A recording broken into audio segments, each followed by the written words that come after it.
Keep talking about yourself. Hello, everybody. I am here. Keep talking about your self-importance. It's great.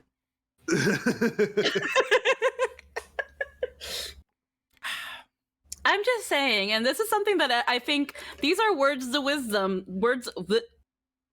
Yeah. Let me say them first. Words of wisdom to go by. That if not for you, you wouldn't be where you are. So appreciate yourself because you couldn't have done it without you. This started with her basically saying that they were the most important person. Yeah, I'm the most important. I am the most important person to me. Absolutely.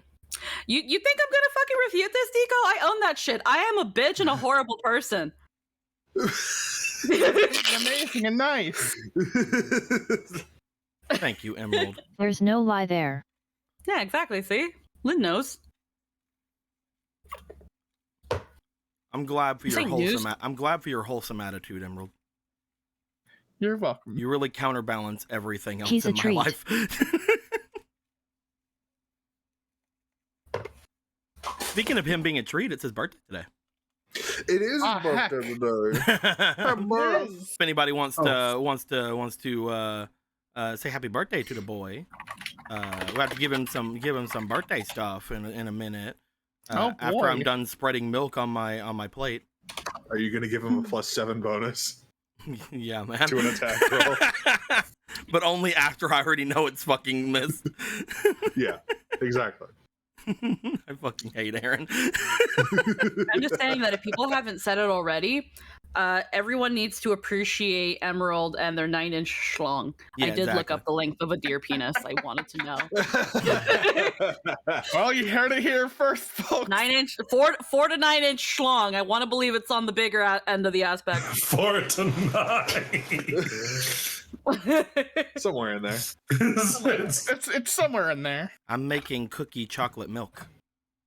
Congratulations, Deco. Disgusting. It's good. It's gonna be get good. it. Chocolate milk is gross. I'm gonna lick it. I'm bad at telling people that my birthday is coming up, aren't I?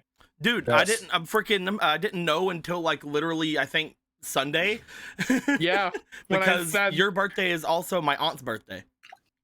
oh, cool. So like I was like, oh, my aunt's birthday's today, and then it's like, oh, tomorrow's Emerald. Oh fuck. Yeah.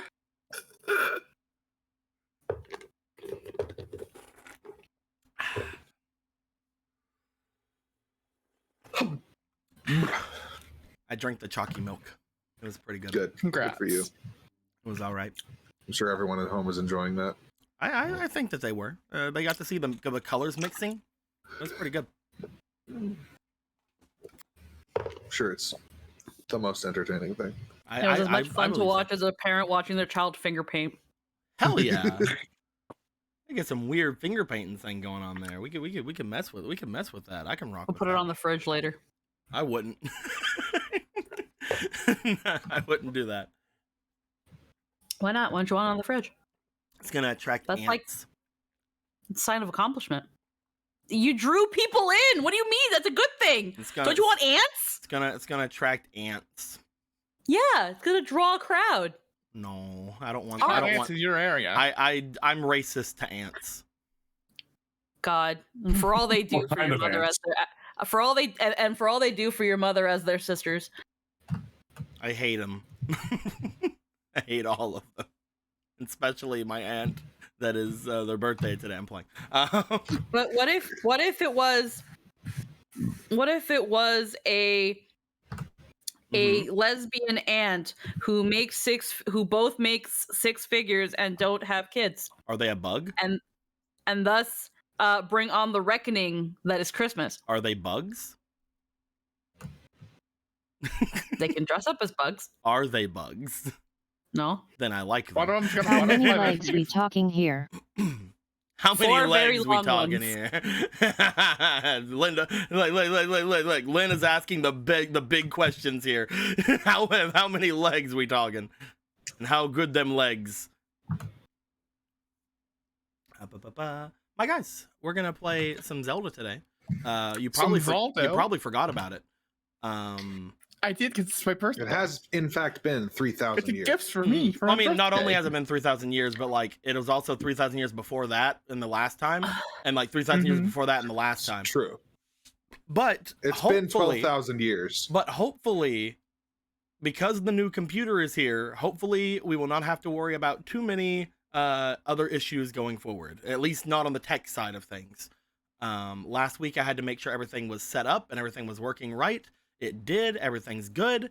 I'm gonna have to talk to Lindo sometime this week about downgrading to Windows 10 because for some reason they gave us 11 even though we asked for 10. So that's a thing. Because I don't like it. I tried messing with YomeBot earlier today, and I had to work on things so much more because the basic things that you know from Windows aren't here. And then in 11. I had to spend like 2 hours trying to figure out how to monitor a fucking audio track. It was crazy, but everything's good. Everything's fine. The setup for the actual YomeBot was fine. It's just getting the audio stuff from the computer to work was the hard part. New skill acquired. Hell yeah.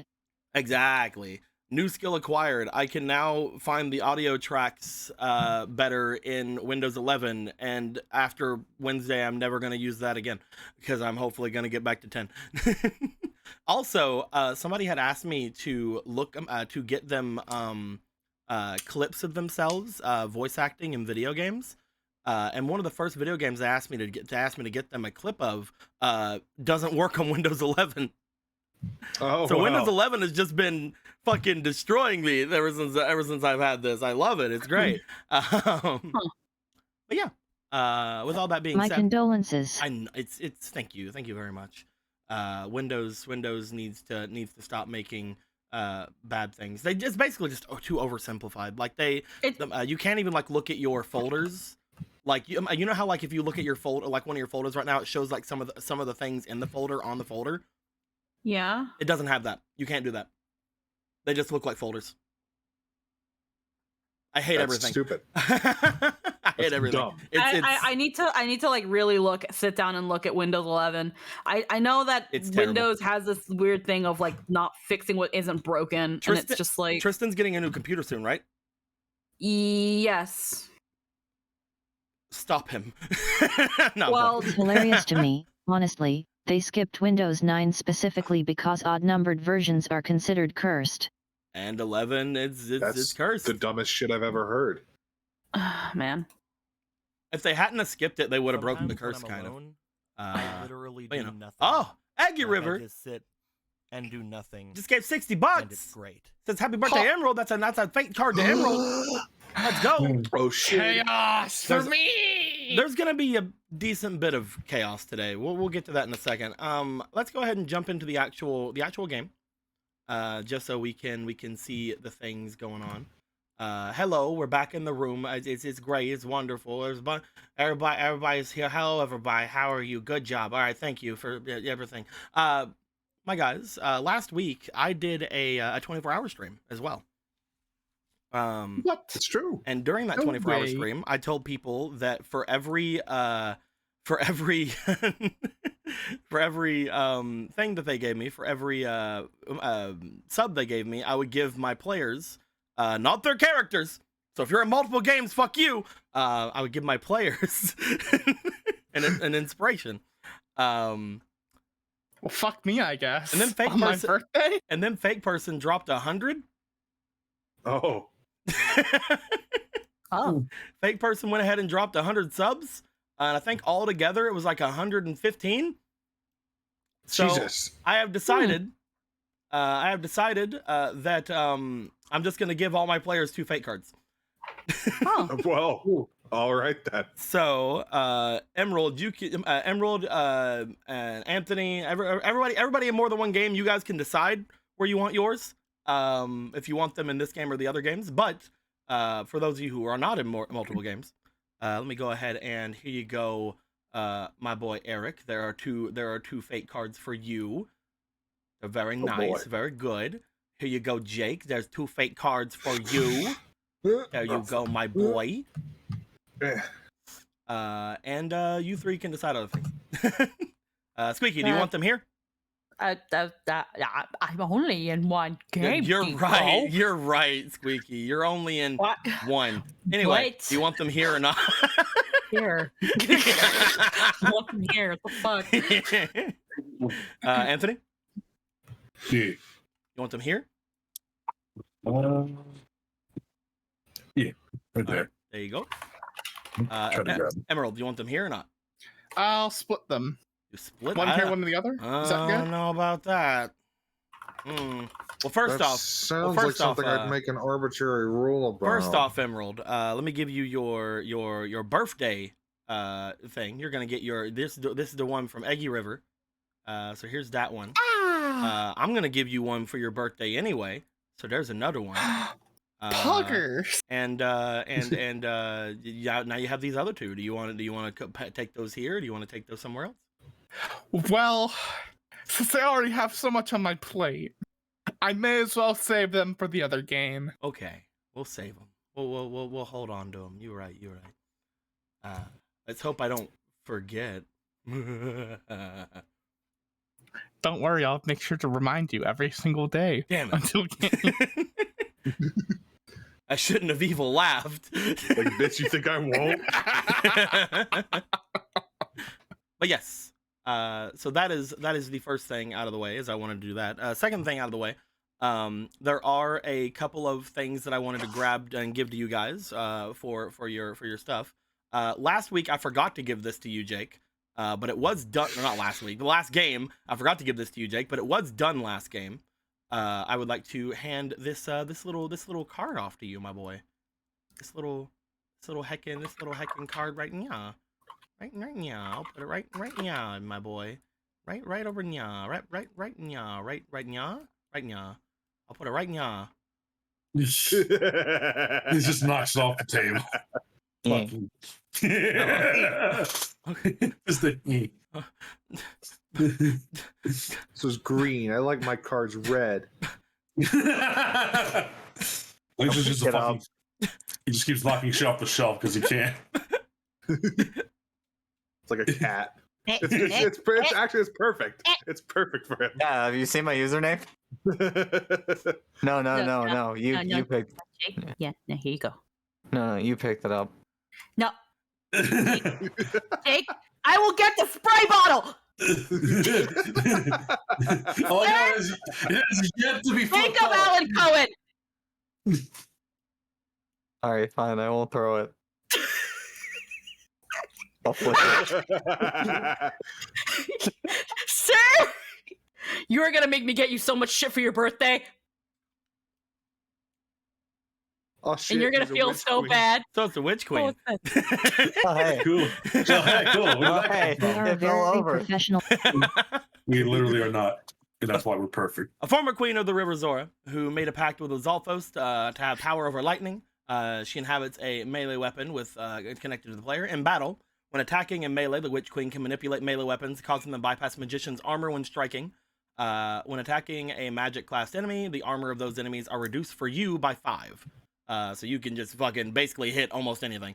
The weapon of the queen is weapon of the queen is inhabiting any medium or large melee weapon can consider them staves for magic use. So anytime you like put it into a weapon, whatever that weapon is it is also considered a staff. So you can cast magic and stuff with it. Any electric spells that are cast by the holder of the weapon have advantage to hit their target, and hits with this weapon are considered to have electric damage.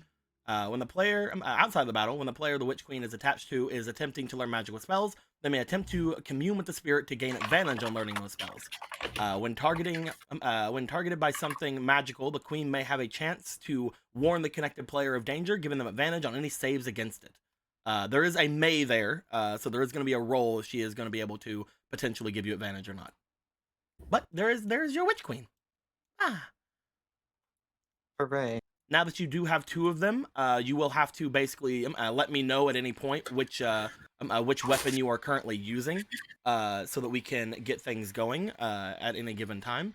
But yeah, you can the outside of battle things, don't worry about that. Like obviously, whenever things aren't going down, like it can just be whatever. But the inside of battle things, just let me know which weapon you're using and all that good stuff. Yeah. And there is one final thing that I want to hand off to a player here. Technically, there's 21 things I want to hand off to a player. So Anthony, Hey. I'm gonna put this right here in the middle of the thing here. Hey. It's a lightning bolt. It is a lightning bolt. You wanna read it? You wanna read it out loud? Capable of generating devastating storms when used by its chosen hero. We use any number of charges inside this medallion to add a d4 of lightning damage to any creature successfully attacked by an ally. This also changes the damage attack to lightning. If all charges are used, this medallion explodes, dealing 20 d4 damage to all within an 8 square area, including themselves. It was all good until that last part. So Anthony. Is this why Atalanta exploded? So Anthony, here are your 20 d4s. If you ever have an urge to want to kill yourself, Man, every day. there you go. But Hold on, set them to the magic number 2. I like 2. There we go. But yeah, you have the ether medallion. You can add a d4 of lightning damage to anybody's attacks. You can use that as many times as you need. However, right now it currently does not have any charges. Does it say 0 of 11? That means you have 11 charges at the maximum of it. I see. So, you can use 10, and then you have to think really hard. You can use 10, and then you have to evacuate your friends. I need to evacuate the air. Can I activate and then throw like a grenade? That's my question. This is the I'm final gonna thing. leave it on this card. This is the final thing you are getting from the Kokiri hero. If you were to have fixed this before finishing all your Kokiri hero things, you wouldn't have been considered the hero needed to use this. But because you have completed the Kokiri Hero, you're ready. You're ready for this, my boy. If you ever just wanna use explosion one day, just murder a guy, I guess. Don't worry, I'll use it when Ganon eventually tries to swallow me. But No so fudge. that's your thing, my boy. Well, shit. If this is the Kokiris, what the fuck do the other ones go? Who knows, man? But yes, if you remember the Kokiri Hero, whenever they were standing by themselves, the medallion was exploded, and everything like basically had like almost like a fallout explosion, where like their heckin' shadows were etched into the floors and shit. Fucking just an actual nude. Fuck me. And you can use that at any time. You don't have to wait until all the things are done. You could just use up the 11 like in one move and then do it if you'd like to. I don't want to die. Come on, I have 8 health, dude. I'm sure you can take 20 d4 damage. I have 8 health, you ass. Literally minimum 20 damage. Look, just because the minimum will overkill you for massive damage doesn't mean anything. It does. Wait, are we working with massive damage rules? Who knows, man? Hold up. Who knows, man? Maybe we You are. know, you just don't It's fucking never been tell an us, issue dick. before. It has never been an issue before. I wouldn't worry about it. Okay, cool. I like this idea. Look, all you gotta do is explode, get Gallon out of there before you explode, and then have him sneak back in and go. This little fucking it's like Pokemon just uses the potion. Just like a little spray bottle. But yeah, so there are your thingies. Is very very good, very very nice. I am going to look at all of you with a for a moment before I grab I don't know. We'll grab this smash dice here, and I'm gonna roll it. Doing the recap now. I'm gonna roll it. Gorthos being 1 and Marco being 6. By 6 I mean 5. We will see who's ready. 1, 2, 3, 4. Ronan, do you remember what happened last time? Oh, Let me heck. know you want to tap out. What's up? Let me know when you want to tap out. I want to tap out. Okay, next time on Zelda. I want to tap out. I want to see how you describe it. Last time 3 weeks ago on Zelda, as everybody finally got out of Vol Circuit's red booby hidden penis room, Hadar, Polo, and Vega finally made it back, and they had a bit of an introductory scene where Ronan decided, man, Vega, I thought Vega was bad, but it turns out that this one is the supreme asshole, and now Vega's my best friend, except that last part didn't happen.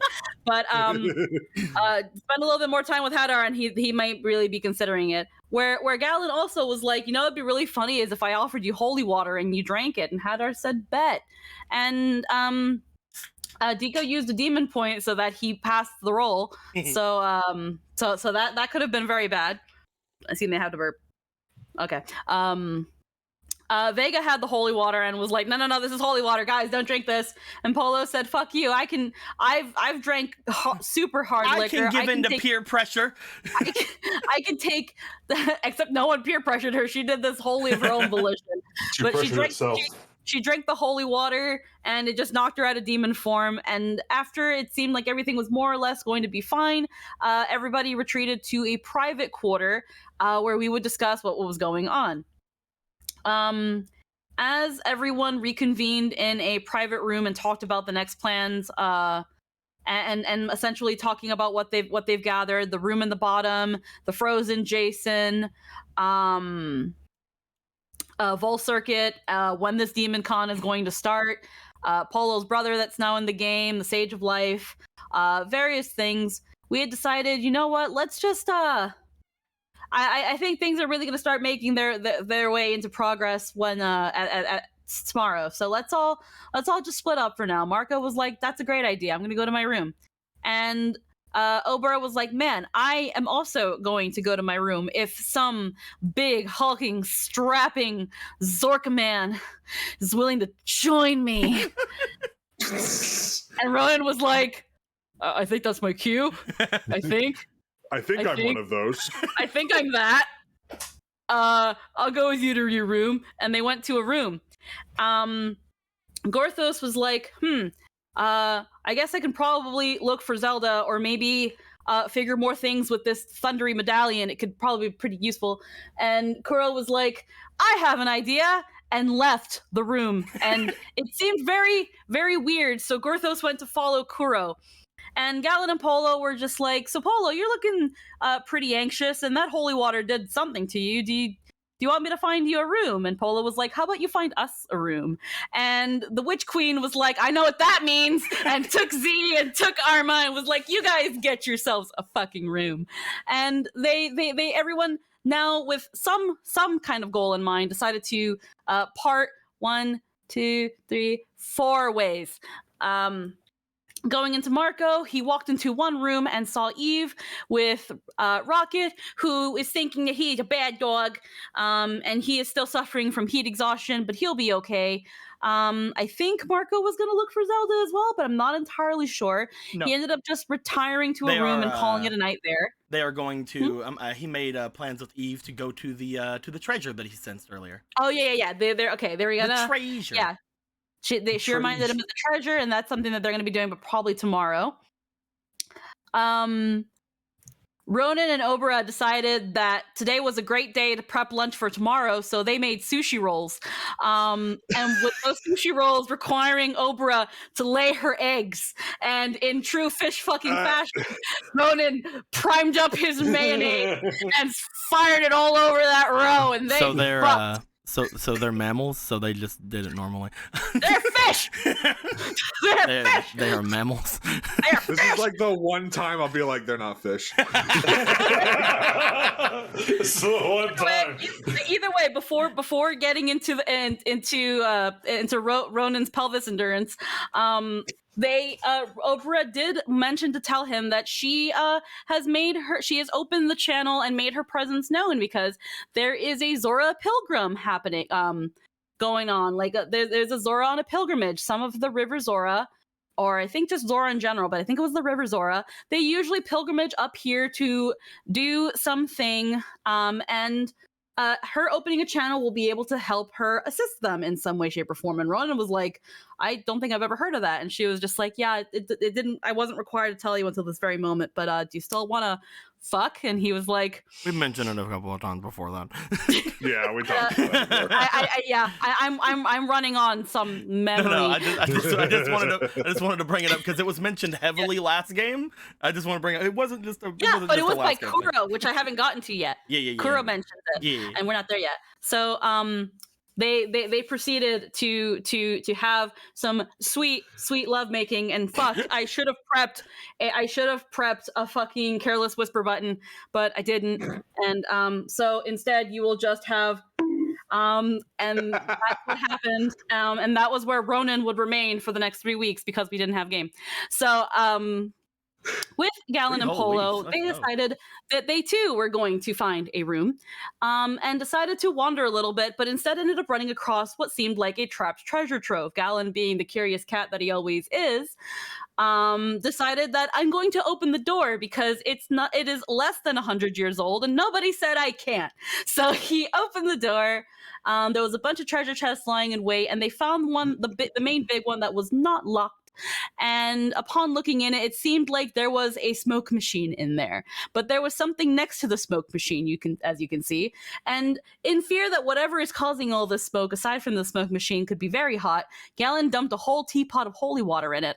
Well, that didn't stop the smoke, but you know what? At least it's blessed by the light of the Lord. And what more can we ask for than the Lord's blessing and light as he watches upon us and spreads his glory like a fine jam over sweet toast. Squeaky's a cleric.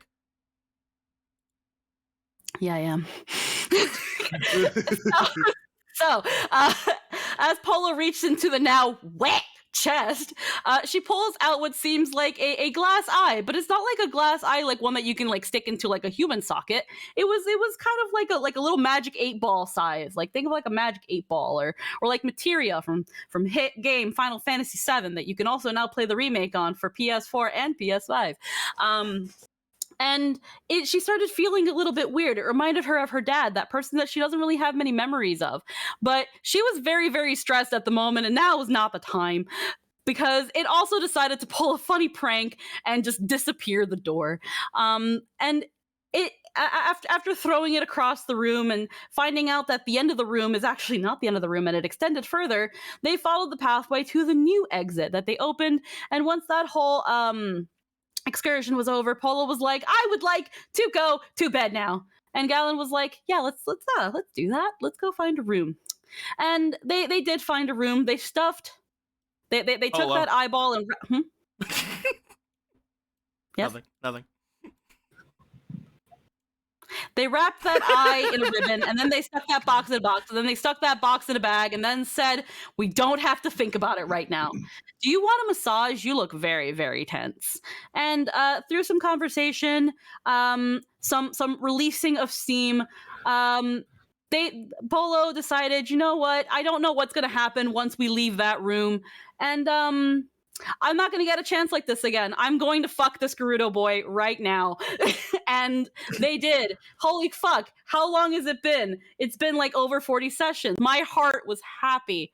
You go, girl. You get that dick. And that's where she remained, and Galen, for the next 3 weeks because we didn't have game. So when, as we go back to Gorthos followed Kuro because Kuro, you've been fucking acting mad whack lately. What the fuck is your fucking problem? What? Talk to somebody, please, Kuro. You're not acting like yourself. And Kuro was like, Gorthos, you don't understand. This is all very, very strange and weird. And it seems like everyone's got their path and their idea, and everyone and we're all pretty sure that we want to save the world, but I don't know what the fuck is going on in the Gerudo Desert, and that's what I care about right now. And I need to really see what I need to do something about this, Gorthos.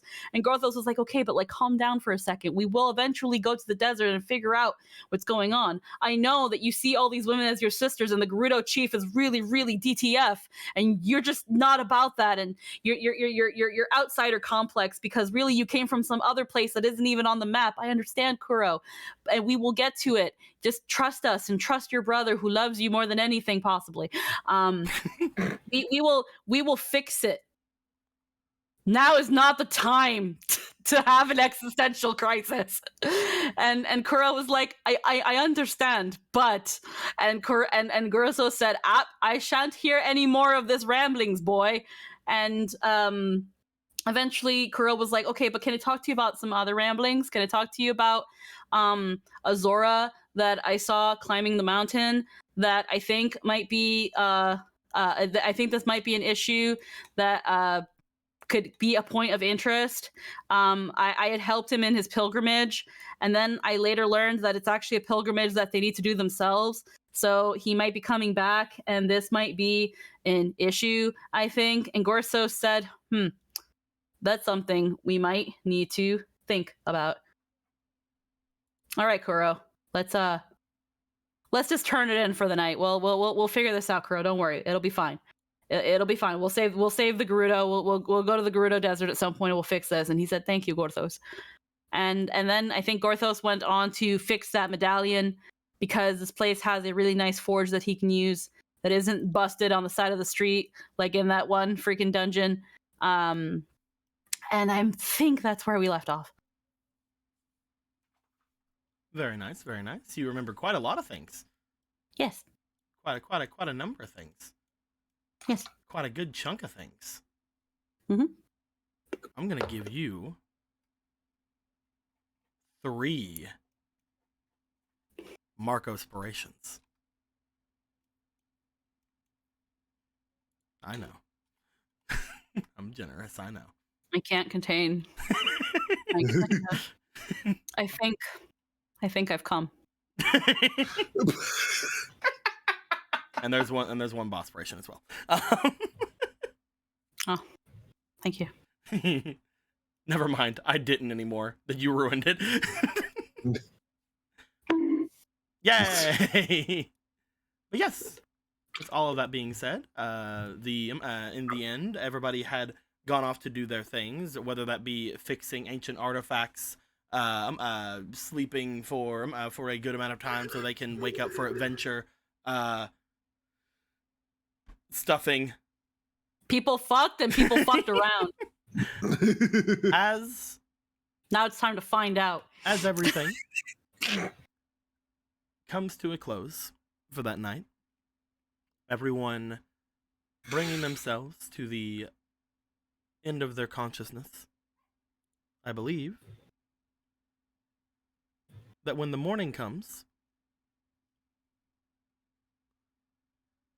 we would make our way over to Marco. Marco. Yeah. As you wake up for the morning, you feel that, again, you had talked a little bit with Eve the night before about potentially going off somewhere. However, they had said that, hey, there's probably not a ton of time to do so, but, like maybe we can go after everything's said and done.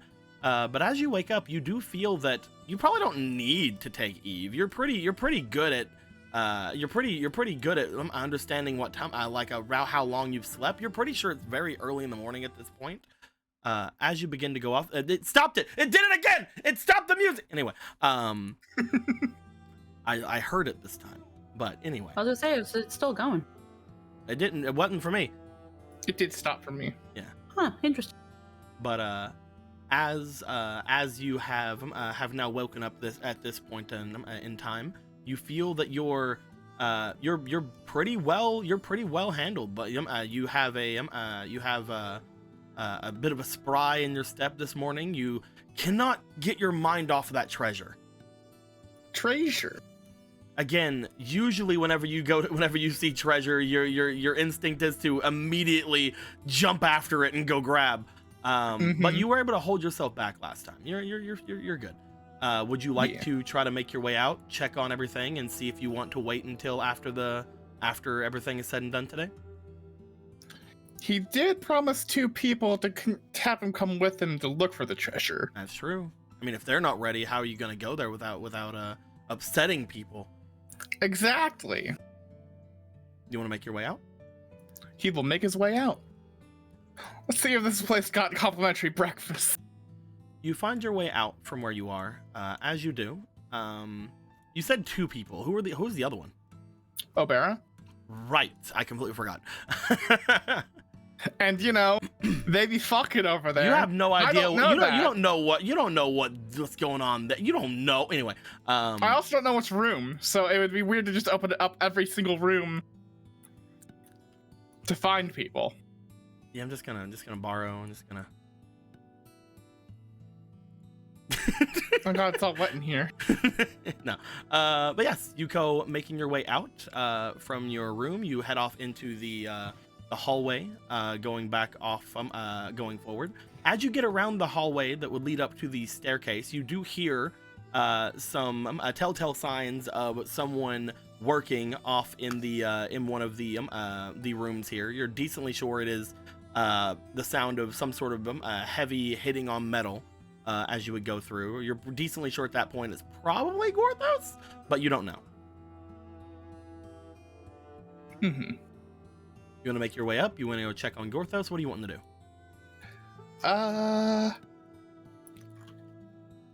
He'll check on Gorthos.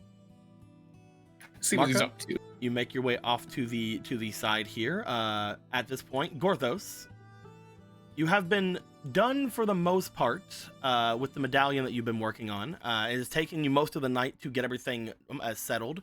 You basically didn't want to stop until you got it to where the medallion itself didn't have too many bumps or creases. You didn't want to make something that looked terrible as you were going through. If you actually look very closely over at the medallion I gave you, you actually do note there are some seams in it. Where you had to get it connected back together, but you've made it almost unshowable. It's as well as you could do on short notice. Something maybe you can do later on when you have more goddess metal to use, or again more time to do something with, or you could just leave it there as part of its history. Who knows? As Marco makes his way into the room, Marco, you see Gorthos holding up this rather nice looking medallion. Ooh, big coin. Oh, hello, Marco. You're up late. Haha, funny. What's funny? It's very early in the morning. So what you got there? A project. Gorthos has prepared a broken artifact. Oh yeah, that thing. Cool. I was wondering when you were gonna get to it. I just needed time and materials. However, Gorthos believes it will work perfectly fine now, as long as the charges don't run out again. Oh? What, is it just gonna break again? It'll explode violently and perhaps take many people's lives with it. Oh. Marco, you immediately think back to whenever you guys first got this medallion and you got it off of the Kokiri skeleton that was holding it, and seeing all the scorched area all around. If it did that, how did the body survive enough so you could use it? If Some heroes is indomitable. If you remember, whenever Gorthos had first tried to get into the body, there were cracks and things all throughout it. But whenever Gorthos goes to get in bodies, he kind of heals them a bit. Especially the armor and everything on it was also extremely broken and tattered. Okay.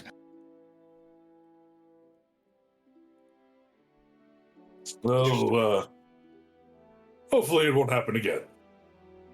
Gorthos was a bit surprised to figure out that was its feature and not an act of choice. But he understands now. Gorthos, I will say, even though you are not one to need a ton of rest, because you have been working all night, you would most likely need a couple of hours of rest to be able to perform your regular duties or fight today. You would still need to rest your brain. Either rest the jelly insides. I don't know what malice actually is.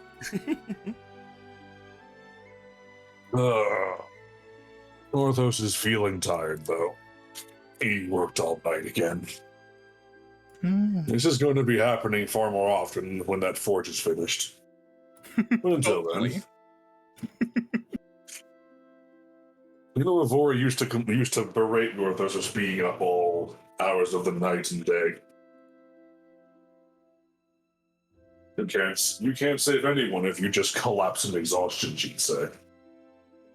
Brothers would protest, of course, and then collapse from exhaustion. Sounds like you. He's just going over the medallion in his hand, just,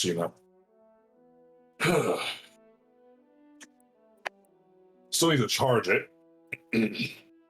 But I can,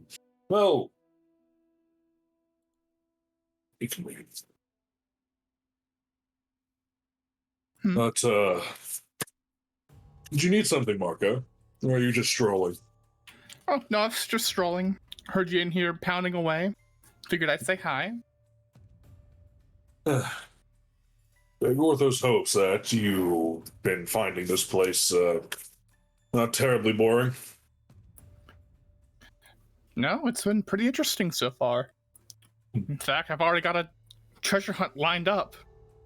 Hopefully once all the other meeting stuff or whatever, is it happening today? Maybe it happens today. I don't know. They haven't really said much about that, have they? Considering Vol Circle stayed, Gorthos is unsure, but he supposedly hasn't really mentioned it much. The summit is for, demon kind. Gorthos is uncertain if all save Polo and Vega and well, Gorthos' names on the list, would be allowed to attend this summit. So perhaps you needn't worry too much about missing anything. You guys would hear a small tapping at the door.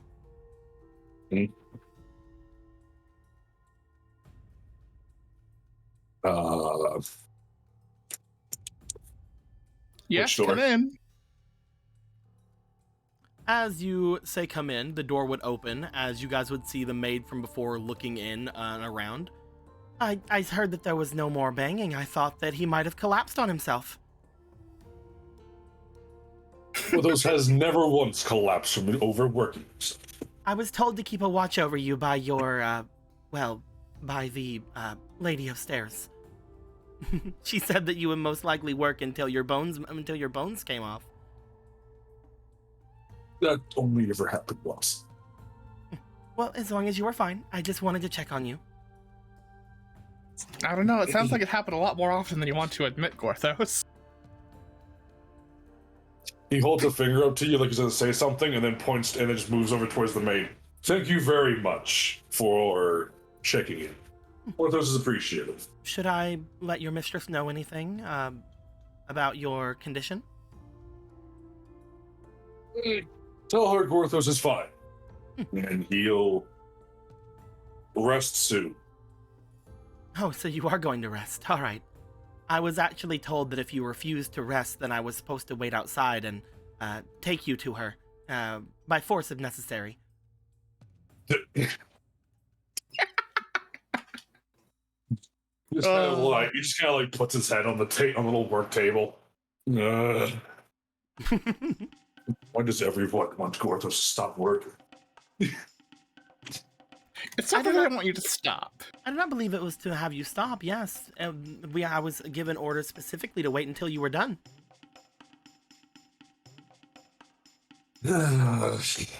Believe me, Gorthos, if I could, I would probably spend as many days as possible inside of a dungeon. Just straight up. If I could, explore every inch of it, find every treasure. But obviously you need, to actually rest. Because it's gonna, kill you if you don't. We did that once. No, this was a long time ago. Oh, that was tedious. Worth it. Tedious.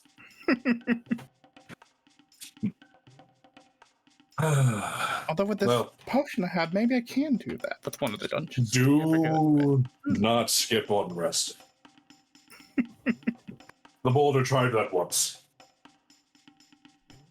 His name was not an exaggeration of his fight. Even if they're in a ball shape, they're extremely difficult to move around. Those ones is how they do it. At any rate, if the room upstairs has been prepared for you, Gorthos. The master bedroom? The one who was sleeping there before is already up and at them today. Miss Gorthos should retire then. For now. If you didn't need anything, Marco, you're certain. Yeah, no, I just came to say hi. Could you wait outside just a moment? Gorthos will be right out. Of course, there is one other thing that I wish to tell you before I leave. Because you are going to be going off to rest, we are going to assume that whenever you are done resting, we can have everyone gather down and with the Master Vault Circuit. It shan't take more than a few hours. So once that has come to pass, please be sure to get anything else you need to be done, but I think at that point, if you would give me a small moment, or anyone else around you, a small moment to gather everyone, we can start soon after you rest. Well, so make sure to make that a priority then. Couple of hours, huh? Interesting. Goes outside. You don't hear anything going up the steps, so you do note that they probably have not left, but they are outside. Gorthos holds out the medallion to Marco. if you aren't too busy looking for your treasures, Marco, Gorthos has a memory to put to the test, but he feels like rest is a priority now. If you were to take this to that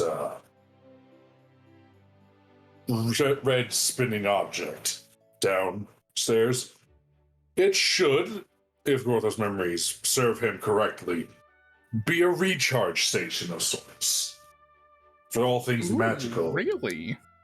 If you have any other magical trinkets you've been hiding and holding out on, might be a good time to see if it works. Oh, just be careful not to use too much of this medallion if you want to play with it.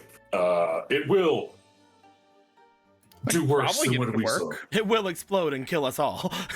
It will do far worse than what we saw in the forest. I see. All right, then I can do that.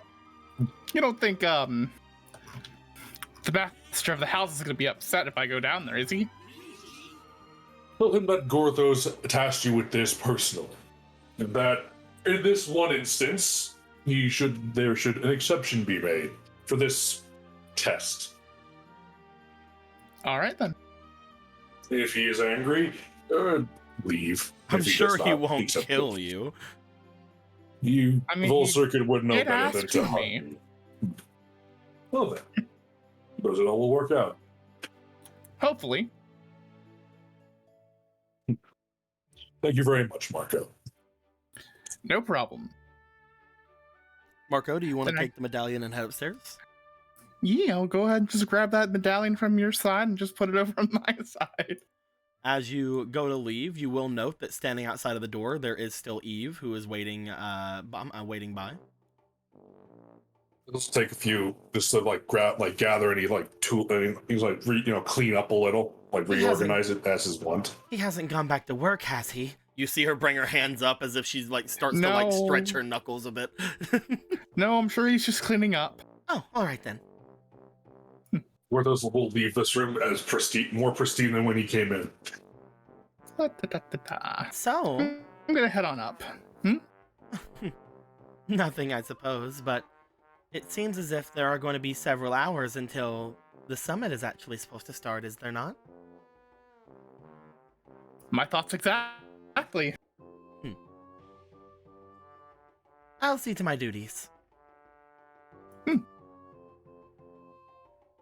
And I to mine. And Marco will head on up.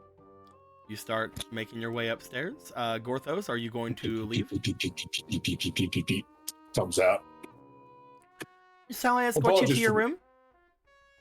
If you insist, Gorthos knows the way, but... Well, we'd hate if anybody were to get in your way, or I don't know, perhaps you would trip and fall, and it's a formality. It's nothing. I am a maid. I'm supposed to make sure that you're taken care of, even though I believe that anything in this house, if it were strong enough to take care of one of the demons listed on top of the on the list, then it would most likely be my master, at which point I would be probably tasked to defend this place. I do not know. Either way, it's mostly a formality. Shall we? Please.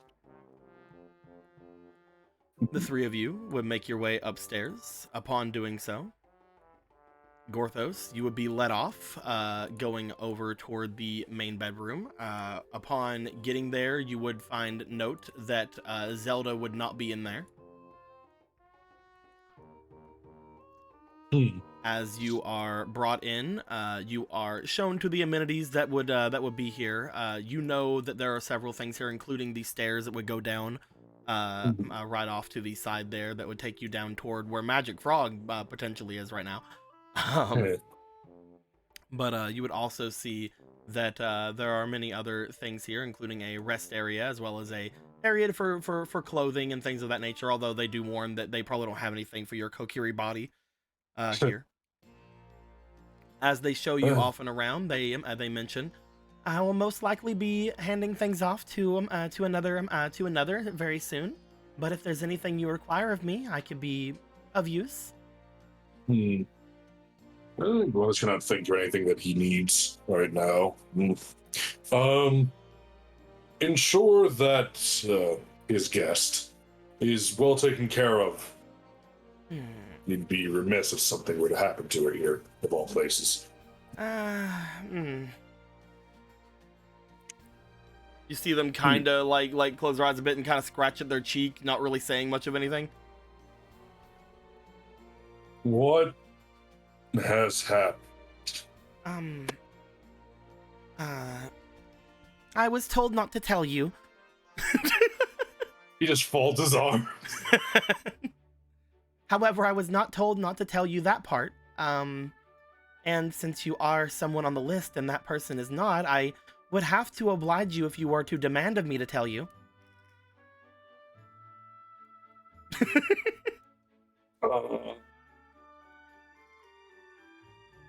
Gothos feels disappointed, yet somehow this all feels too familiar to him. If you were to demand what I have been told not to tell you, then I would be forced to let you know. It is not terrible. Is she in danger? I do not believe so. In fact, I believe that she has handled herself quite well.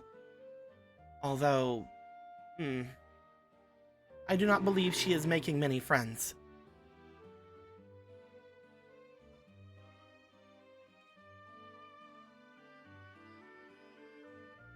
She looks at you like basically waiting for you to like be like elaborate. Gothos demand to tell him.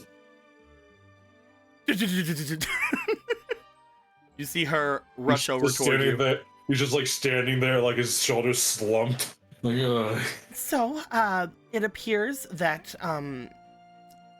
your lady has many different ways of finding particularities with people, and has very much caused them to receive some ire from one of our other guests.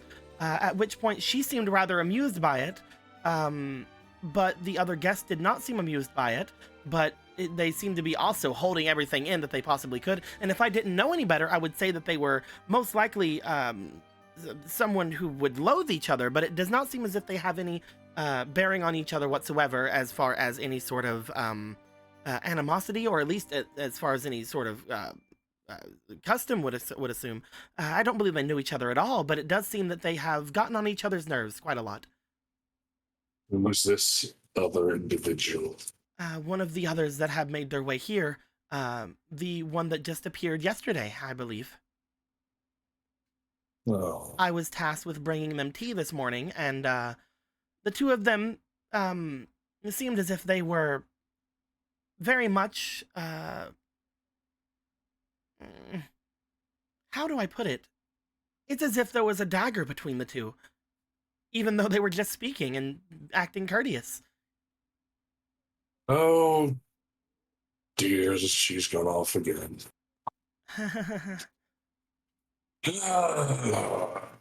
Everything so far is fine. I do not believe that either of them would do anything to each other, though it does seem as if she seems to have told me that it was not something that you needed to know about. I do not know in particularities who this person is with you. I have my own thoughts of potentially who it is, especially with the feeling that one gets from them. But it does seem as if they are able to take care of themselves, at least for the time being. Orthos is sure she can. Still, if there seems to be an escalation in the mix, he would ask anyone to try and disarm that from happening. There is obviously, as far as Master Volcircuit is concerned, there will be no violence while inside of this place. So if anyone were to start anything truly horrifying with anyone, we are in our element to assist in stopping them. It just Good. depends on who starts it, I suppose. She shouldn't start anything with hopes. That is good to know. There are many times that I was around that I believed that I did not know whom I was supposed to be watching, to be fair.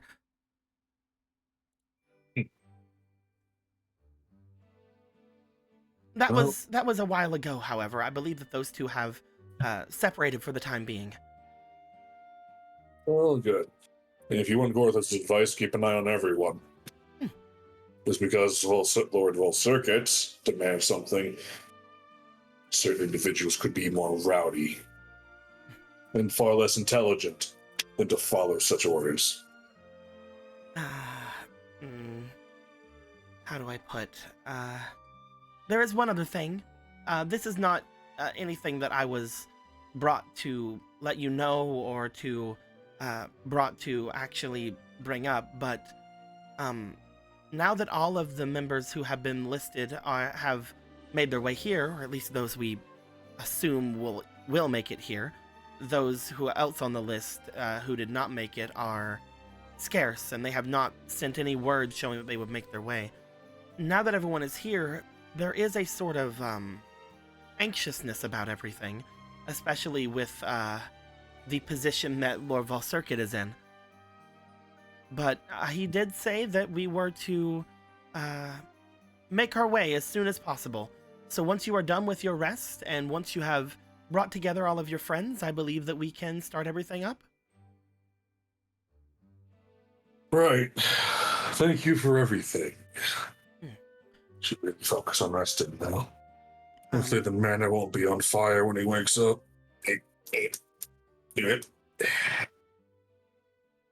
Do you mind if I ask you a question? Just one last thing before I depart. Well, doesn't see why not.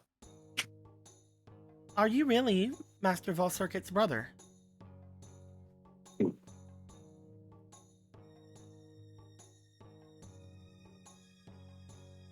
Yes. No. We were brothers in arms once. But that was so many lifetimes ago. He has said much in his current state, and it is interesting to hear. Current state? I believe that he is still addled a bit from his excursions yesterday. Oh, well.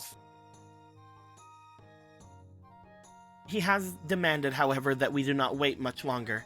So I believe he should be fine whenever we start everything. At least I hope that that is the case. We will see.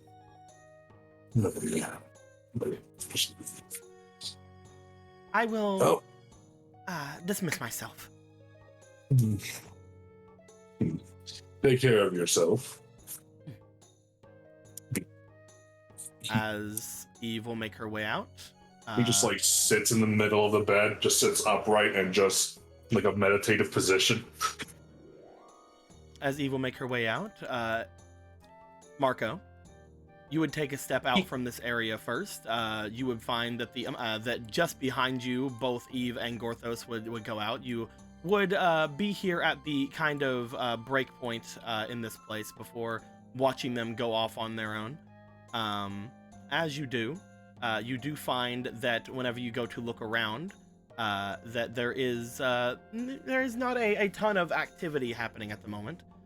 Though you do notice that there is a bit of activity happening up toward the upper stairs, as you do see that there is the mortal goddess sitting up there, where the holy teapot had been before. Oh. Other than that, you don't see much of anyone else currently. What would you like to go and do?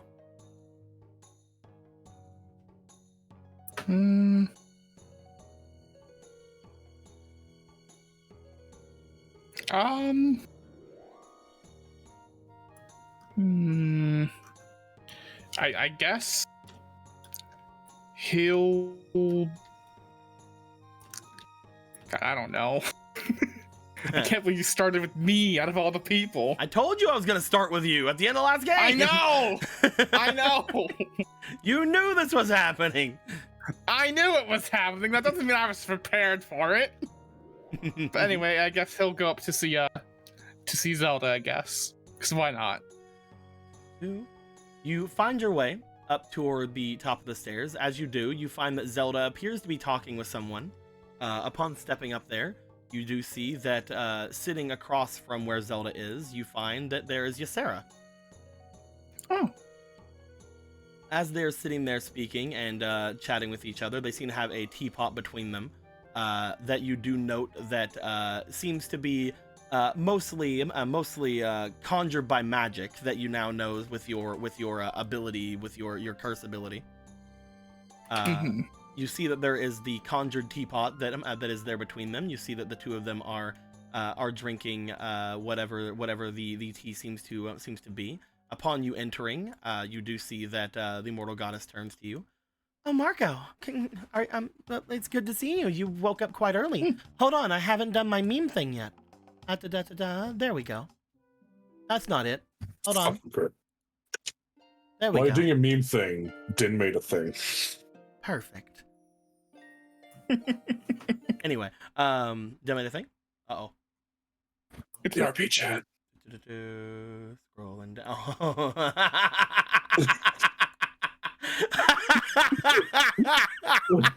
It's great. I had the whole time. I just couldn't. Oh no. Oh man. All right. Y'all see it at some point. It'll be great. As you as that happens, maybe I might put it in a minute. Yeah. Get to another music again. Blah. A bunch of the music on our playlist apparently Spotify took down recently, so that's crazy. Anywho, upon making your way there, you do see them. They say that to you. You see the other woman seems to be drinking from the teapot. Well, early bed, early to rise. You know how it is. You have any plans to do this morning? There is technically some time that we have, because Gorthas has gone off to rest. Thinking about grabbing you and grabbing Obera and heading out to see that treasure. Are you not one of her protectors? Should you not be watching over her? Especially with all the trouble that she's been getting into. I've not been getting into any trouble. Trouble? Do you want to stay where you are? Do you want to go forward at all? What are you doing? He will go forward. Like, why not? He's talking to him. You step forward. Upon doing so, you do see that Zelda seems to somewhat be avoiding the question a bit, but Ysera looks to her, then looks to you. That demon that came in last night apparently does not rub your goddess friend the right way. Alleged goddess. Either way, whenever I had made my way here, the two of them looked as if they were about to go at each other's throats. Really? I don't know what you're talking about. I was just having a normal conversation.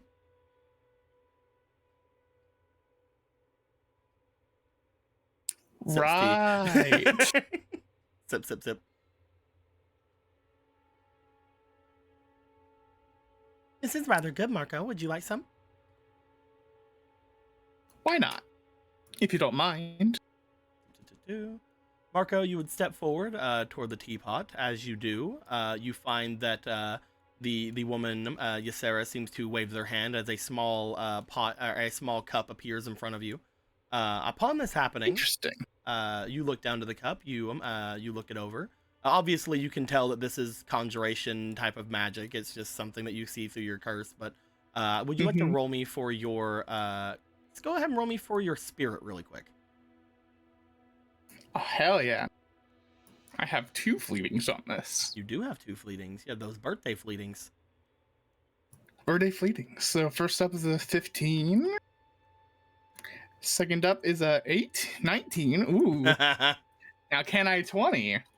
Can we get to the magical number 20? No. So 19 altogether? 19's pretty good.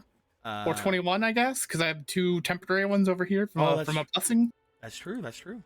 Let me go ahead and I'm just gonna go ahead and put it in. I'm just gonna go and put it in the thing. Desktop. There we go. Perfect. You know, it's just good that the boys are supportive of each other. You know, like it's good. It's good that the group is just so supportive of each other in these times. Yeah. Yeah. Yeah. Look how happy they are. Look at that. It's yeah. Yeah. Anyway.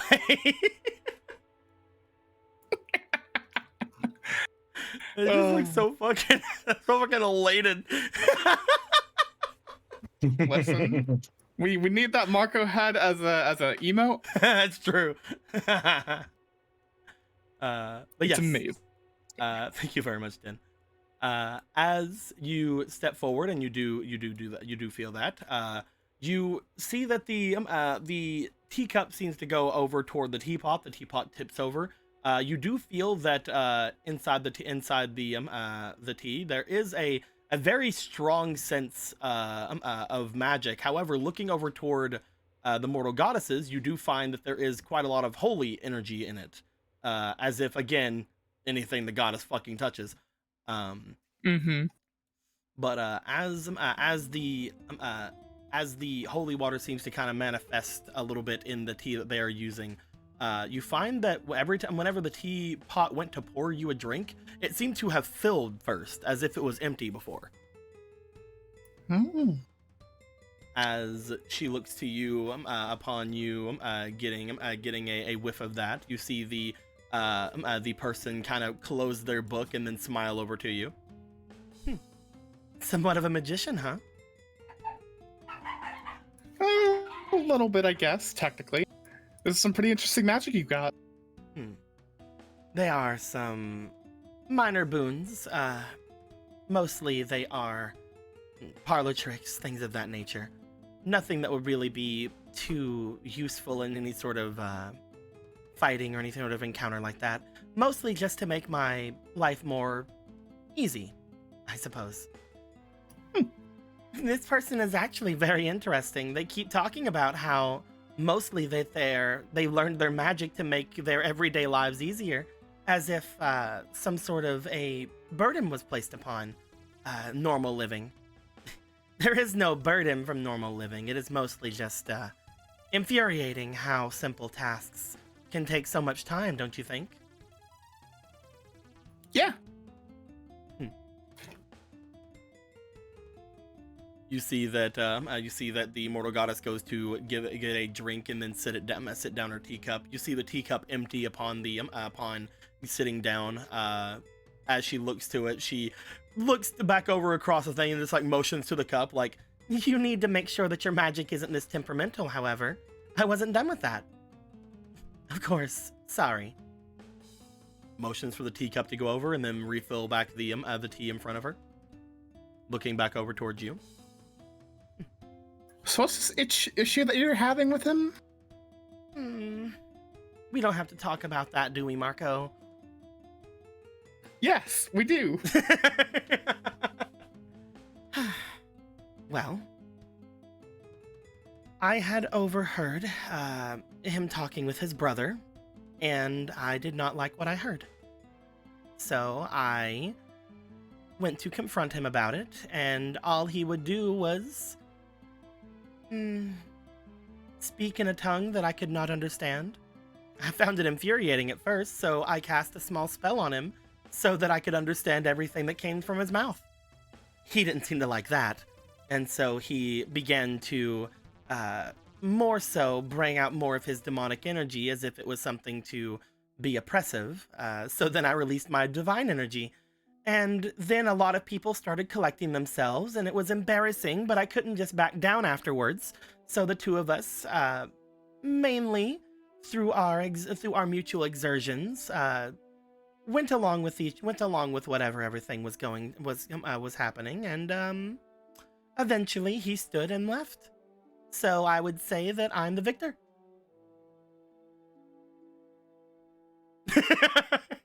See what I mean? Okay. Mm-hmm. Just like you, Sarah, What just did- like motion, just like, see what I mean? I see what you mean. What did he say that made you this upset? I believe him and his brother were having a bit of an argument, and it's so hard. This was hours ago, Marco, but it was.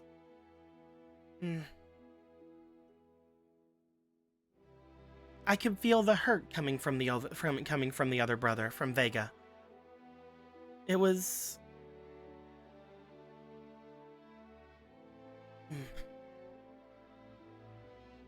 Sarah gives a bit of a drink and then looks over towards you. From what I had asked earlier, apparently the two of them had a bit of an argument over love or something of the similar.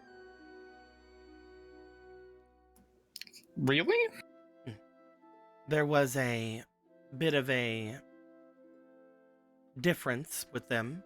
They were speaking of some vulgar things at first, but then afterwards began speaking in terms of, well, familial love and the such. At which point, it seemed to amuse the other brother, and the larger of the two began to try to. It's hard to examine exactly what was happening. You just see them. A mortal goddess put a hand down. He tried to speak out with his brother, as if speaking to his brotherly love, and it seemed as if the brother denied having any of such. I do not know how strong that Vega likes to put himself out to be, but being told to your face by your loved ones that you care not for them, it is infuriating.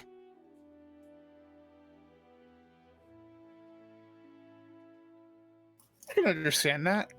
That is, if I had some kind of situation like that with one of my sisters, or my sisters against each other, like, I'd hate that.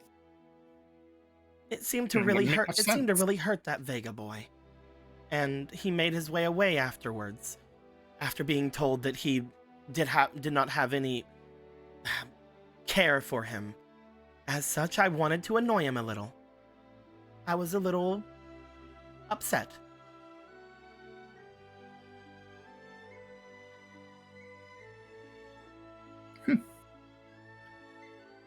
In the world of demons, there is not usually extremely strong bonds with family, though I have been told that in, well, this family that is somewhat different. It is rather interesting to note that the one who once held this place as their home, that their children are so different than each other, especially with them being twins.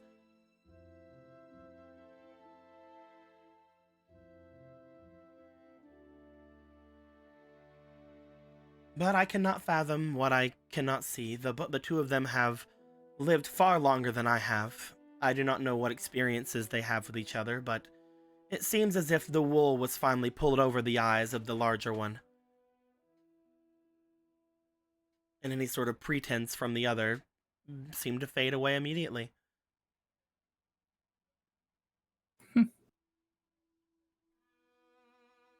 I wonder what will happen from this, revelation here.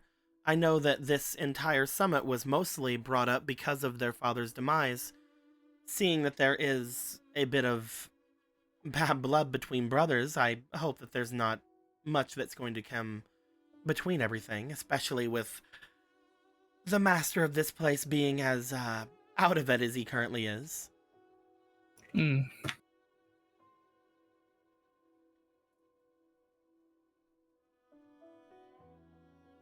Sure, Polo's not going to like much of this. Oh, well. Hmm.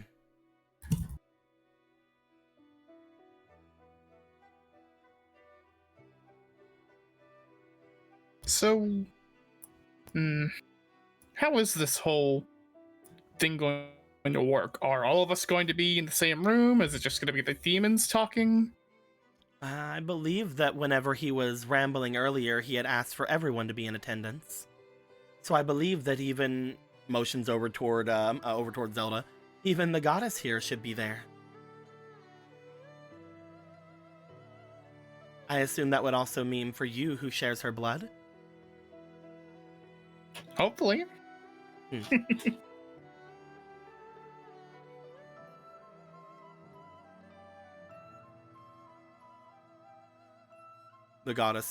immortal goddess just seems to be after bringing up everything that happened, seems to just be like kind of in a huffy mood.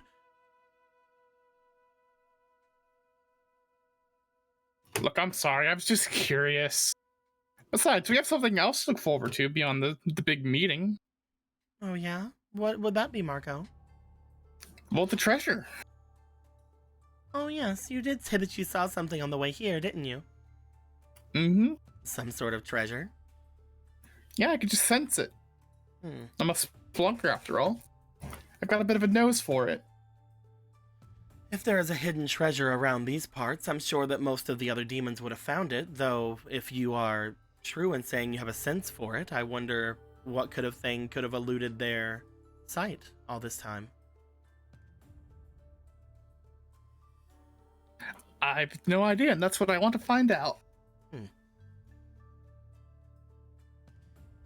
You see, as you look over toward Ysera, that there is a look of unease for a moment before they seem to shake it off and begin to drink some more.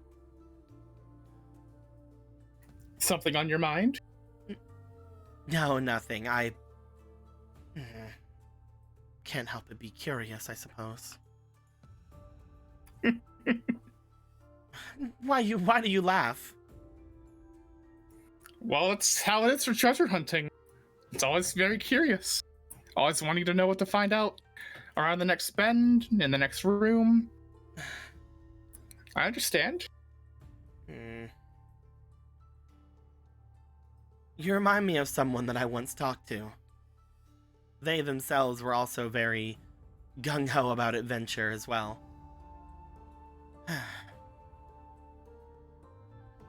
Oh? Who might that have been? Most likely no one of any merit to you. She is very, independent, I guess. Most likely I will never meet them again.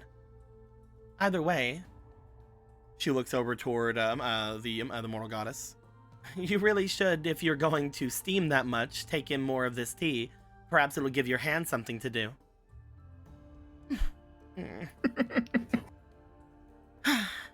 Fine. But I'm not upset. Well, I'm upset, but I'm fine. Zelda takes the teacup. As she does, you see that the teapot begins to fill it back up once again. As it fills up, she takes a rather large drink of it, puts it down. The teacup empties again. She picks it up. The teapot puts more in it. Well, once Obera gets up, as soon as that happens, we can go out and look for this treasure. I'm going to find something to eat, because I'm famished. Obera, the Zora that you came in with before. Yeah.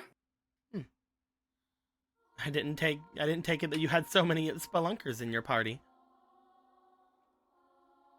I mean, what's a party if not people that go to dungeons and look for treasure? Sure, my specialty as a spelunker is a particular thing, but most people can technically call themselves spelunkers in a certain sense. Well, or at least adventurers. You should likely have several hours before you need to return. Mm-hmm. Until then, Until then. be careful of that man, Marco. I do not know how much he can understand, but if he, like our friend, can tell that you are one of my blood, he might take out some of his frustrations. I'd like to see him try. Right, that is not a common thing. My bad.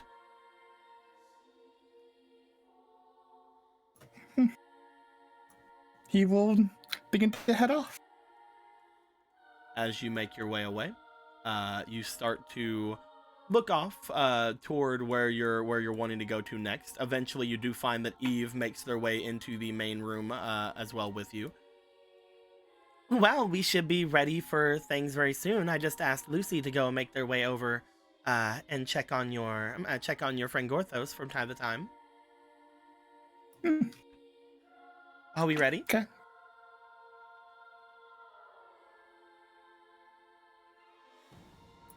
Ready? You said that you wanted to go and do such a thing, and if we have several hours before, I am honestly in a much better place than I usually would be. It's a good place to spend my break. We're just waiting for one more person, Miss O'Bara. Oh, I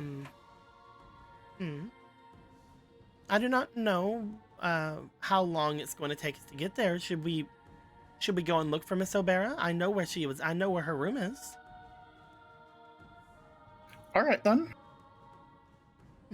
I will go Hopefully and check on her. And if you would like, we can make our way off as soon as they're ready. All right. Wonderful. I'm so curious on what you found. Eve makes her way going downstairs as we are going to go to Ronan. Oh no. Yes! I just love that slow. Oh no. So previously on Zelda. Perfect. It's back, baby. Perfect. Absolutely wonderful. All that being said, Ronan. Yeah. You wake up. Upon doing so, you feel as the new morn has come to you. You're still feeling rather tired. You weren't. You're tired. You do find that you had not woken up because of any sort of actual natural waking up. You were woke up because of stimuli. As you see that Obra has made their way out from the bed and has moved around to a different part of the room. It takes you a moment with your sleep-addled brain to remember much of anything, and then it all comes flooding back like a crashing wave against an unsuspecting town.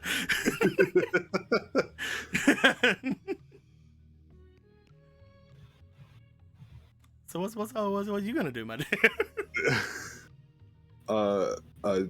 Take the blush action. All right, you use your reaction to blush. Yeah, basically. You could continue to lay there. Yeah.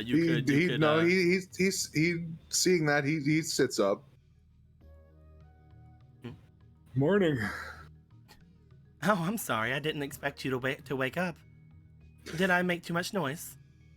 No, you're good. She turns to you. You just note that she is busy. She is busy getting everything back together from her belongings. Mm-hmm. I can just imagine Ronan being like, "Where are my pants? Where are my?" Wait. I mean, technically, he does have pants. Yep, the armor that you were wearing. They're off. They sure are. No, you're. What's up? I was going to say if you wanted, you could rest some more, but one moment. She walks a little bit further over towards you. She reaches down over toward where you are, and then pulls the shell like bikini top that she has from off the top of the bed, and then steps back. There we are. At first, you were like, "Oh, that's normal because Booba. Zora stuff," and then you were like, "Wait a minute, it's not normal because they don't think it's normal, which means it isn't normal." Fuck. Boopa. Boopa. Yes. Ronan's seen so many booba. It's fine. I mean, it's true. Like, the context is important, though. Well, that I happened. didn't think that me moving would have moved anything enough to where you would have woken up. Oh no, you're good. I was bound to wake up anyway, so.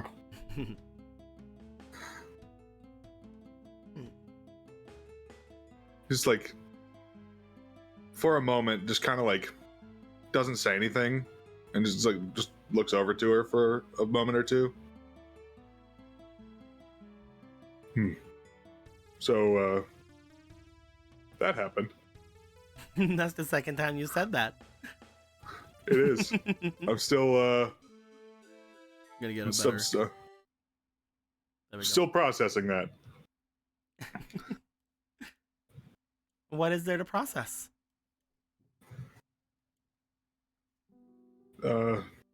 Well, that I really, really like you, and I didn't realize that it was a mutual thing until just now, I guess. Oh, who said it was a mutual thing? Oh my god, I am so sorry, I didn't mean to assume. You whore! You used him! Ronan, calm down. I was kidding. Okay. Oh my gosh. Must have been a bit of a shock. I assume you've only ever seen really a kind of embarrassed, or even some would call in your neck of the woods, maybe even prudish side of me. But it's different whenever you, I guess, when you know someone more, you know?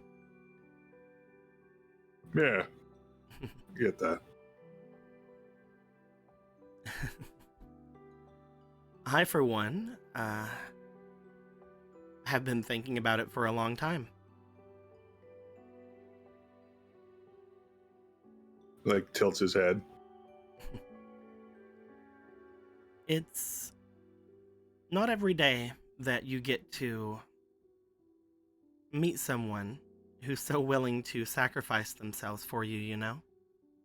And at first, while that was the only reason I wanted to come and see you, being around you a lot more has made me see that that was not the only reason that one would stay around someone like you. You are handsome,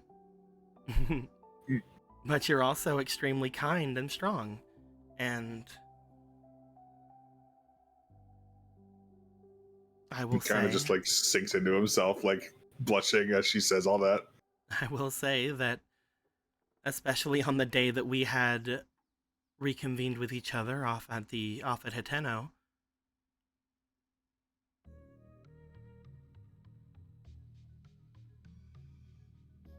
it was rather pushed at first from your friends. Remember the fish of love? Yeah. At first it was funny, but I started thinking about it a bit more ever since then, and seeing how much different you are around other people and how much the same you were. You left everything out, even the first time we met. You weren't someone to keep any of yourself hidden behind anything, especially, culturally, but more so in your way you deal with people and how you show your heart.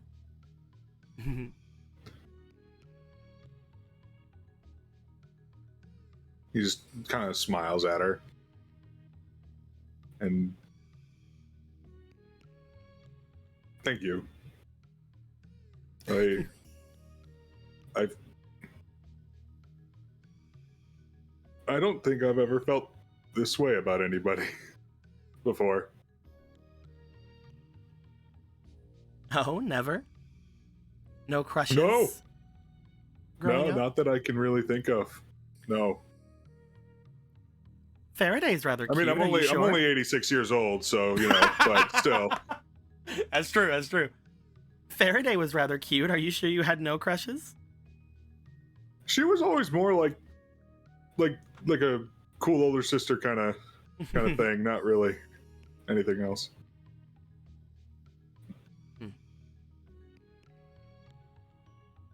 But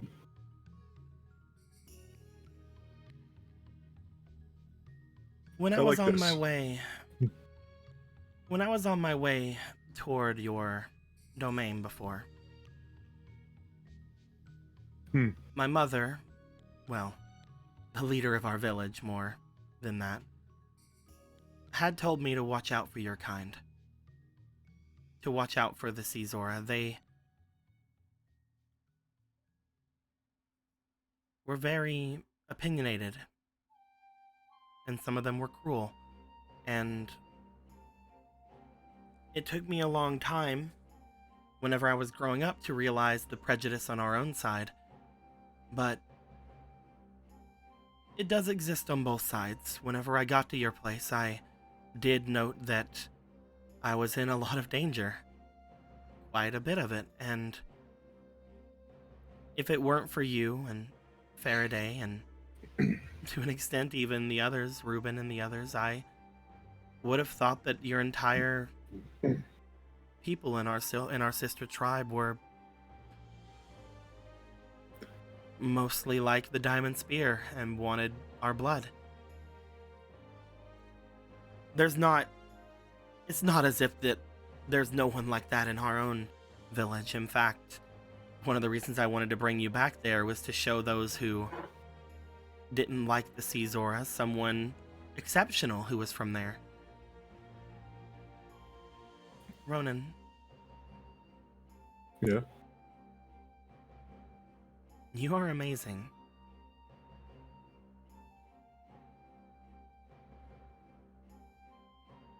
I guess the biggest thing I can say is whenever you were saying before that you were surprised it was mutual, I suppose that goes the same for me as well. It's hard to tell with people who are always nice whether or not their peculiarities are just them being more nice or naive. But to know that you actually had feelings for me as well, and it wasn't just you being embarrassed or nice, is really good. And even if that were the case, I would not regret anything that happened last night.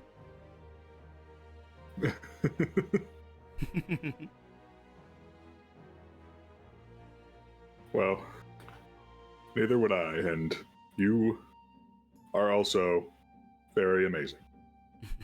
In many ways. Well, yeah. You see her getting closer to the bed again. Yes. In just how many ways, Ronan? I can think of 4 ways, 4. at least. Well, now that the both of us are more accustomed to each other, perhaps we can make it 5? You hear a knock on the door. Oh. Oh. As you hear the knock on the door, you find that there is a bit of a shift from Obera as he looks to you. I guess there's a difference between night and day, huh? Yep, there sure is. Maybe we should meet the new day, I suppose. If you're still tired, you can wait here. Should I answer, or should we be really quiet and hope they leave? Well, it depends. What do you want to do? As she looks over to you, you see that she leans forward and goes to plant another kiss on your giant shark lips. Your giant whale shark lips. Reciprocates. There is another, like, very light tapping on the door. As she looks over. Let's make sure no one's died. As she gets off the bed. Alrighty. She goes to answer the door. Upon her making her way over, you see that the door opens, and there is Eve from the area before. She looks in. As she does, she goes, "Oh, I'm sorry. I didn't realize the two of you were awake. There was. I'm a bit. I'll wait outside." She goes out. As she does, you just see Obra look like very confused, like, what's going on over there? You would know, Ronan, as you look over toward where Obra is over at the door. She has yet to put the fabric on her waist back on. Oh, so, right. As she, Obra I'm just still used to that. As Obra closed the door, she's like, "That's weird." He points over to it, wherever it is. Well, I'm going to die. All right. It takes a couple. I'm sorry, I didn't notice. Yeah, well, you know, I should have. It's I'm going to make sure that they. Yeah, I'm gonna. She just see him putting on everything. And it's like, Ronan, Ronan, you just have a. I'll be. You see her go outside.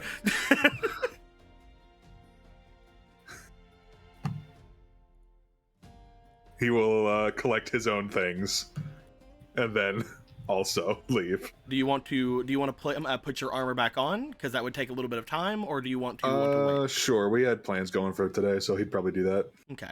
You'll take a couple of minutes to put your armor on. It is not a ton to do. You do have to find it all, but you put your armor on. Should really fling that nail across the room, huh?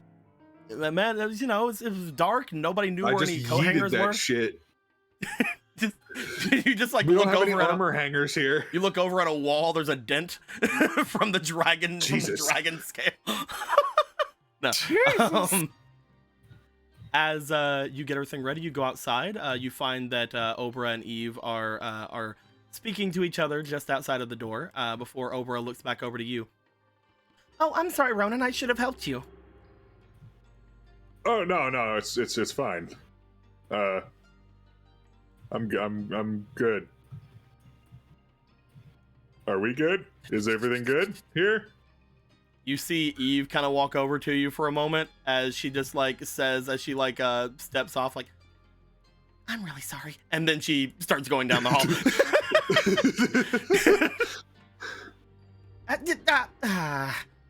Obra holds a hand out toward the direction that they were going, and then just sighs and looks back over to you.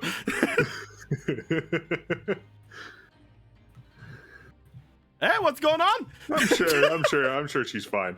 Nothing. You guys ready to start the new day? I am so ready. You have no idea. Oh, that's what I like to hear, Ronan. How are you this fine morning? I'm doing good. I had a bit of a late night conversation man to man with Gorthos, and had a lot to think about when I woke up. But everything is doing well. He looks around. You two come out. I'm going to go eat breakfast. La la la la la. I guess that's just a thing people are gonna know now, huh? I don't know if he knew much of anything, to be fair. We can most likely just talk to him and not explain if we don't want to. We don't have to explain. So, Marco wants to go and get that treasure. Oh, that sounds fun. And I told him that I would go with him because there was water around, and just in case there was any caves or anything of that nature around. You don't have to go if you don't want to. It's something that I told him I would help him with. It's up to, if you'd like, you can go and eat, or you can do whatever. I can, if y'all are going right now, I can hold off on that. It sounds like fun. Let's give the maid a moment. Yeah, maybe we should.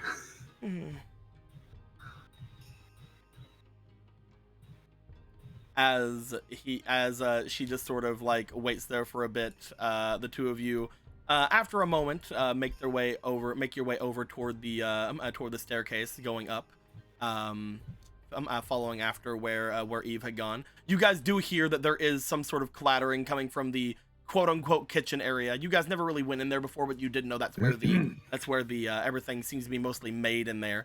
But as you guys do so, we are going to go to Gallon and Polo.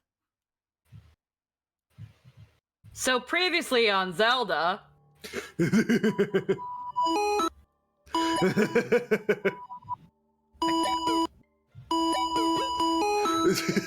Just 50 times. They're still going.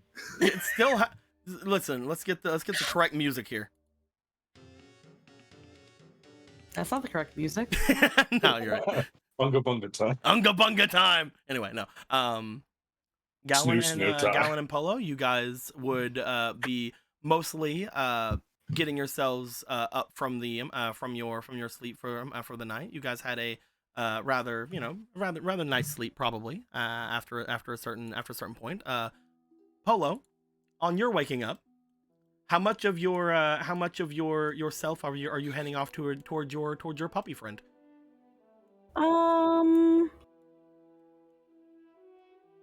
This is where I always forget. So, Currently you are below half. So Yeah. the current amount you have on him is it works. It is definitely something like that. You do know you were brought out of it last time, but that was mostly because of the holy water. It is up to you whether or not you want to give more or not. we can keep him at where he is. Okay. Yeah, he will have his 3 temporary, he will have his 5 from you, and he will have his 2 regular. You wake up, you find yourself going into your high demon state. You're getting a lot more used to it than you were before. So you are more readily able to go into it at this point. Gallon, as you were going to be waking up, you do feel the connection with your sword spirits being slightly lessened, mostly because this is one of the first nights you've ever spent without having them right next to you.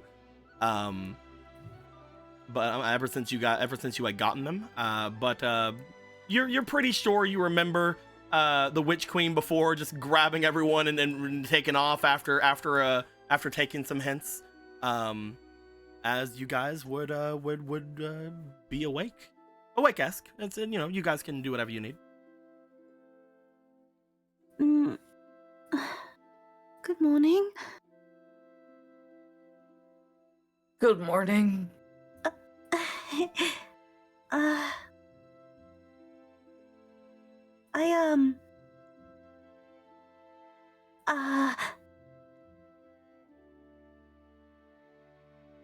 I didn't,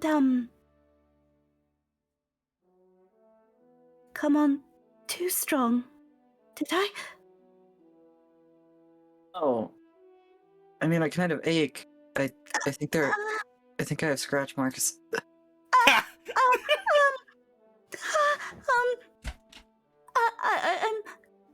I mean, you could always heal yourself, or we could find some place to treat them. And Polo speak for suck it up. I'm playing.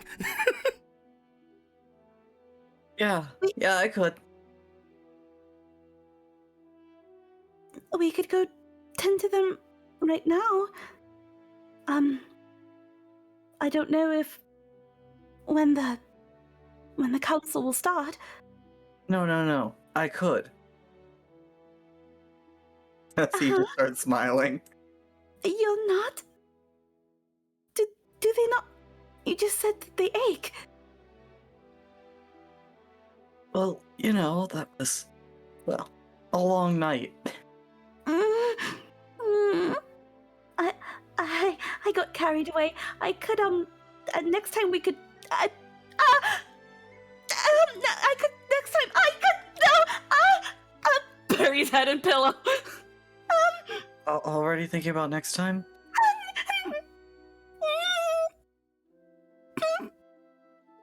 will better watch my composure. I never said it was a problem. No?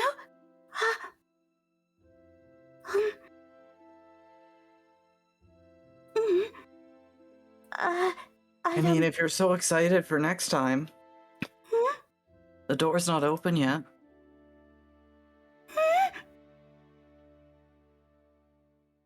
That is, in fact, very true. It is, in fact, closed. I think I can understand now why, you did it as much as you did.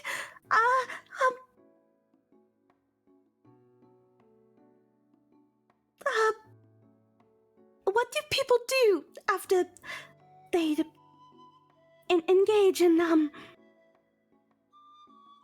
this level of, intimacy? That entirely depends on who you're asking. Have a nice breakfast, sneak out, have some water. How many would it be? I want to say around 8. 8? 8 water? No, I'm trying to remember how many times. Listen, it was a long night, like 3 weeks ago long.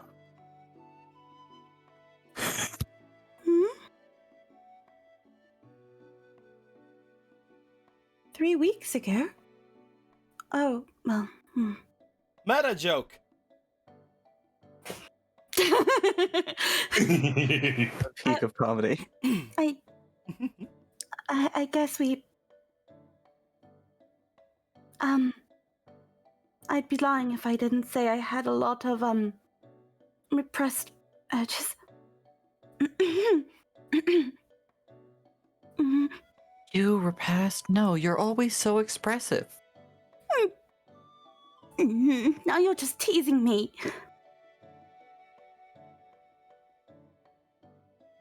And?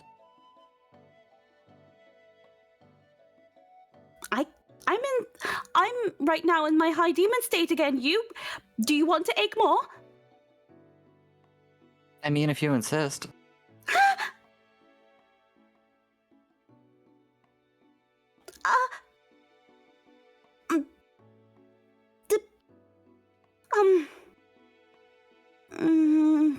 Just plops back on bed. I'm sorry. This is, I'm really happy, and yet, it's still hard to process that I did what I did. I mean, if you don't mind me saying, you were a natural for somebody who had no idea what they were doing. I guess someone with as much experience as you. Your word is definitely worth its weight in gold. As embarrassing as it is a little bit, do you think after a couple more rounds I'll be as confident as you? That is entirely in your hands. I almost want to test that theory, but I feel like if we indulge a bit too much here of all places, people might wonder. But at the same time, I can't say I really care. What did I say last night? The rest of the world doesn't exist until the door opens? Hmm. You Well, might I'm- want to prop up a chair to make sure nobody opens it. That requires getting up out of bed. Listen, I'm the one in pain here. Could have asked me to stop. Why would I have asked you to stop? I don't know. It seemed like you were enjoying it. I was. I think you're already rubbing off on me. There was enough rubbing last night. You pervert! Just sits up and just bops with the pillow. I didn't say something wrong, did I? No. No, it's just you say it so casually and so blasé. One of my many specialties. Is that something I just have to get used to? Yes.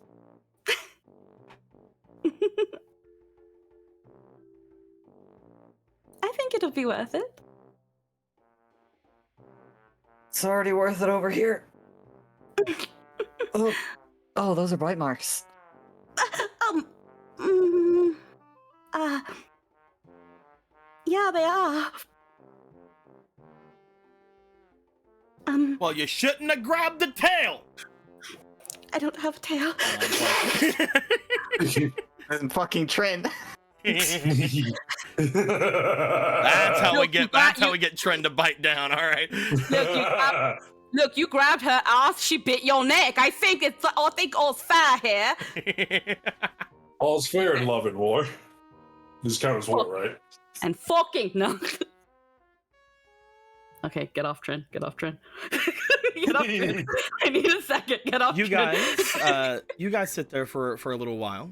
Upon doing so, again, Gallon, upon just seeing the bit of confidence actually coming from Polo and the and joking around about different things, you look around the room, and upon doing so, you for one, way more than Polo would, even though this is Polo's thing, you would find note that as you look around the room, there is a decent bit of magic coming from your things. As you look over to it, over toward your bags and your boxes, your different trinkets and whatnot, you do find over on the shelf where you had placed the small box you had placed the eye into before, seems to be radiating a lot of magic, not like demonic energy like you would normally associate with demons and other things of the such, but something that you with your witches kind of understanding would note as just overflowing with magic. Oh God, what is the eyeball doing? Now that I think about it, it's a really good thing that you stowed it away. Yeah, there's magic coming from over there now. Well, don't strain yourself too hard. I guess I can go check it out. It is mine after all. I was about to say. Don't want to stress out that aching body of yours. I'm not done with it yet. You know, I am a little thirsty. As Gallon lays there, he's just going to like conjure water above his mouth and let it fall in. It's just lazily drink. Gallon waterboards himself. Gallon goes to show that as he does this, he never closes his mouth, showing he has zero gag reflex. Of course. It's just a power move. Exactly, yo. And I can't believe this man drowned in the desert. I don't know how he did it. Do you want to make your way over toward the small box then, Polo? Yeah, she'll make her way. You see Polo get up and go over towards small box. The palest, whitest ass you've ever seen walking over as they're doing so. But man, is it rotund? It's a very rotund pale white ass. It's a sheep booty. I hate to see her go, but I love to watch her leave. there's damn it. there's that grabbing the box and then just going back to the bed.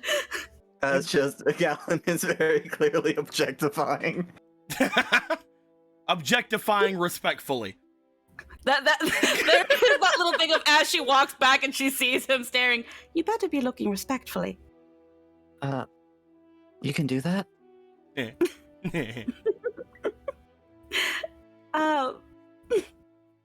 You know what? Now we're even. She sits down. Polo, as you sit down, you go to open the box. And because you brought it back over toward Gallon, I'm going to have both of you roll me something. However, I want you both to roll something very different. With Gallon, I would like for Gallon to roll me for his... Let me find your stuff here. Yes, Gallon, roll me for your instinct. However, this is a magical thing. I will allow you to add half of your spirit. No, not magic. I just said it was a magical thing. Add your spirit. Add half of your magic to it. So go ahead and roll me a +3. And Polo, I would like you, as you grab this thing, roll me for your diligence, please. Okay. 16. I'll put this bear.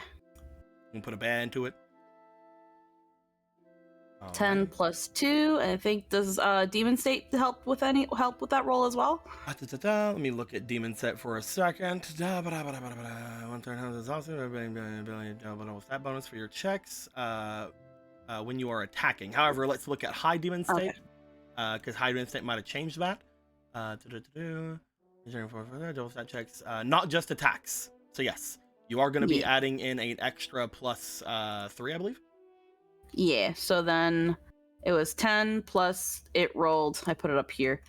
It was a +2, and then so the diligence that makes it 15, and then an extra 3 because it doubles it is 18. Okay. Polo, as you grab this, you look to the eye that seems to come out from the thing. Again, the eye that reminded you a lot of, again, your father, even though you don't really remember much, if anything, about him at all.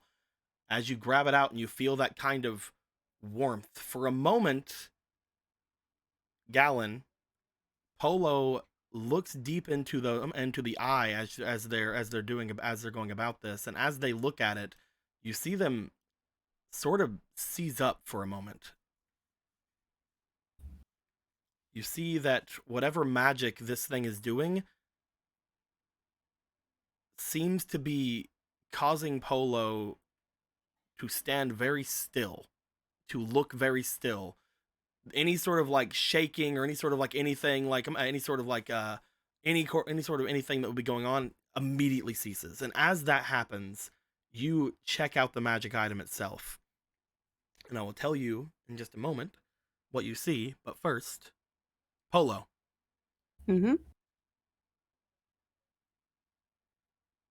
You stand before Volcircuit.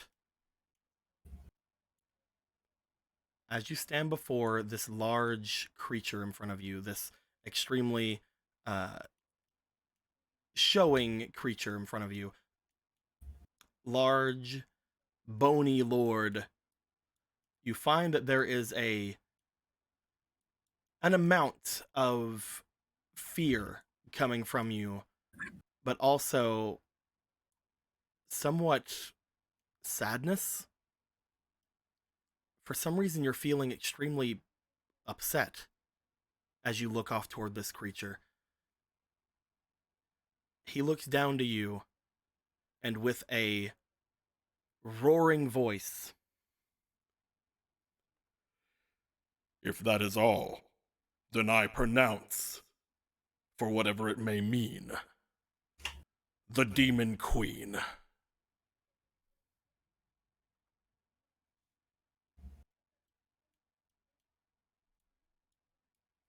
As you look forward, seeing that, you feel a bit of a shake just from Gallon, as you would look toward Polo, as you would see whatever is happening in front of her, not really seeing what she's hearing or anything of that nature.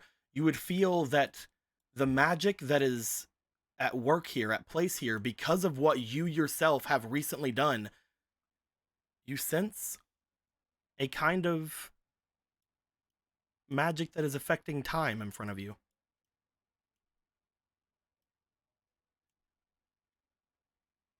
Polo, you're not going anywhere, are you? Do I hear anything? Polo, as I said before, you feel like the kind of like shaking, kind of like messing about. You latch onto those feelings for just another moment, this sense of pride, the sense of fear, but also the sense of somewhat sadness as you come out of it and you see Gallon shaking you in front of you. That's like the as like she shakes, like she was holding onto it and it just kind of falls out of her hands onto like her lap on the bed. What was that? Just like starts blinking her eyes and then just starts like rubbing them. Apologies, I I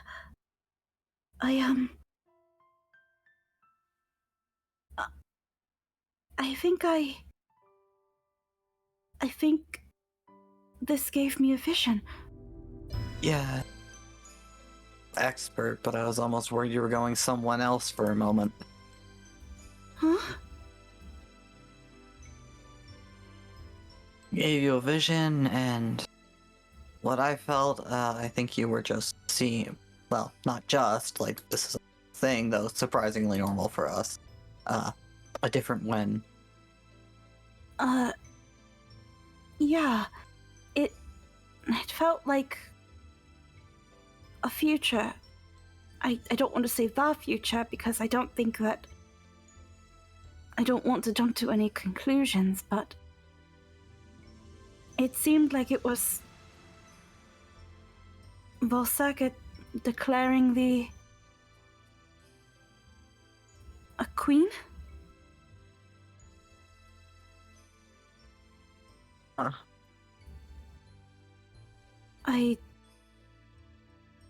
I don't know what it has to do with me, and that vision had nothing to do with Father. If anything, I thought that that's what this would give me. Well, I mean, the guy in it's downstairs, right? Can always just go ask. Guess so. Just like slowly picks it up again. You think he's mad? I convinced him to drink a lot of holy water. I mean... Now you're regretting it! I mean, if he even remembers? I hope not. I mean, I made him drink a lot more holy water than he thought he was drinking. If he is as prideful as I have heard, he might not even mention it for fear of it being used against him in some way. Yeah, definitely. It'll be fine. Besides, I think you have a rather lucky streak about you. I think you'll be fine. Besides, there is also no violence condoned in the summit. Yeah, let's just hope it stays after.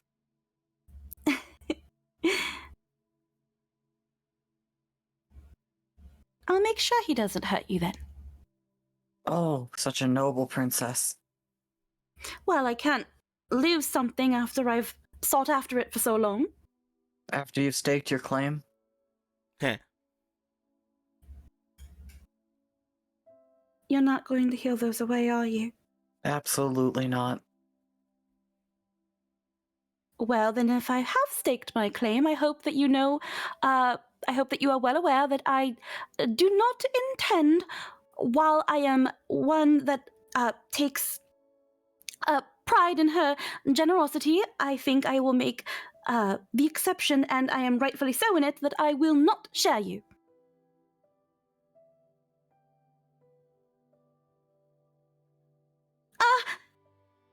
I mean, you have a choice. You don't, if you don't want to, you don't have to.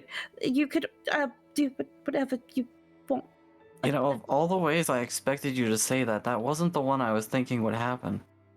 Hmm? Huh? Ugh, there's nothing to worry about.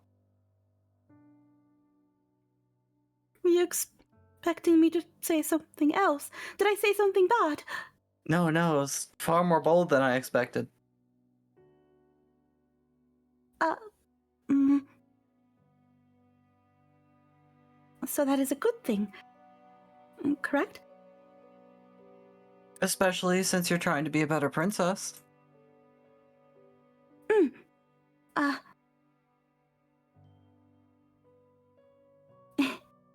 it, I still don't understand how, some people do it so easily. Like Brother Vega, Brother Hadar, but I really do wish to try. Just be really sure of everything you're doing, and if you're not, just pretend you are. Is that advice coming from the best? Do you think I ever know what I'm doing? I will say for a time you did rather have me fooled, but then after some of your more risky endeavors, I did come to question your sanity. They worked out flawlessly.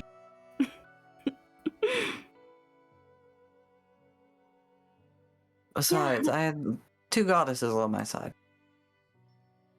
Technically 3, but one's here. I fucking heard that, you little bitch. I'm kidding. Get fucked.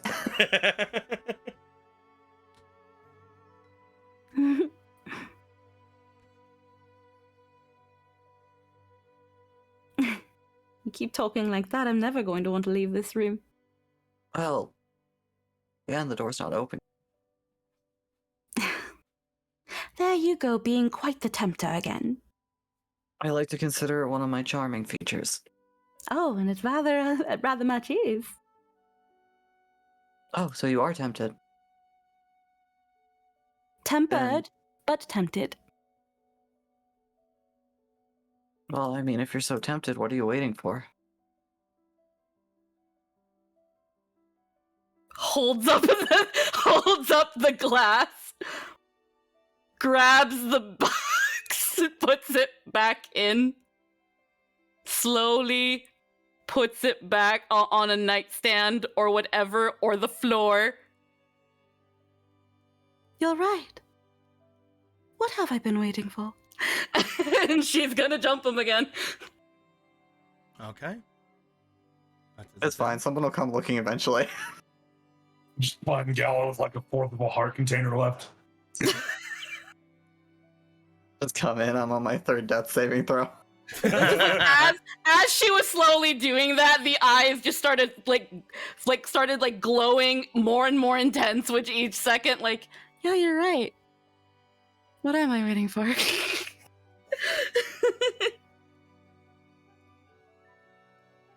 just jump his bones, lip lock, ready to go. They're both still naked. It's okay. Okay.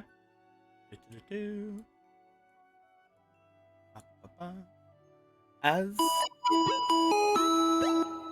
you guys go ahead and do that, you put away the magic item. You go about doing things again.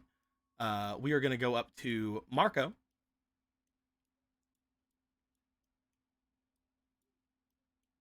Hey, Marco, you wait up for a little while.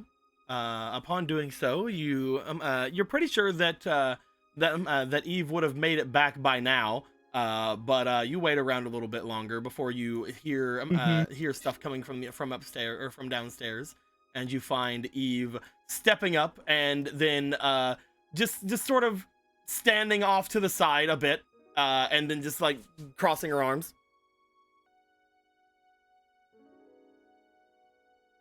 Everything all right? Nothing. I found. They'll be here in a minute. Okay.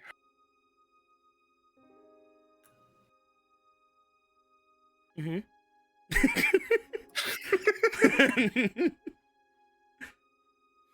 They stand and wait. Do you want to say or do anything before other people show up? I guess the only other thing would be to collect the goddess at this point. Want to make your way up toward the mortal goddess? Yeah. Going back up.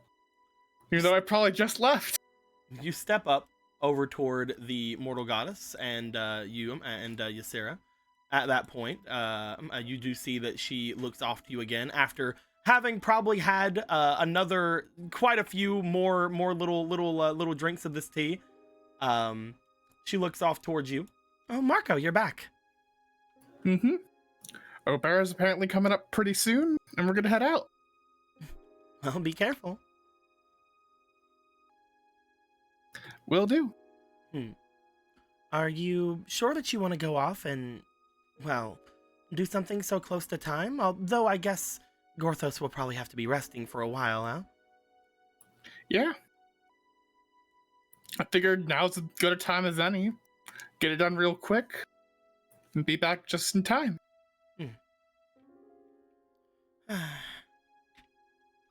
Like I said, be careful, Marco. Will do. You want to say or do anything to anyone up here? Nope. He's coming to get the goddess. You want to get another sip of tea? You know what? If you insist, DM Sama. I'm just asking. You make your way over. You go for another sip of tea. Like another roll from you, really quick, if you'd like. Oh, come on, Tika. Why have you done this? Done what? I have 3 more fleetings from Din. I mean, you don't have to. If you don't want to use them here, that's fine. Okay. Oh wait, hold on. If you don't want to, because it's your birthday, if you don't want to use them here, that's perfectly fine, my dude. No. Okay. He doesn't have to use them. He doesn't. I don't? He doesn't. No, because you have birthday inspiration. That's true. Emerald, if you don't want to use any of those, that's perfectly fine, my dude. All right, I will just use the birthday inspiration. Okay. Let's roll those 3 first. Ooh, a +4. And we're not using any of the fleetings, correct? None of the fleetings yet? Nope. Okay. That is an 8, so that's 8, 9, 10, 11, 12, 13, 14 altogether. Good to know. Oh, well. As you take your sip of tea, you make your way away from where you are. Do you want to, as you come back down, at this point, do you want to do what Gorthos had asked you to do first, or do you want to just head out? I may as well get that done real quick. Just zap some power into the coin, and yeah. As you step out, you will note people are coming up from the bottom. As Ronan, you and Obra are stepping up from the stairs below. You see Marco just ahead of you, as well as Eve off waiting for you guys at the corner of this place.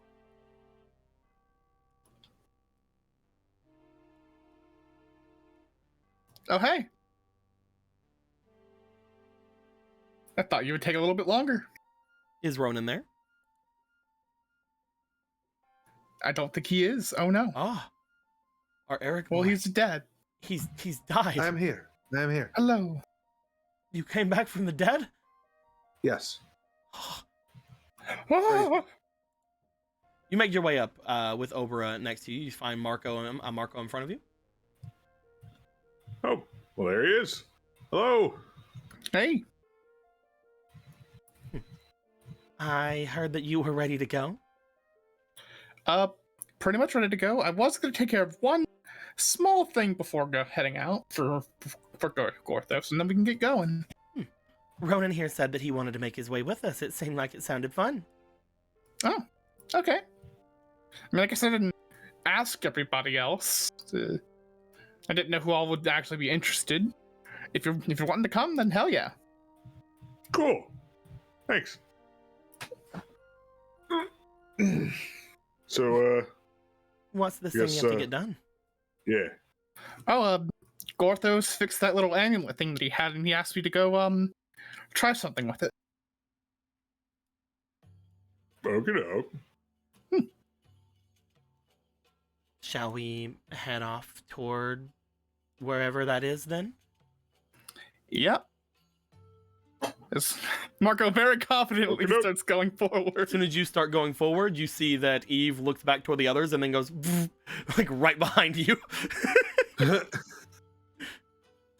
As that happens and as those two go down, Obra just smiles for a minute. Oh, that's going to be fun. Oh, what? Oh, nothing. Don't worry. Shall we keep up? Sure. The two of you make your way after him. As you guys go off into the main area, you two, the four of you will find that there are a couple of people in the main room of this place. You find that looking off and around, there appears to be bits of mud seemingly tracked in from the inside of this, from the doorway of this place. Let me find that muddy color. Let's get that mud. Upon looking at it, it seems to have been made with some rather large feet or something of the sort, making their way through. As you look off toward that, you do find that there is the demon you guys had seen before looking into the fireplace off to the side. And you also find, if I can find him, yes.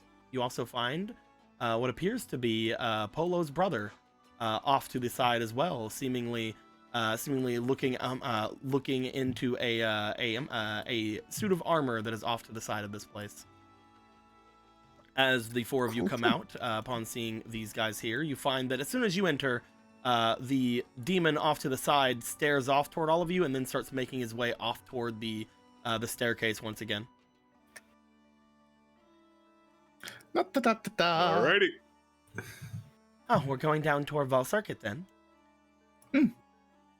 Shouldn't take too long. I would probably have to make myself stay here then. I was not summoned back there, so I will await you all here. Oh, well, alrighty then. Also, this time, let's make sure not to be in the same chair. I don't know why the magic's so weird. Well, you don't entirely need me to go with you either. I'll stay here with Eve. All right then. Ronan, you look back and just see a smile going across her face. I'll tag along with you, Marco.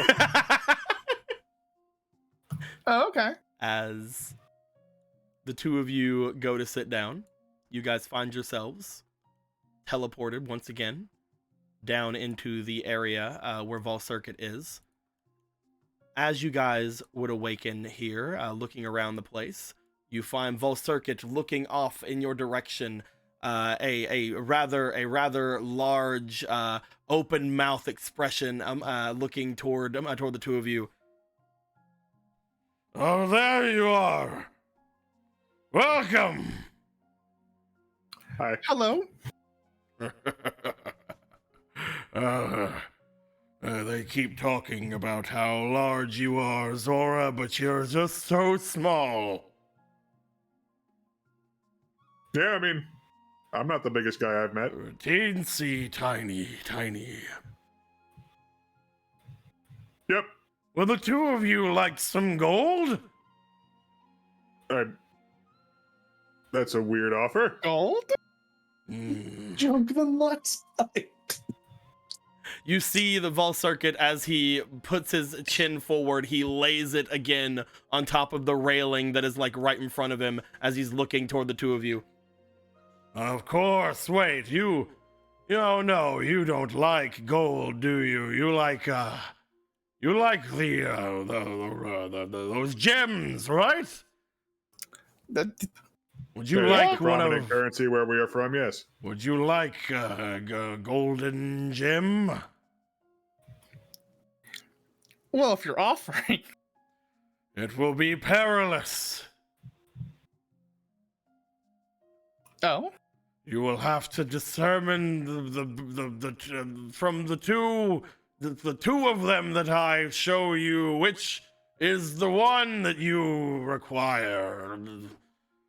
Look forth, adventurer, and you'll see the treasure awaits. As he moves his arms to the side, you see two chains coming down from the sides of this place.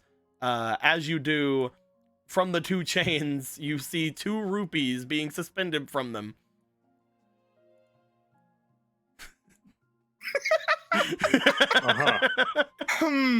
Marco steps forward, head on chin, inquisitive face, looking to the 2 of them. Don't ask for any hints, human. Hylian. Yes, Hylian. Zora, goddess. What a tricky puzzle you've got here, sir. That's Green right. is your color. Now choose, Spelunker. Which will you take? He goes forward. He looks over to this one. He starts edging towards it, looking at it a little bit closer. Aha! I've determined it. Oh, It's this one. As he starts sprinting. no! Over to this one. No! And with all of his amazing tools at his disposal, he hooks, fucking jumps in the air, just super high, just grabs the gem from the chain. You treasure hunter. You are everything that was brought forward to me. Javier was right about you. I'm glad I didn't disappoint. As he takes the treasure, as he's still hanging from the chain with one hand. I thought I had you for a moment there. Holy water's no joke. He just mumbles to himself. As you grab the golden rupee down from the chain, you put it away as he looks to you. Since you have passed my tests, thief, you will do my bidding. Yeah. The reward is to serve you? Yes, it's a great reward. I don't know. I feel like I've seen better rewards. What would you have me what do? would make the reward better, Zora? I can give the best rewards. More than any you could ever know. Oh man, now you're putting me on the spot. Marco, what's a good reward? What's a better reward than that? A powerful artifact? 1 second.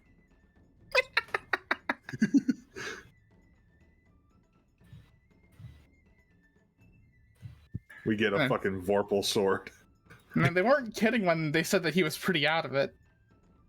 How is there gonna be a meeting with as this? you ask him for a powerful artifact, he looks to you. Marco, I would like you to roll me for your charm, please. Yes, and this is why I kept the 3 fleeting. Jesus anyway, Christ. here are my last 2 inspirations. I Let's love do he this. starts laughing as you go, no!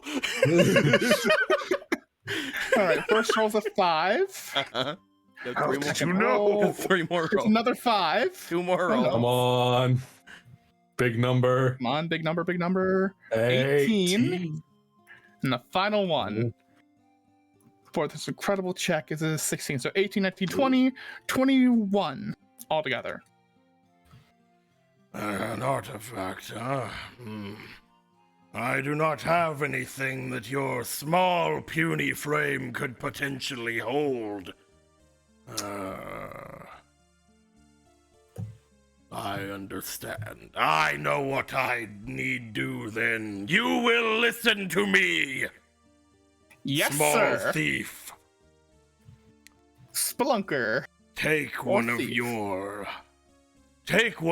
items and place it in my maw.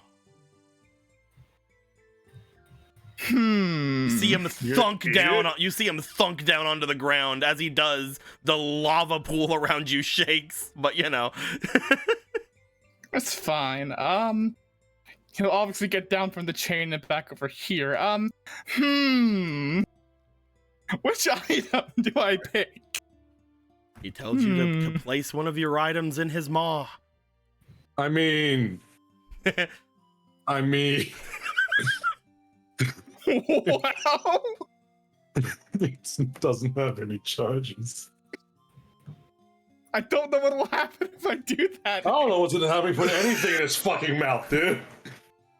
Do And if it. he does, I'm gonna be mad because my fucking disembodied head can't do that. Fucking.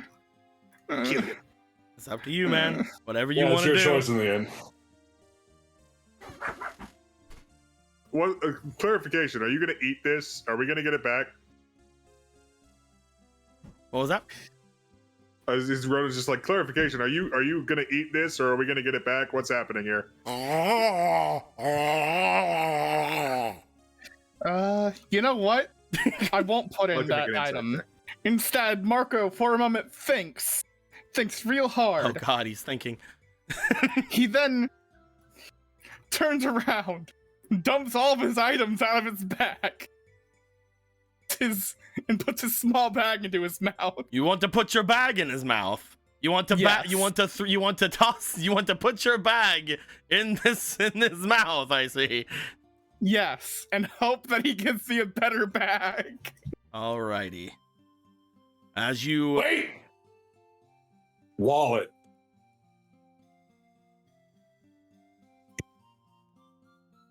Hang on, I gotta are we at going least with do this bag, for or- posterity. Yes, I'm just putting the items on the ground. All right, cool. They all fall in the lava through these holes. Oh fuck! Oh come on, No, Nico. You know what? you're You're the one that placed them there. That's all I'm saying. I literally have to move my camera over to look at them better. You know that there's a system to how fucking tabletop works. Anyway, I put the bag in his mouth. Let's see what fucking happens. You take the bag and you place it into his mouth. As you do, he rises up. You hear the bones clacking about as he chomps down onto the bag. You see him rising up and dancing his life away in front of you, wiggling back and forth as a darkness appears throughout his bowels. Oh gosh! You see the same malice that usually fills up Gorthos, fill up the bone-like rib cage throughout his body, going down. You see him swallow just before the bag as it goes down his throat and disappears into the darkness. After a moment, you see him.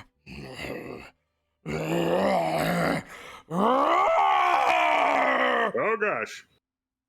As he lets out a little. And then.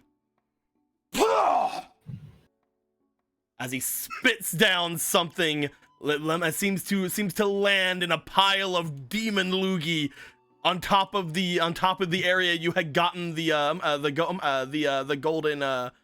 golden rupee.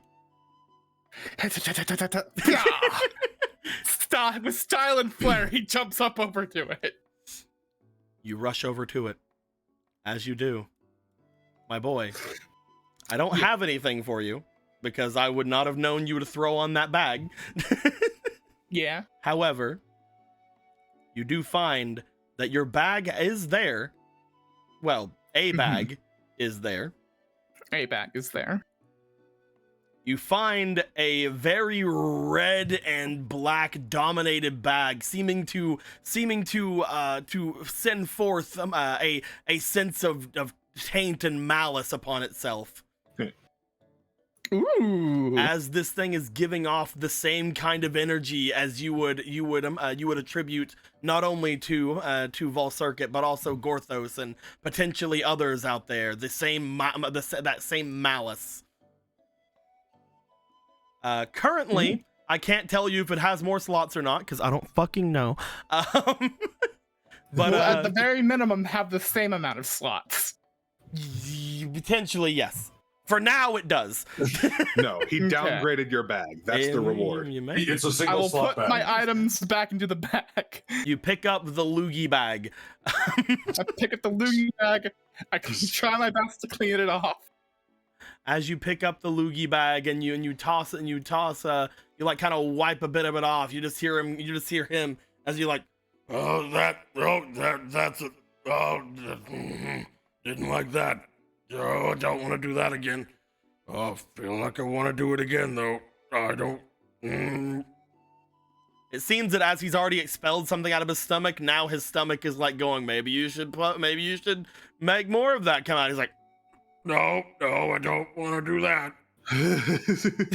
It's fine, your lordship. We can head into the other room and you may do as you need to. All right, you go over there. You go do that. Mm-hmm. All All right, come on, Ronan. Go to the As other Marco room. is starting to run to the other room. just dead sprint. As you guys start running off, you hear, oh, here it comes. Oh no. You just hear, as soon as you guys hit the stairs on the other side, just a blah, and then like a large amount of splatting and splashing behind you. Oh god, we should hurry up in here so it doesn't flood. I'm already in. Whew. The two of you make it down toward the room with the large, strange object in the center of it. Okay, now that we're here, oh fuck. Okay, I was not expecting all that. But hey, free money and free magic item, I guess. Free weird bag. Free weird malice bag. And it's weird that he's Demon still bark fucking. bag. It's weird that he's still fucking drunk. Especially like, you know, he seemed like he was at least calming down last time, but now he's like, oh, I'm gonna throw it all up. It's all coming up. He's just got to get it out. He has a lot to get out. He's huge. Remind me that demons should definitely not have holy water. Probably not, no. No. All right, let's look at this thing. So Ronan, Gorthos told me to come charge this magic item here, and I'm gonna try to do that. Alrighty. So DM Sama, Mm-hmm. since I don't know the actual mechanics of how this thing is supposed to do its thing, Yeah. could I perhaps use my curse abilities to suck power out of it to put into the magic item? Since I do in fact have two magic sucky spots. Unfortunately, no. Ah, damn. Whenever you try to So- get close to this thing, just like before, it starts doing its very, very quick spinning. And whatever sort of pressure and magic that is inside of this thing is very much too much for your curse ability. Mm-hmm. So, do we just like touch it with it? Is that what we should try? I don't know. I mean, You if know we don't that know, then it's as good whenever as any other option. you know that whenever you guys had came here before, whenever you guys were messing with, were working with Gallon, you guys were able to attempt to make this thing stop. However, it was very tough to do so. And again, nobody else really seemed to be able to do it. But if you guys would like, you guys could attempt to try to do that again whenever you approach it. All right, let's. You want me to hold it and you can touch it? Let's do this together. Okay, cool. Yeah. The two of you step forward. As you do, the object begins to spin and spin and spin. It looks as if it is going rather crazy once more in front of you. I would like the both of you to go ahead and roll me for your spirit, please. A spirit time. Sure. That's not Well, that's a it. That nat is, in 20. fact, a 10. Looks like you have a fleeting, Ronan. Oh, okay, cool. Yeah. Listen, I got a nat 20 on this roll. It's fine. I also got a nat 20. Okay. Being all right then. So you are able to stop it. Fuck, roll this thing 3 times for me. Okay. Hang on, I gotta unselect myself, and I'll go ahead and move Ronan at least out of the way so it doesn't hit him. I could take it. Looks like a nice. Oh, nice. Okay. You said 3 times, right? Yep. 17. Damn. 19, 17, and let's just give this a good old spin. Nat 1. Aw. All right. First two were really good. 19, 17, 1. As you guys look toward this, Let's go ahead and. That's still like a 37. For every 5 that you guys just rolled, we're gonna give one magic item you guys have 1 charge. Oh snap! So with a 35 estimation, we will give the Ether Medallion a 7. Hey, Bling. that's pretty good. As soon as that happens, you find that the glow from this thing seems to disappear and become inert. All right, I think that's all we can do. Well, that was quick and painless. Fucking 2 nat 20s, dude. Yeah, that's pretty good. Alrighty. All right, we got a lot more out of this than I thought we would. Yeah. Now we All gotta right, go now- back past him. Now we just got to get back upstairs without getting barfed. Here we go. I guess, is it gonna be like a Malice-y barf, like with the bag, or? I'm not gonna be looking at it. I'm being perfectly honest. I'm just gonna try to ignore it and make my way. All right. Marco will not say what's on his mind on it. It's gonna be a huge mess. As the 2 of you go up, you guys find that that Volcircuit is laying on his stomach, once more, laying out in front of you. You find that there's no liquid on the ground as you look around. There does appear to be, there's some like red and black steam almost coming up from the stone, as if there's a lingering sense of evil and malice about the area.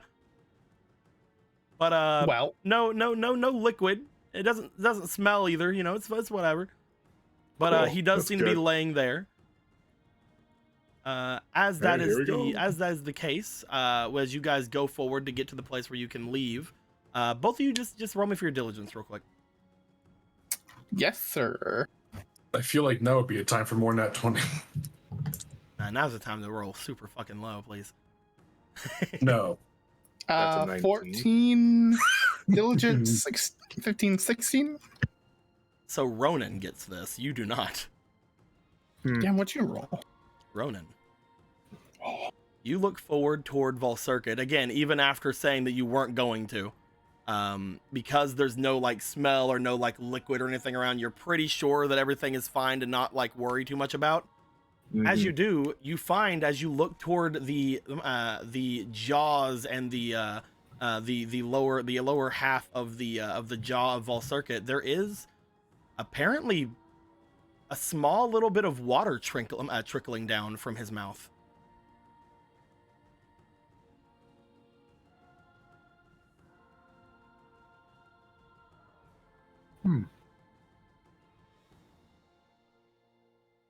That's weird.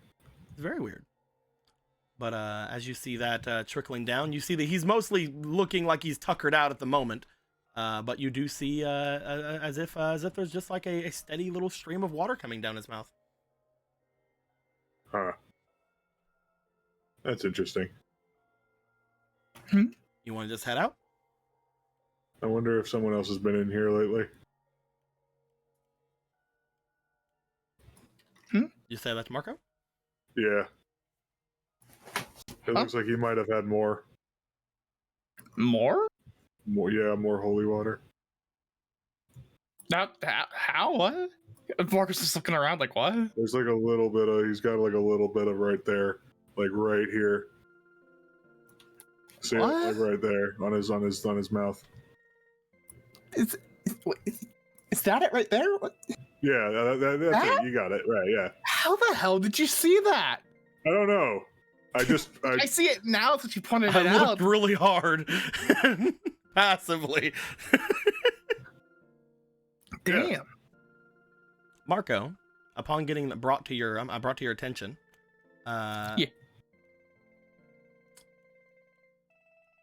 just gonna make sure I understand something. Go away, get out of here. Okay, fine, fuck. Get out of here. No one needs to know anything. Go ahead and roll me. Another diligence check. Only this time, roll me with advantage. Ooh. Advantage. Mhm. Oh, okay then. You know what? I will use a goddess point. Actually, we do need to get a refill on those. No, you fucking don't. So you It's a have- new day. You're right. Do. There you go. Oh, wait. That was a permanent one. This is a fleeting one. There we go. There you go. And I shall roll. 19 is the first roll. God, you Second were so roll cursed. is an 8, and the final roll. Fucking Come on, nat 20? No. Okay, so 19. With 2021? 19, Marco, you look over toward what Ronan has pointed out. The two of you kind of look a little bit closer at it. As you guys are looking at it, your danger sense seems to almost go off a little bit as you immediately notice it isn't that he got more, like someone brought him more. He is getting more. Wait a That fucking stream of second. water is constant Marco is. and coming from his jaw, meaning that it is in his mouth and not being drunk yet. Wait a fucking second. Someone's. There's more coming out. It's constant. Hold on a second. Marco's just starting to bolt towards it. Like, wait a damn second. catching up at about half the pace he's running. Marco's gonna. You bring yourself over to Vol Circuit. Upon approaching,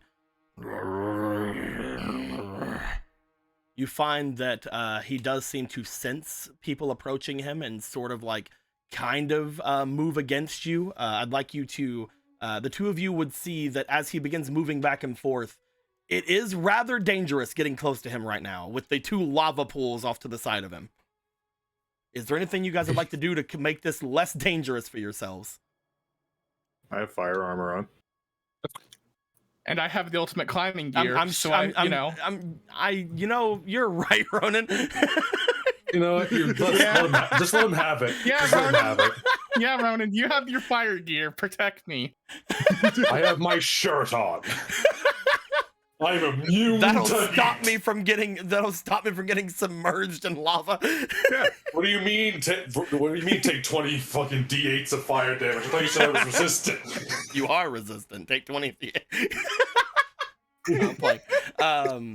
So you have your armor on. Is there anything you'd like to do, Ronan?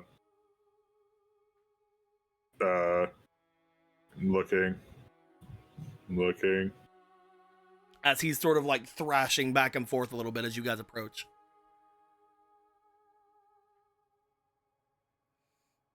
Hey, bro. Hey, bro. Hold still. Hey. I got something for you. Hey, bro. What are you trying to do? I'm gonna pull out one of my. Oh, these are really useful, but fuck it. I'll pull out a small yellow potion. You're gonna try to give him a potion? I'm gonna try to like get him to like calm down and be like, hold still so I can give him this while Marco does his thing. Okay, Marco, are you gonna do anything to potentially give you less of a chance of getting yeeted off into the lava? Well, how much is he thrashing? A lot. This man's head is about the size of the area you're trying to get to look at him. So even just moving slightly is enough for you to be able to potentially fall off into the sides of the lavas here. Well, at the bare minimum, in case I fuck up a little bit, I do have my hover hat, so in case I do fall off, I can recover myself. But I guess I'm gonna try and use my grappling hook to try to hook onto one of his horns as it flies by, I guess. You could definitely try that. So, as you guys are doing this, I would like for Marco go ahead and roll me for your finesse for trying to hook onto the thing, and I would like for Roland go ahead and roll me charm to see if you can try to calm him down, try to talk him down, because you're like, hey guy, hey, calm down, I got this potion. I'm gonna use one of these. And I will also use a one of the swords to because this is very dangerous. You see. Anthony gave a fleeting to Roland. Oh yeah, thanks, boy. Not the only one. And a fleeting to Marco. And a fleeting to Marco, and I'm doubling my finesse for this roll. This is very dangerous. It's dangerous. This is very dangerous. Oh, that's a 22. Let's go. Yeah. First up is a 15. Second roll, come on, let's get a higher one. So 15, 25, I guess. You latch onto the horn. There's no problem with that. Ronan, you do try to calm him down. You're like, hey man, hey, it's cool, it's whatever. You're like trying to get through to him. You pour the yellow potion into his mouth. You're not sure if the potion is having much of a use, but you trying to soothe him and trying to stop him from moving does seem to be somewhat helping. Marco, Okay. it is still dangerous. You are still latched onto this man's, and it still might be able to yeet you off. But as you get closer, upon investigating this, for the first check, I would like you to roll me for your diligence again, please. Yes, sir. Heckin'. You know what? Just for the occasion, I'm gonna turn these into goddess points. I was fixing to fucking say. Yeah, I was freaking say, if you were gonna, I would not hesitate to kill you. If you got something bad, I would not hesitate to fucking kill you if you're throwing in that right now. But yes, there's some, let's give you some goddess points. This is not how I thought today was going to go. I was not gonna hesitate. Happy birthday. So, first off, I guess I'm gonna just use, you know what, I'll use fucking, I don't know how many rolls we're about to have. So at the very least, for this one, I'm gonna use 2. You're gonna use 2 for your diligence check. Yeah. First up is 12. 13. Come on. You can do it. 16. There we go. That's a 16 18 plus altogether. plus your 2. That's an 18. You are able to get back to the point where you're at, even through his thrashing, thanks to Ronan kind of keeping him a little bit down. I'm not gonna have him roll against you, because he definitely doesn't like people climbing on him like he's a Shadow of the Colossus monster. What? But as you get around to the point where you were at before, roll me for your experience before you get shaken off, Yep. and we'll see if we need more rolls after that. Alrighty. Yeah, We'll throw in the 1. very fun.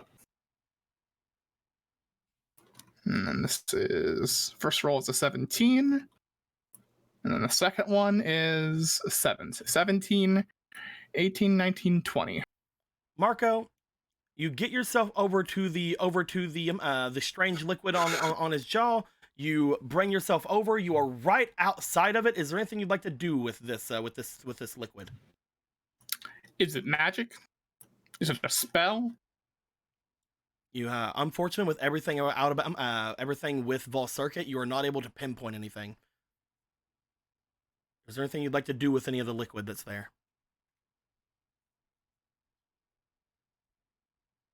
What is there anything in this?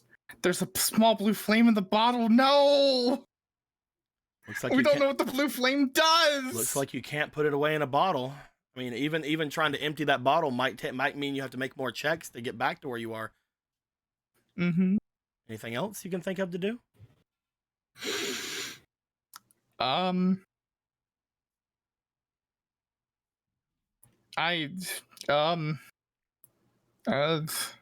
Fucking, because I thought if I could, see the water, I could, do the magic sucky thing.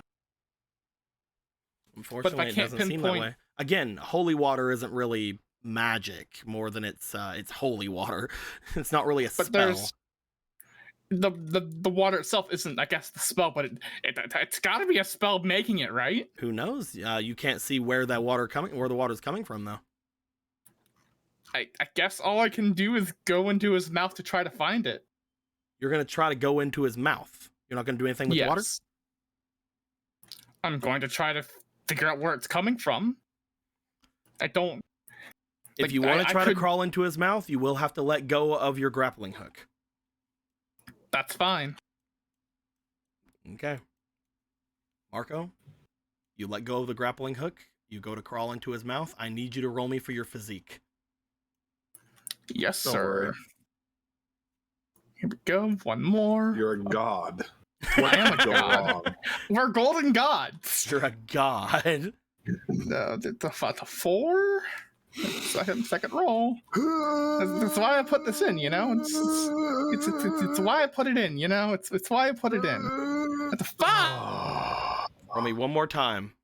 We're cutting it off there, though. I'm saying out loud. Can't believe Marco's eaten. Roll me one more time.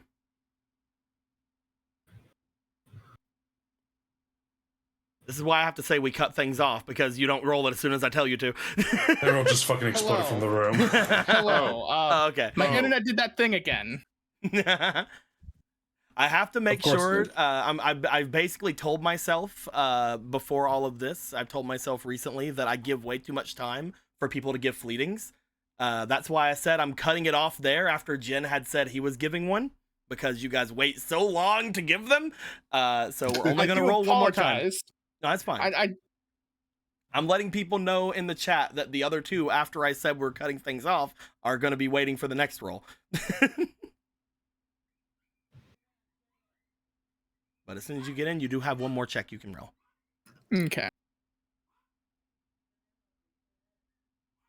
Come on, that's a 13. That's much better than it was. That's better than it was. With a 13.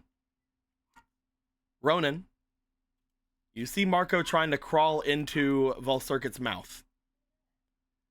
As you do, Volcircuit begins to kind of start acting up again because something is crawling in his fucking mouth. Okie doke. Marco, he's going to roll strength. While that's happening, can I do something? What do you want him to do? I want to try using alluring performance. I want to whip out my violin and try doing that to soothe the big boy. You want to soothe the beast. I will most likely fail, but it's a worth shot. Based on their preferences. But Ronan, you're a god. Allowing them to stay in a trance-like state. You know what? You're right. Creatures may attack in the case, Mr. must use a diligence. You literally summoned the god. I would like you to try. Sure. This is. I will. Okay, cool. This is against his spirit. So go ahead and give me a roll. I'm gonna use one of my fake cards to give me fucking goddess points. Get out of here, Zork Inspiration. Hell yeah. You have a fleeting? Oh, cool. I will use 2 of those goddess points. Okay.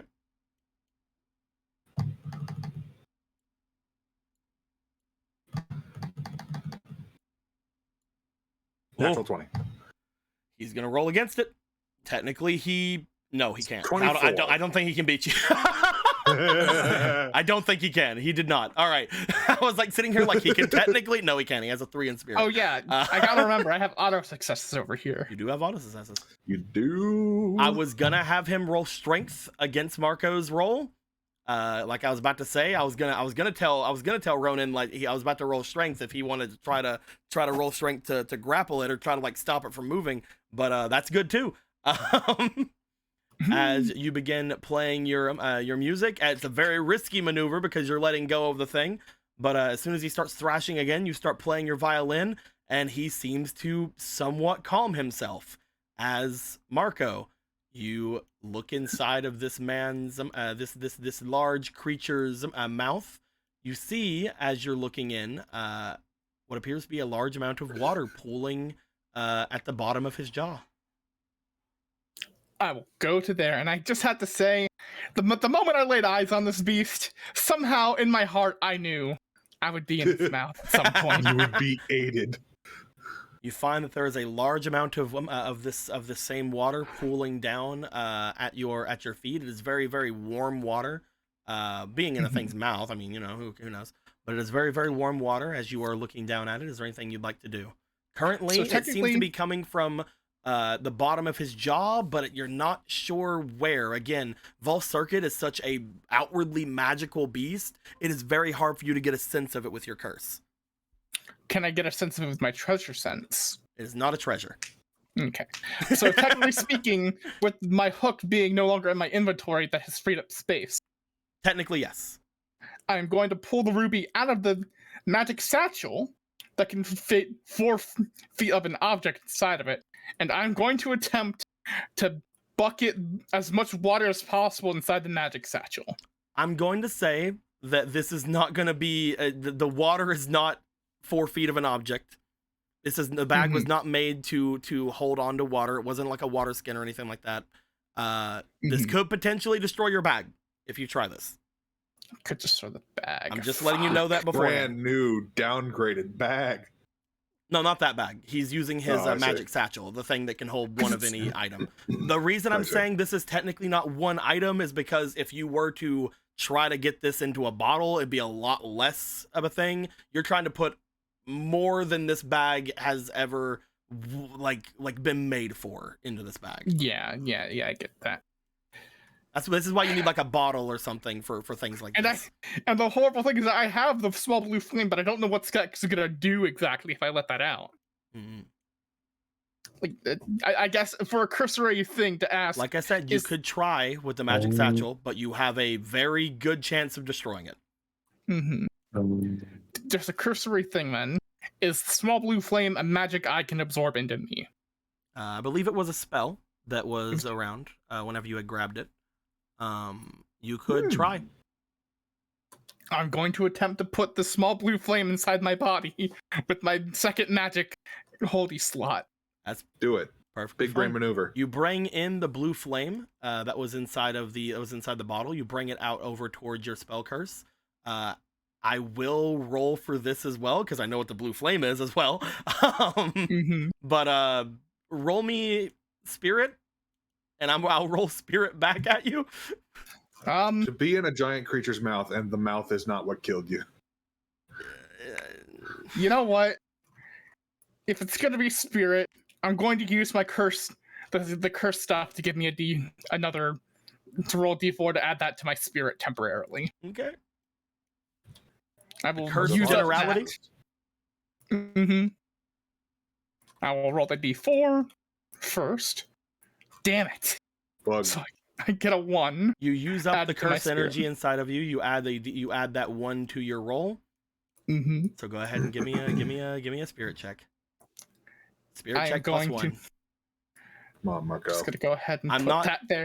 This is not dangerous. This is not dangerous. This part is not dangerous. The magic of the mouth shit is, but to you, this is not a danger. This is not something that is going to harm you. You don't think? All right, then. Well, I will roll. Obviously, you don't. You, the player, don't think. All right, so 18's the first roll, and I had a couple fleetings. You said. You have 2 fleetings. 13. Come on, Marco. The final roll is a 4. Come on, Marco. So 18, 19, 20, 21. 21's pretty good. I'm gonna roll against you.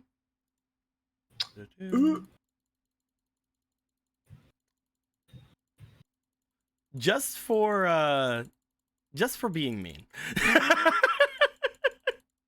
What? I'm gonna use one demon. I'm gonna use one of my demon tokens to give myself advantage. I'm going to use one of our fucking things to counteract that. All right, let's go. I did it. I was just about to ask if we could do that. You can do that, yes. Fuck you. That's why I go out of my way to say how many I use. That way you guys can tell me that I use that many to stop it. I was like, bitch, I just got 2 of them. You have to use that. Yeah, that's fine. I'll let you use the fleeting one. That's fine.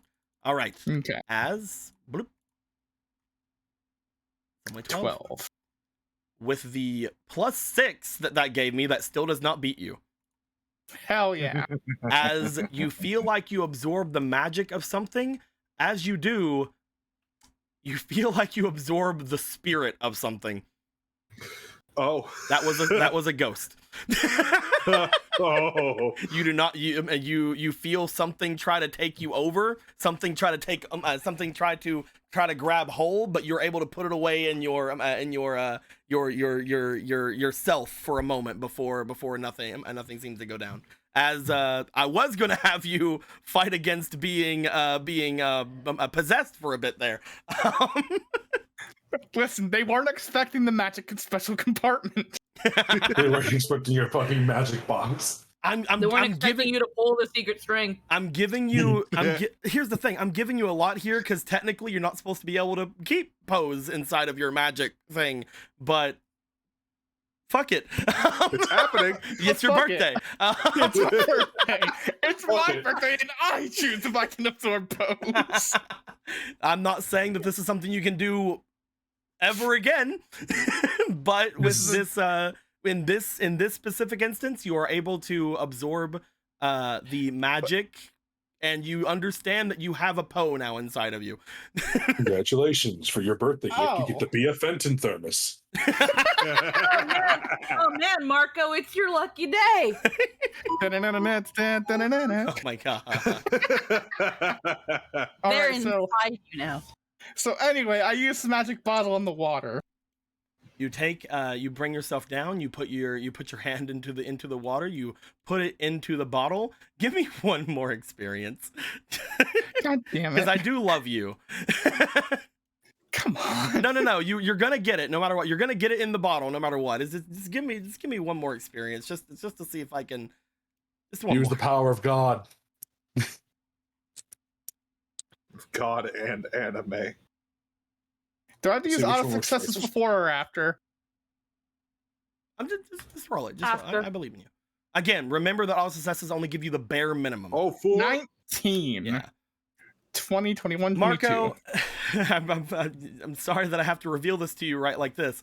Marco, as you put your hand down after absorbing this Poe into yourself, after grappling your way over into the area, after dragging yourself in, doing all these super cool things, you go to scoop it up. As you do, you smell a slight fragrance coming from the water as you note that it is tea.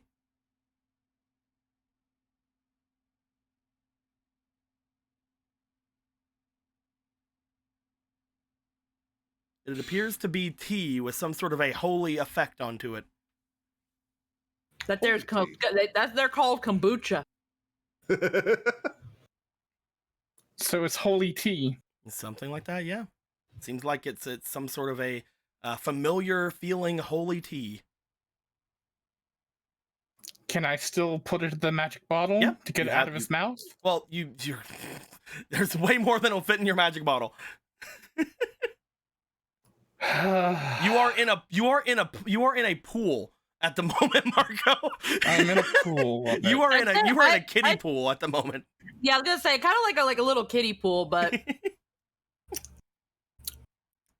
It's fine. Just do that thing that people in movies do where they have a bucket and they're just like constantly pouring it out. With just put it in the bottle and just yeet it out over and over. So I have a question before we start bottling out the water in his mouth. Mm-hmm. Where is it coming from? It seems to be coming from somewhere in there. Right now, he is looking in a deep kiddie pool of water that is already magical, inside of a magical beast. He's not able to, unfortunately, pinpoint exactly where this is coming from. But it does seem as if it has pooled in his mouth. You guys don't remember him, whenever he was speaking before, it's not like he was sloshing water out the sides. It seems like after he stopped moving as much, or maybe he stopped swallowing as much or something, it seems like this has pooled in his jaw. Again, as I mentioned to you before, Marco, as if it is continually coming out of it.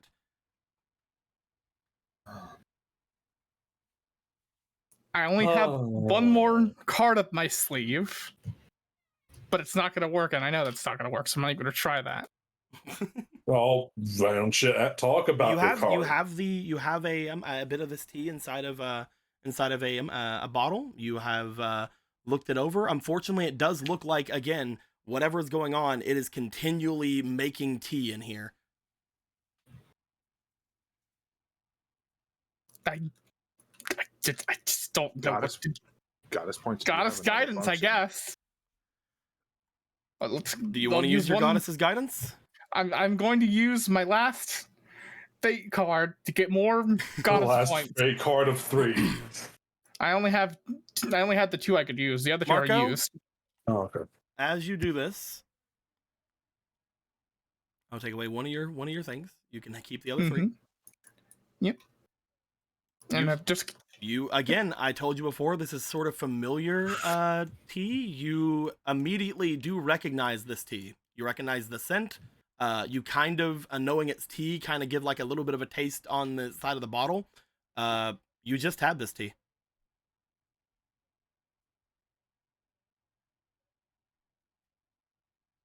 knowing that, it's like there's literally nothing else he can physically do here, so he's gonna get out the mouth. Now that he's basically wasted some of his time trying to do something he thought was gonna work. No, it worked. You did it, but You learned a thing. I sure learned a thing. Marco's gonna get out the mouth and reclaim his grappling hook. you come out. You go to grab at your grappling hook. You do like a little tug maneuver. Because he is being pacified right now. You get it back easily enough. Cool. Yay. Mm-hmm. As soon as Ronan stops performing, though, you will see that he does start moving slightly more of you guys being so close to him. But he does seem to be still somewhat out of it after the big puking session he had. All right, cool. Did you get what you need? Sort of. I did things I thought were gonna work and they didn't work out well, and now I know what's actually in there. It's magic tea that I've already had before. We have to go talk to somebody before we can go do adventure stuff. This Marco just Oh boy. starts beelining for the way out. Well, don't we have to like stand here or something? Which one is it? It's I don't know. it's this one here that Marco was going It's to. that one there, yeah. Oh, okay. Yeah. It'd make more sense if it was that one, but I didn't do that. So anyway, as you guys get yourselves out of there, your way back up to the top here. Marco, you say Yep. you have somewhere you want to go? Yeah, I gotta go find you, Sarah. You guys come out from the seats you're in. As you do, you find that Obera is basically over at like the corner of the room, as if they have basically gotten to a point in conversation with them. As soon as you guys show up, you're just like, they're back. Hello. Has Sarah come out? Hey. Miss Sarah, I do not believe so. Hopefully she's still where she is, because she has some explaining to do. You guys do everything you needed? Yeah, but also, the Lord is almost choking on tea. That's constantly pouring into his mouth. Tea? Holy tea. Give me a moment then. I will return later. You see that she goes and sits down on the table on the chair as if to go and check on him. Yep. And Marco's gonna go beeline for where he knows she was last, but she's probably not gonna be there. Knowing my luck. You make your way over. Ronan, do you follow? I guess. Like looks to Obera and fucking What's going looks on? back over to him. I think someone might have been poisoning the big boy. Oh, no. All right, let's go. Yeah. And this makes his way. You guys go up, and Marco, you find the area you were at before. You see Ysera, and you see the goddess. Nobody's moved. You see the goddess has still been drinking their tea and everything else going on. As you approach, Ysera and the other looks to you. Mortal goddess goes, "Oh, are you back from your treasure hunt? That was rather fast." No. My goddess, please stop drinking her tea. As he pulls out a bottle and puts it on the table. Sarah, why is there a constant flow of your tea going into the full circuit's mouth? Whatever do you mean? A constant stream of your holy infused tea is constantly pouring into Volcircuit's mouth. Marco, I can't infuse tea with holy magics. That's something that's something a demon wouldn't be able to do. It's your tea. Look for yourself. It's your tea. You see her look it over. She takes the bottle and uncorks it and like looks to it. Because it is a magic bottle, it also keeps the the heat of and everything as well as it were before everything. As I just now noticed the music wasn't going for a long time. But as she looks it over and takes a small little sip of it. You're right, that is definitely my tea. I wonder what that means. She sits back.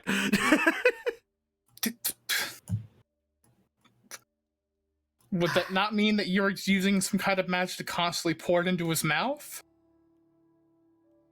For whatever reason? It still doesn't explain why I'm able to mess with holy magic, right? I don't know.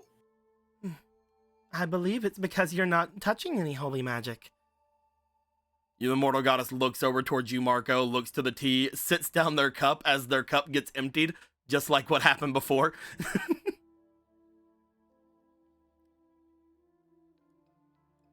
As she looks at the cup being emptied, you see Ysera just give a smile.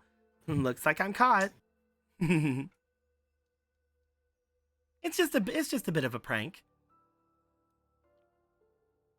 A bit of a prank. I've been talking it up with the goddess here, and well, I saw that whenever I was giving them any sort of water or anything like that, it seemed to be charged up with some of their holy magics or whatnot. So after everything happened yesterday with that dragon, I thought it'd be kind of funny. That is really unbecoming of you, Miss Ysera. Just a prank right before the big meeting to determine the head honcho demon. Yeah, we're not buying that. Oprah's just like looking forward like, yeah, fuck that. Marco does indeed take back the bottle, because I assume she put it back on the table. Yeah. But he is also, just... I guess there's no way he could just pour it out, so he's just putting it back in his bag.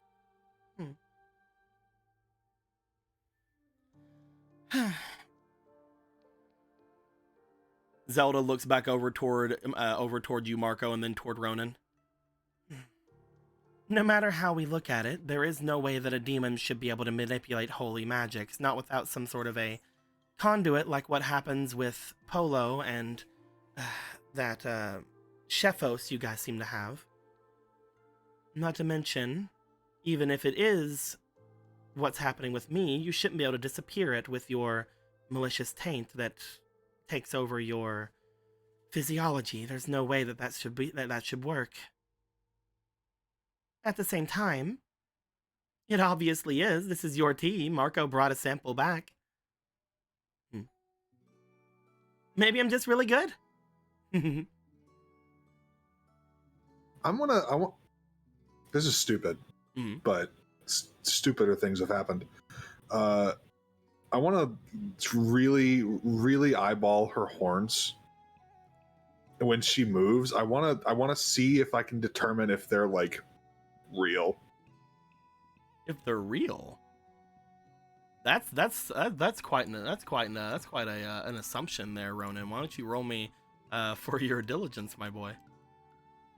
I'm gonna put these other 2 goddess points into them. that is quite an assertion that you're trying to say here. Come on.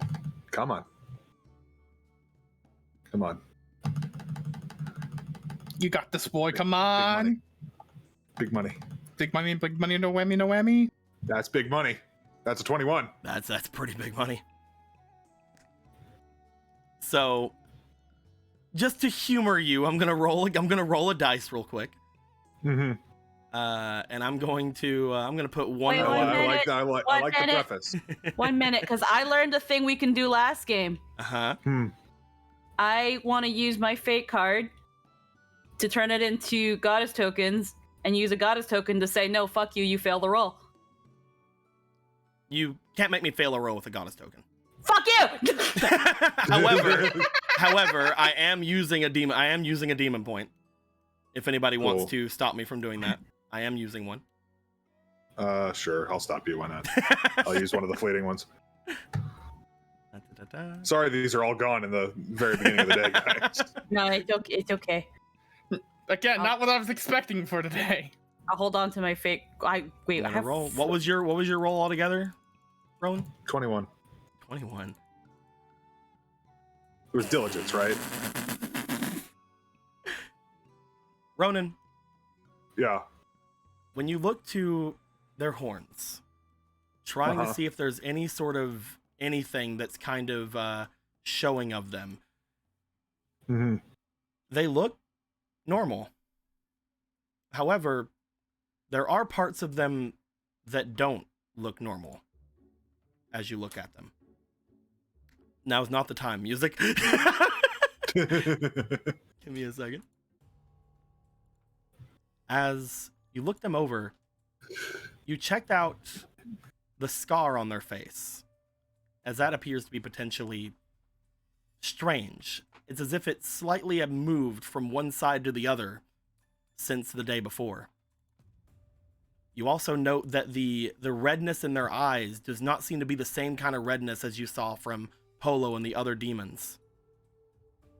And as you look forward, you are decently sure that there are inconsistencies with both of those things as from the last time you saw them.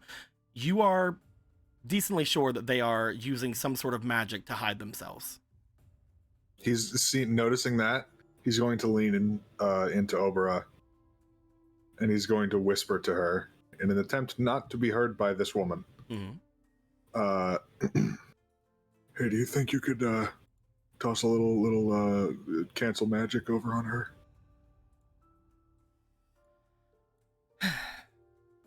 Let's go ahead. As She's not what she seems. Obera, over from behind where you are, Marco, she steps forward. As she does, you see that Ysera goes to kind of sit up for a moment, but without much of any sort of effort from Obera's part. There needs to be an opposed magic check for some reason. Maybe I'm just rolling it for no reason. I don't know. Obera's gonna roll. Come on. That's I believe in you. And this person rolls. I hate you. I don't believe in you at all. Ooh. Even though it's close, Obera is a much more powerful witch. Yes! Obera beats it by 1. As she should. As, give me a moment. I didn't think we'd see this today. I just gotta fix something very quickly. But I you legit guys... expected her to be wearing like a fake like horn like hairpiece or something like I that. just imagine. I don't know what I was thinking with this bitch, but you know. You dispel a magic. She's a Rito the whole time. As you see this person, the magic immediately comes out from Obera. As it does, there is a poof of like dust and smoke coming out as you see this person grab onto their hood in surprise, like, what are you doing? As this happens, let me go ahead and just gonna take this really quick. We don't need that. You might need it for later. We might. As you guys see something shocking. Did you actually have 2 tokens, one with the scar on the opposite side? I did, but I actually didn't switch it out yet, and it made me feel bad whenever I said that. You were a robot when you said that to me. I do have one that has it on the other eye, but I forgot to switch it out. So whenever I said that, I'm like, oh fuck, no, that's the same one from last time. Anyway. You guys see a familiar face. Oh shit! No fucking way! Holy shit! Well, I'll be damned. As you guys look, you guys see the face of Jason, as well as the face of Zelda, as well as something that is, you know. I am curious though, Eric. What gave it away? What made you think like something's up with like with the horns? Well, just because like I was like, well, how could she use holy water if she's not a demon? So I had Marco roll. I had Marco roll twice when I kept like, hey Marco, do you want to get close and have a drink of tea? Marco, technically, if he would have got a little bit higher on the roll, he might have sensed that there was goddess blood inside of this person. You're aware of that kind of thing now, aren't you? I guess I am. I just didn't realize it. What's this person's name again? We got an M. Matilda. Thank you. As you guys see someone that who's Matilda? What? What are you guys talking about? Shut your fucking mouth. Marco looks to her, looks to the goddess, nods. Matilda, I assume. They look as if they stand up. It's like, my name is Ysera. No, you look too much like them. Well, I guess that explains some things. Sits down, drinks tea, then just spits it out like, oh right, that's bad. I really thought she'd be wearing like a horn headpiece or something, huh?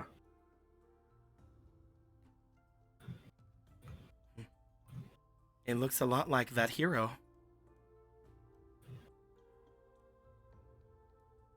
Is this the one that the king had told us about? Indeed it is. Well, it looks like we've accomplished the goal then, haven't we? I guess we have. Like, leans over and over for like a high five. High fives? Just to like give a bit of a hop. Hell yeah.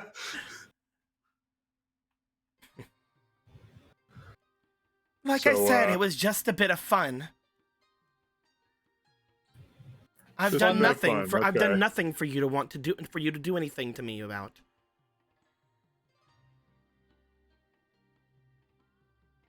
Maybe, maybe not. But what are you doing here? I guess that's the first question on my mind. I don't have to answer you anything. I don't know. We are supposedly your champions, aren't we? Technically.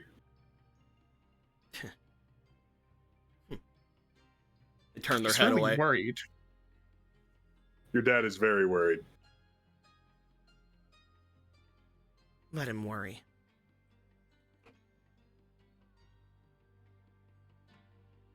See, I could have sworn I was under the impression that you were out here trying to do something about his whole deal with the curse thing. You see them kind of give you a sharp look for a moment, and then as that happens, why would I care about something like that? Well, because from my knowledge, it seems like as soon as you found out about that, you got real interested in leaving. I've always wanted to leave. That place is suffocating, and I'm not returning. We weren't going to make you. Yeah. Looks over toward the mortal goddess. It's as they say, they usually are somewhat understanding about things. Then part. Allow me through. If you are my champions, you will listen to me. I mean, technically we're not. No, we do have we're questions. Jason's champions. Who, by the way, you gave a nasty bonk on the head. I saw. You mean the hero? Yeah. It's not my fault they were naive. If a hero can be bonked over by me, then it's not like they're going to be doing much to aid me. They're best used as my body double.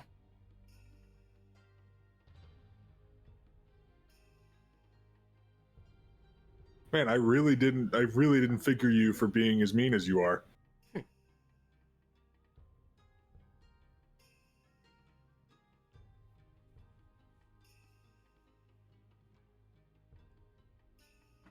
We should probably let the others know about this, huh? Probably. Why would you do that? Why wouldn't we? The princess was poisoning the Lord of the Demon House. I mean, I think it's a pretty big thing to tell people.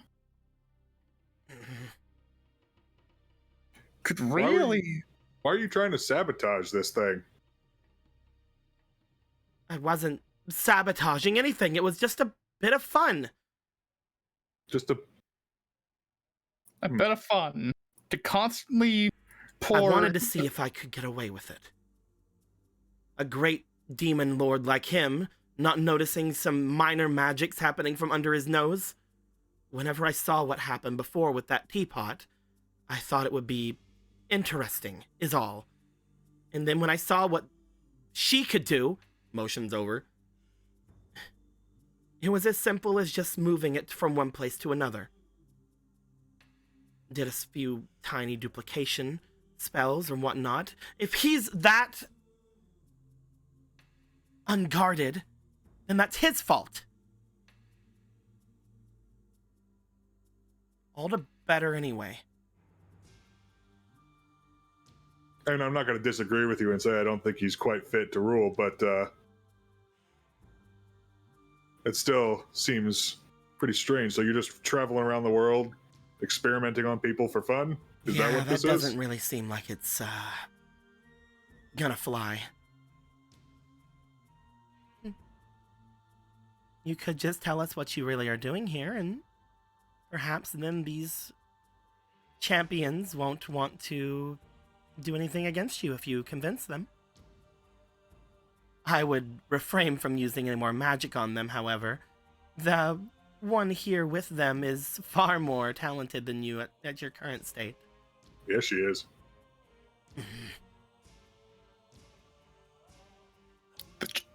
The truth goes a long way. It really does.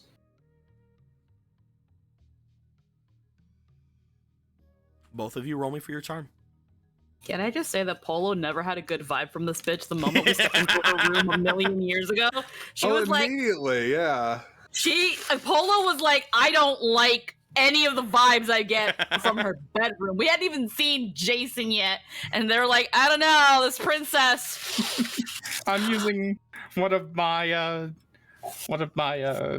goddess points that I made to get advantage on the roll. Fuck it, I'm going to use my other fake card to get goddess points here. 3. And then the next one is... No chaos for me today. 1. You know what? I'm just going to go ahead and auto-success this. Oh, that's Zorkus. Boop. Here, I'll just fucking... I rolled a 3 and a 1. I'm auto-successing. I'm so happy to know that Polo from the very start fucking called it. Yeah, they used 2 of them again. Okay. She has earned her double dicking today. Come on, Ronan. One last roll. Gallon, you're not supposed to double dip, man. Come on. No! What did I roll even? I think I rolled a... Oh, fuck. I don't remember. You want to auto-success? Those aren't... Oh, are those mine? Sure, I'll do that. Okay, then I guess we're both auto-successing. Again, with auto-successes, I usually would have to give you the bare minimum. With this, I'm going to say because both of you are succeeding, while at the bare minimum, it does mean that it is succeeding slightly better because 2 people are doing it. Cool. They don't seem seem incredibly convinced by your talk. They seem to step forward again and sit down, as they do. All right, then. Prove it to me. Prove what? Prove to me that you have my best interest in heart. Okay. Marco will go forward and kneel.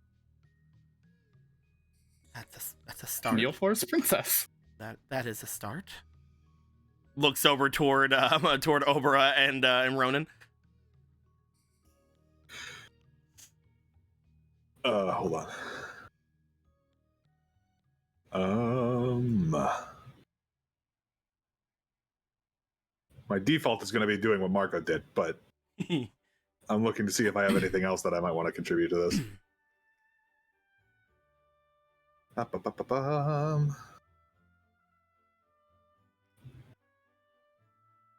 don't know how,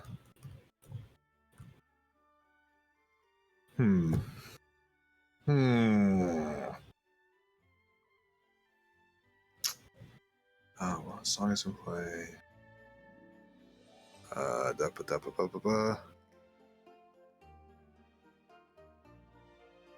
When we described the Concerto of Peace, Dico, we kind of talked about it being like a thing of like to convey peaceful intentions and stuff. Definitely. Is that something that can still be done, or has it since changed? No, if you would like to, if you basically, you know that as a minstrel, you can very well convey your emotions through your song. The concerto piece was something you had made specifically to show that you were genuine in different things. If you'd like to start playing it, you could definitely do so. Yeah, sure. I think the way that I can best prove my intentions is through the power of music. And he's going to whip out his violin very heckin' flamboyantly, and he's going to start playing it. As the two of you do this, she looks off towards you as you start playing, Ronan. She does seem to, as she sits there for a moment, seem to like what she's hearing. It's not gotten to a point where it is given off any sort of feeling or actually magical stuff right at the moment, though. So as you are playing that and as you are going forward, she does look over toward Marco. Marco, roll me for your allure. Oh, fuck. Alrighty. Let's see here. What is my allure? My allure is 0. It's probably because you eat freaking so much mold, man. I just eat so much mold. You know, I'm just that mold turned into a stash mold is boy. just so big at this point. Yeah, fuck it. What's Why not? It's my birthday. First roll is a 12. Second roll is an 11. So, the other auto success. That'll be succeeding with the bare minimum. Are you fine with that? Yep. All right. That'll be better than my Marco. 12. Marco, as you look to this person, you give a kneel, then you look down. You do note, Ronan, as you start to play, you see that she seems to be looking down at Marco, again, with interest, with his immediate call to go down and kneel. She doesn't seem impressed by it, because, again, you're pretty sure that she's had a lot of people kneeling to her before. Yeah. However, you do see what appears to be almost like a slight amused smirk go across her face for a second. And it's almost as if your calming music and Marco's willingness to do this, mixed with the fact that you guys have all basically seen this other side of herself, she doesn't seem to really give off the air of a princess immediately here. As she looks over to Marco, she lifts her foot and puts it on his hat. He does not move. Oh, Ronan sees that and he's but he's still playing. Obra just looks at her as she does that. You see that Matilda looks off toward Marco. A rock's feather.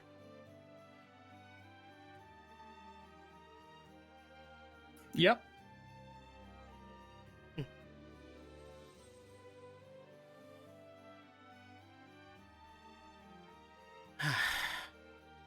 She brings her foot off of your hat. She then sits down again, or like sits forward again, listening to the remainder of Ronan's song, as she seems to conjure yet another little cup of tea from in front of her. Ronan, you finish your song as you guys all note that she seems to be a little bit more chilled out at the moment. Cool. Fine. What do you want to know? And don't get me annoyed, or I'll stop. Well, for starters, we'd like to know what you're doing here.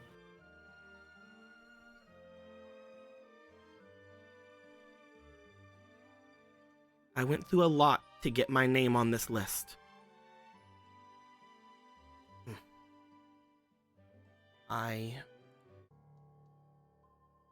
need the power of the summit. For what reason, you don't need to know.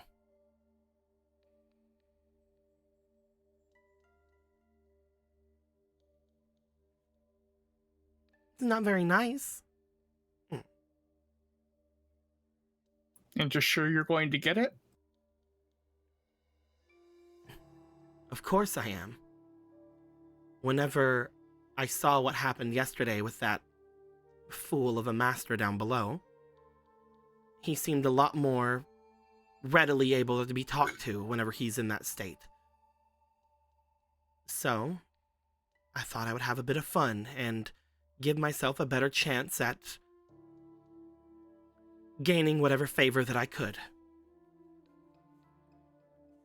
I didn't realize that it would cause anyone here to become any sort of concerned about him. That demon has far surpassed me in power. There's nothing that I could do to it that would cause it any real harm. There's something that I could do, however. That holy water that you gave him, it is, well, from me, you know.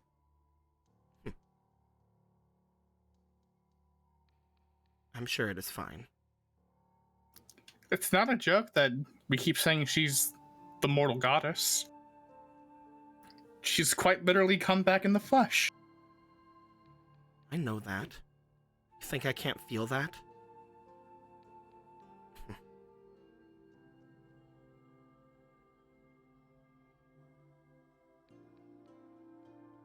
And you've been back home, correct? You've been to Castletown? You've seen my father? Yes. And this goddess could do nothing, right? About? We didn't actually bring you to him, did we?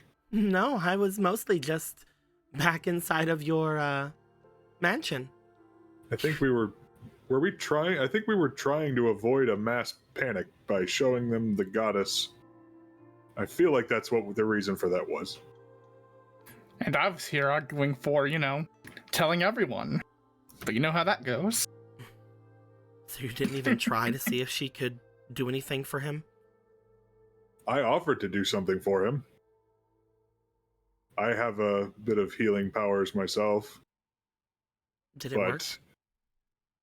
He refused me, saying that because he wasn't sure if me doing that would kill him or not. Then obviously you shouldn't do it. I didn't. Because he was worried that he would never get to see you again.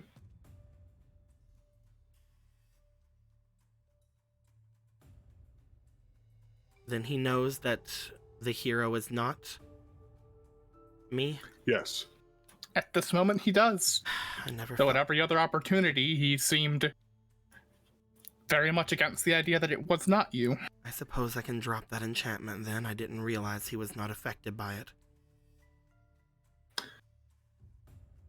I freaking knew it. It's obvious that, given the hero's gumption, they wouldn't want to stay in the castle either. So I just made it to where everyone would refuse to think anything different. They would see her as me no matter what. She looks just like me. There's no reason for them to ever even have an inkling that it is not me. Beyond the fact that she can't cast magic. And behaves nothing like you. Powerful magic, then. You think I act like this while I'm at home? No, that's not becoming of anything like me.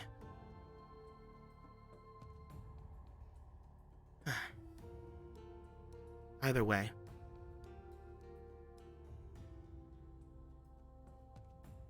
We're not sure if this goddess can do anything for him, and we're not sure if you can either, right? At the moment, no. Then I need the power of the summit. To help him? Of course. Of course. A minute ago you said you didn't care. Well, it's good for me as well. I would have the king in my pocket, obviously. Mm-hmm. If I were to take more demonic power, more than even that one that he has made a contract with, then he can make a contract with me.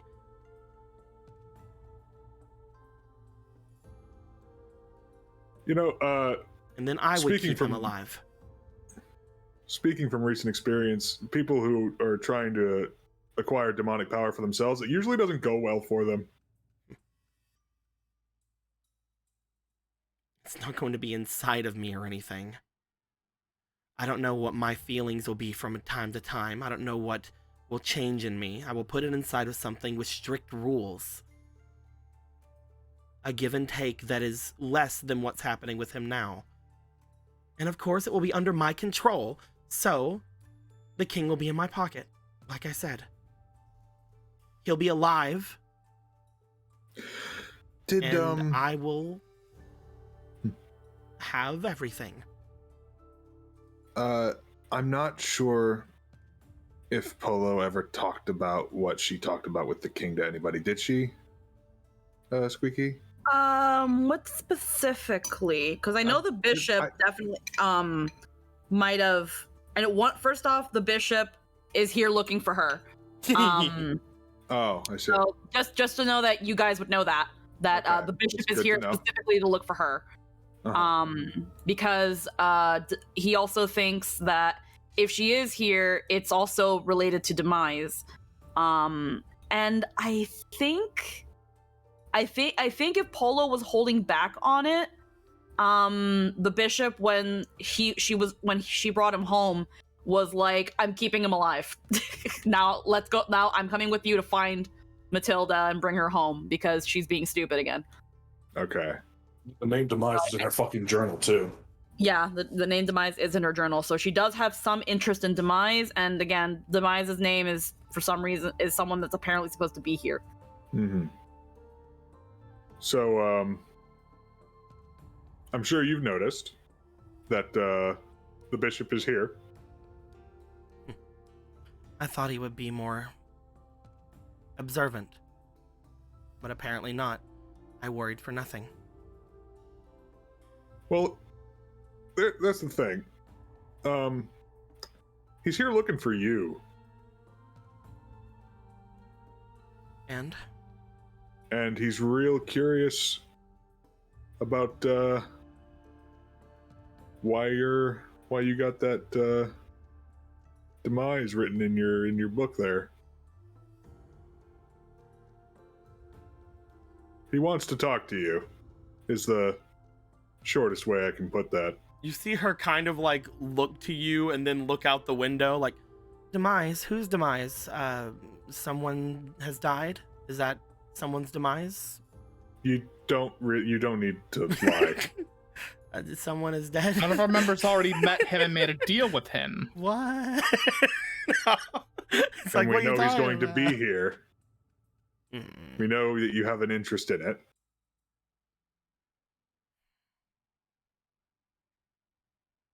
So what's up with that?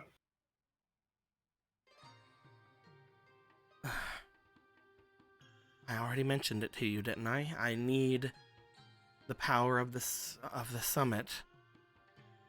And if I do, then I can obtain the power of a more powerful demon than the bishop.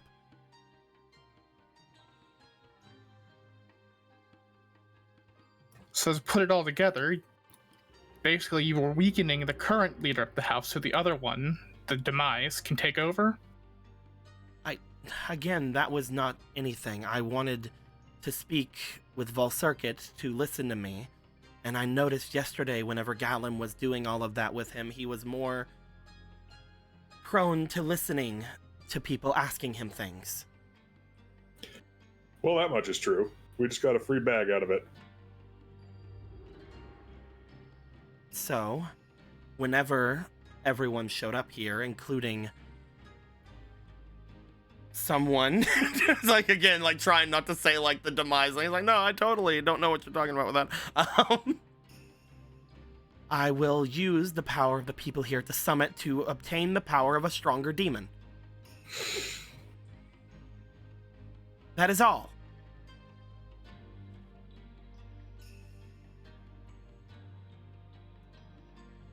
And if you are my champions, then you should understand that you should not get in my way.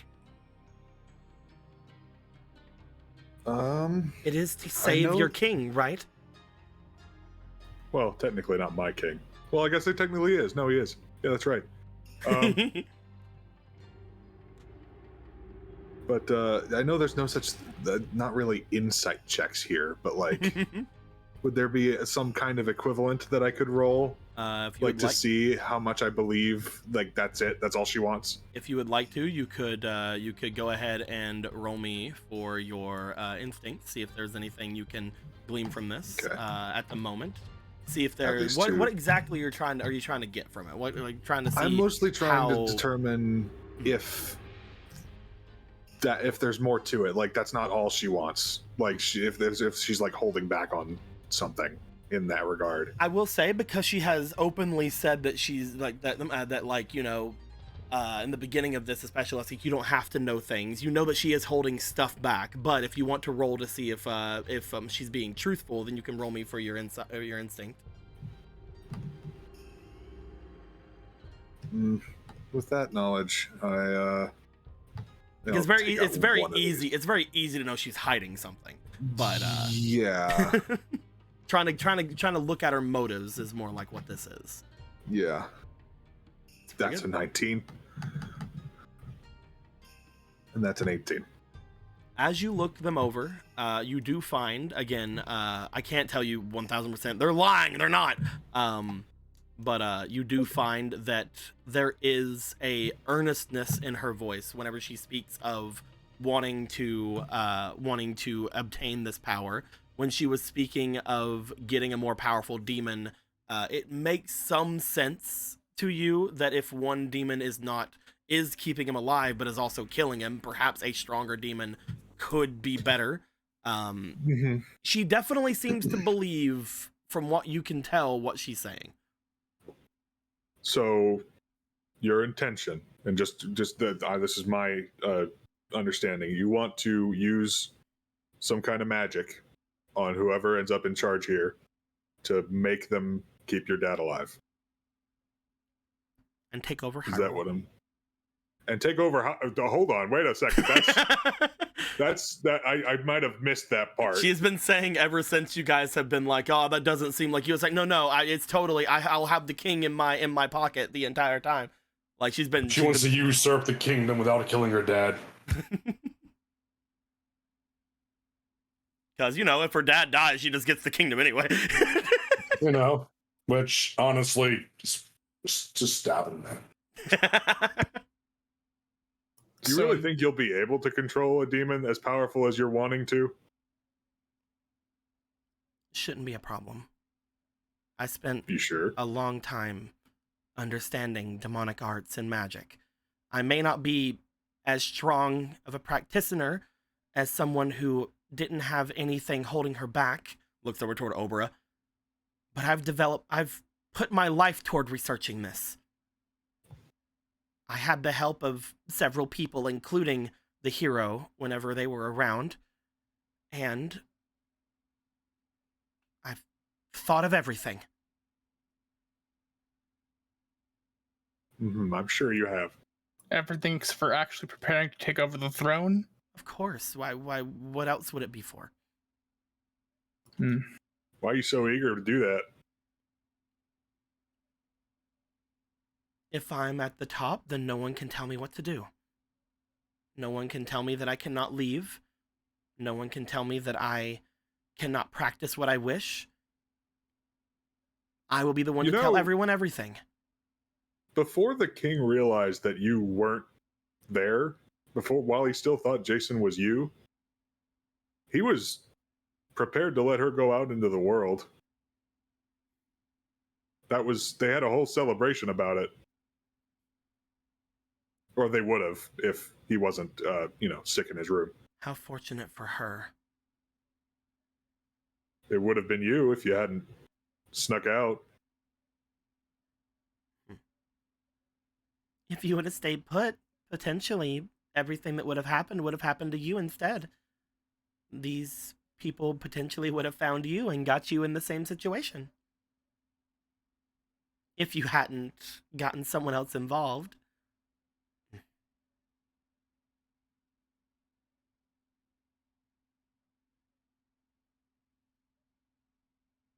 If I'm being honest, I think that you've taken all this way further than you need to. I don't think you need all this.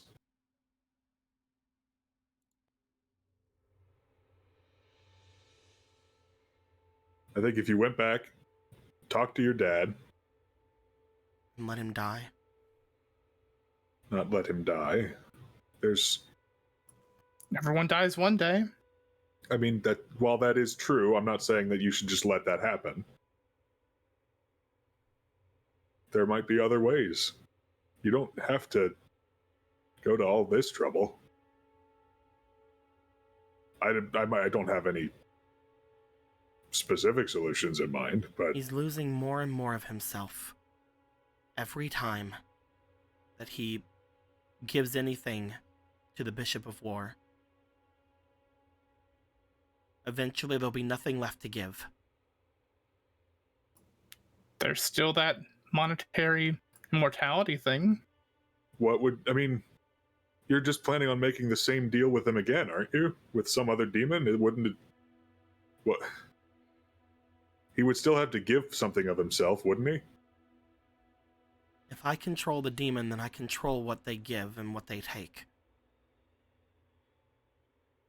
It would be better for him. And unless you have another option, that is the best option for keeping the king alive.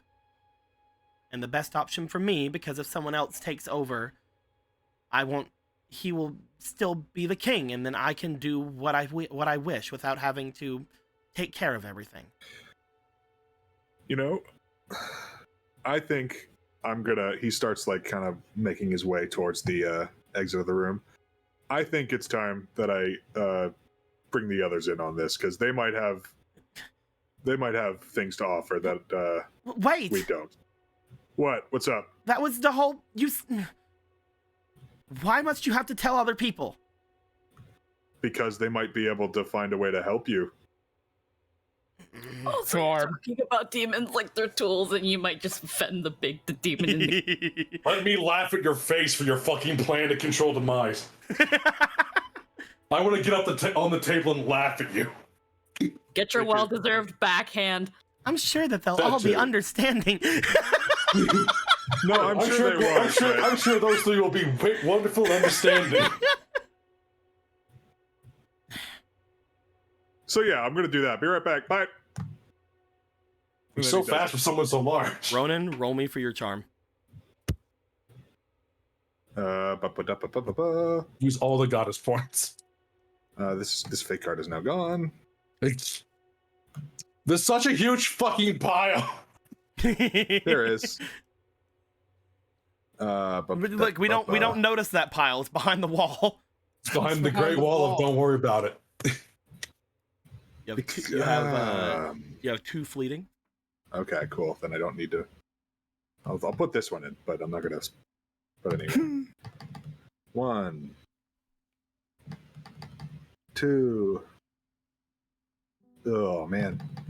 3. 4. That's better. And I think one more. Right? Go. That was a 13 plus your 3, so 16. As you go to leave, you do hear the chair like scoot back very slightly. You see as you go to leave, she does reach out towards you. Upon doing so, Obra steps forward, but she then stops as you see the princess look as if they were trying to either grab at or call out towards you, but whenever you leave, she does not do anything to stop you. Cool. Looking for the others. You just beat it. Oh, holy shit. As you will make your way down. Ronan, as you go down into the depths of this place, Obra would also make their way out. They would know potentially where to find a Gorthos. Oh, cool. So, as Ronan goes down, Ronan, you find that there are not really much of anyone down here to ask about. You do hear that there is some things going on in the kitchen area off to your side. But you make your way down. Where are you going to look for these guys? Well, back towards where the bedrooms areas were. You make your way over to the bedroom. And I guess I just start knocking on all the immediate doors. All right. As you start going down the hall, knocking on doors, go ahead and give me just a luck roll. Roll me d20. Oh boy. Quick, Ronan, find the rhythmic yet rapid sounds. I'm gonna find him eventually. That's a 12. I almost added a 1 because for some reason I time traveled back like 2 years. All right. As you go about looking for things, Gorthos, you find that as you are laying down for rest, there is a light tapping on your door before it then goes into a large tapping on your door, and you just hear, "You probably shouldn't."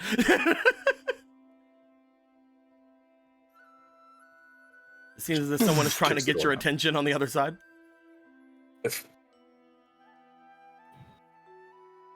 I imagine just Gorthos just he went in that like really meditative position, just sitting there like that. When we cut back to him, he's just like lying face first. I will say, snoring. If you do decide to get up, you will take 1 exhaustion.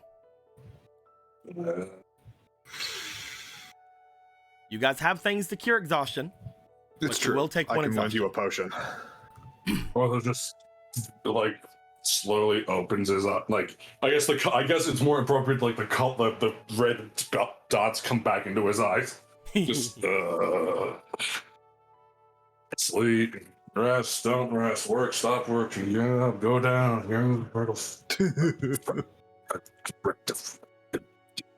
And he just stumbles and just meanders to the door and just opens it. You open the door as you do see what appears to be Obra fighting against the butler here, trying to knock on the door again. She's like, "Oh, Lord Gorthos, sorry. Gorthos, get over here." What happened? We The found man is on fire, we found right? your princess.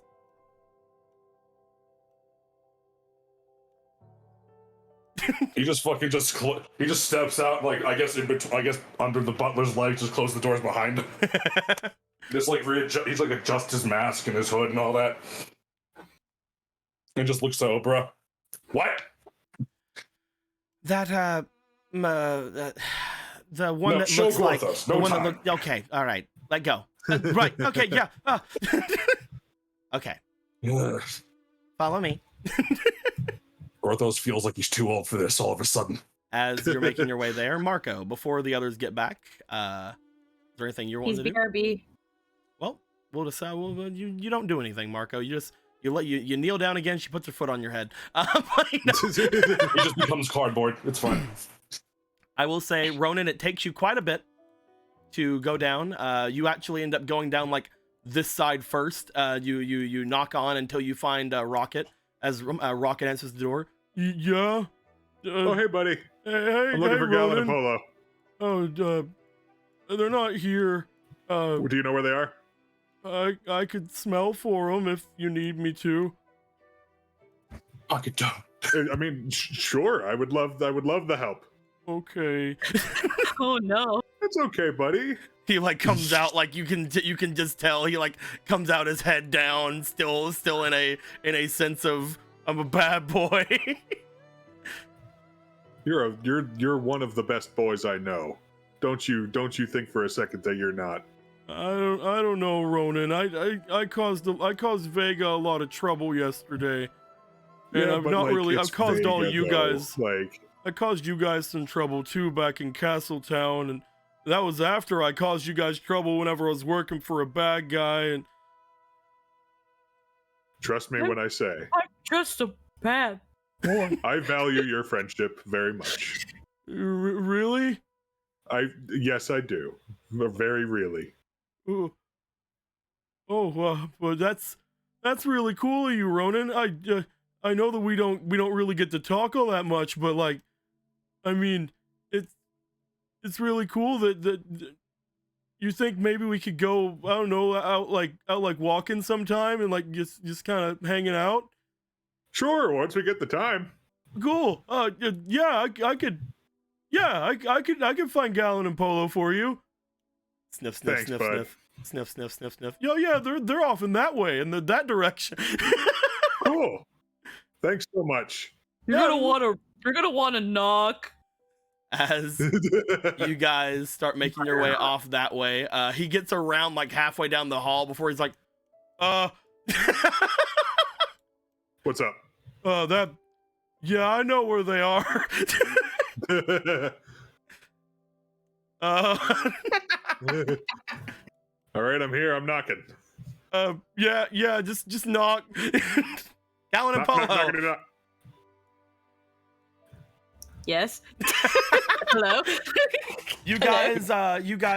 Think of that scene in The Road to El Dorado.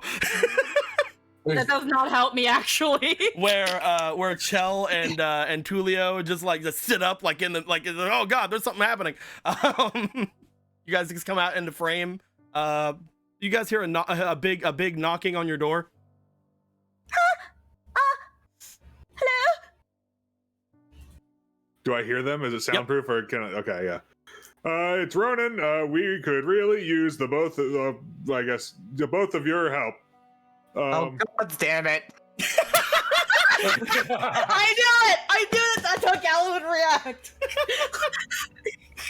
You guys hear lightning strike outside as gods were damned. As gods were asked to damage. This is like, we could really use you and Gallon. Oh god damn it! I was hear thunder goes like, damn it, Marco. Oh good, so he's in there.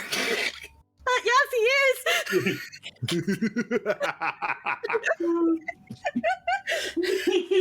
Hold on, I need clothes on. You at least have an ensemble.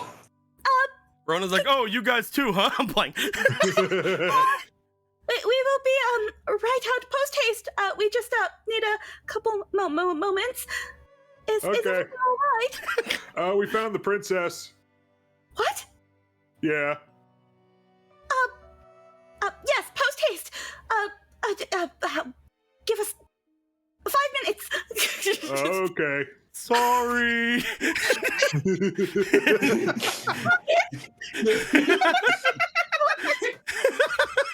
Jesus Christ. It's just fucking beet red. Completely fucking red. Sorry. Just when they come out, Paul looks like she's gonna fucking die. Gallon just has these bite and scratch marks on him, slightly annoyed look. She's holding also. She's grabbed the box with the artifact as well. But yeah, no, she's fucking red. So the Ronan princess, wanted you guys, and yeah. please, Ronan, lead the way. Oh, sorry. Did I interrupt something? I didn't mean to. I mean, Okay. Rocket just looks down as you say that. There's that look of Gallon where she kind of actually cut herself off, and she's like, Yes, you did. Oh, I'm sorry. it's fine. It's fine. It's fine. Yeah, please lead the way. Okay. There I'll we go back to being a bad boy. Okay, you did good. You're a very good boy. Gallon and Polo, do you guys want to follow Ronan? yes, she will follow.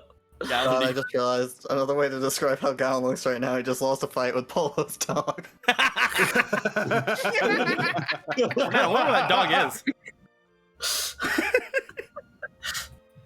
Good I'm question. sure he's fine. Vega got another dog. I knew I dude, was a bad replay. boy. It's like fucking Toy Story. Dog Story. You guys go upstairs. You guys just hear behind you guys just like, oh, hey, Rockets, what's wrong? Oh, you look sad. I'm a bad boy. No, get in here. We'll make you food.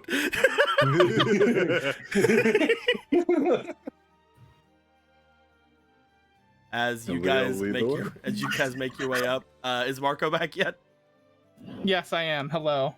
While everybody is getting to you, you have a slight amount of time before Gorthos gets there. Is there anything you'd like to do while you were alone in the room with just the mortal goddess and Matilda? Look, Marco, get a quickie. In front of the goddess. In front of the goddess. No, she's involved. I'm just saying, the goddess has more points. Yo, hold on. Go get a pickaxe and get Jason out of there. Oh my god. Don't worry, Christ. it's your birthday. You can To release the dick, use the helicopter dick. Happy birthday! We got you triplets. You ever tried fucking the same girl 3 times? Ever tried 3 different iterations of the same woman?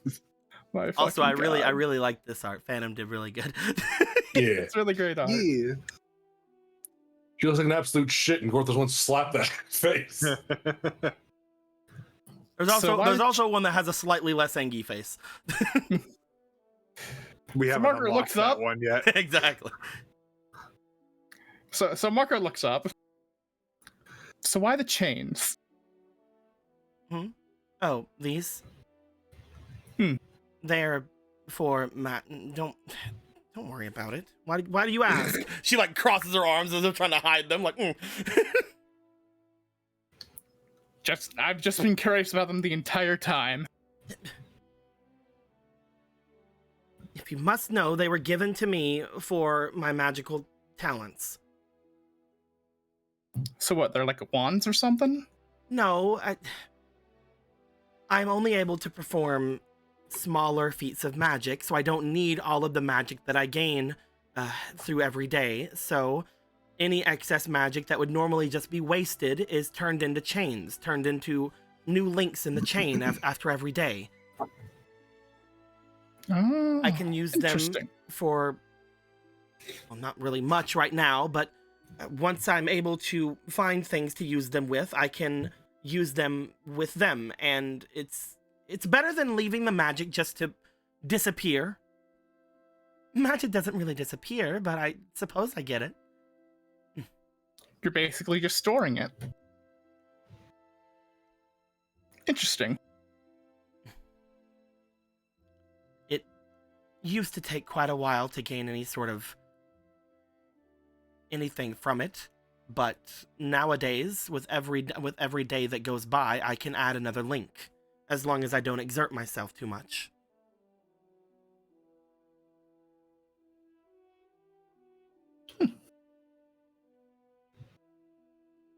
So with all of my cursed magic mumbo jumbo, I can basically, now that I understand what they are, I can basically see that it's a bunch of magic there. You can definitely tell that whatever they were, and you could tell this before anyway, that they are magical in some way. However, they aren't outwardly giving off any sort of big magical vibes.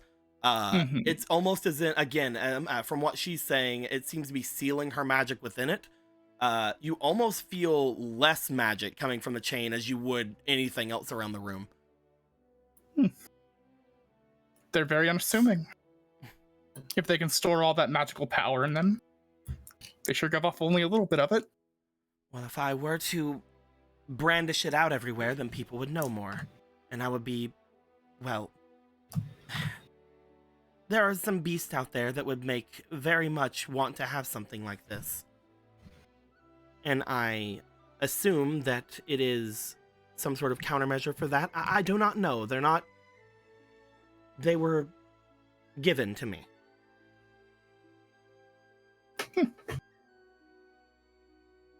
By who? This another person that I met along my journeys. I don't... She looks over to you, Marco. I don't like the idea that you are all spreading around my secret. If it gets out that I'm not supposed to be here, then I'll be sent away, you know. It took forever to get my name on that list. For all intents and purposes, your name is on that list. And even then, I think that he would still want you part of it regardless. After all, it was just a harmless prank, right? Does he have to know?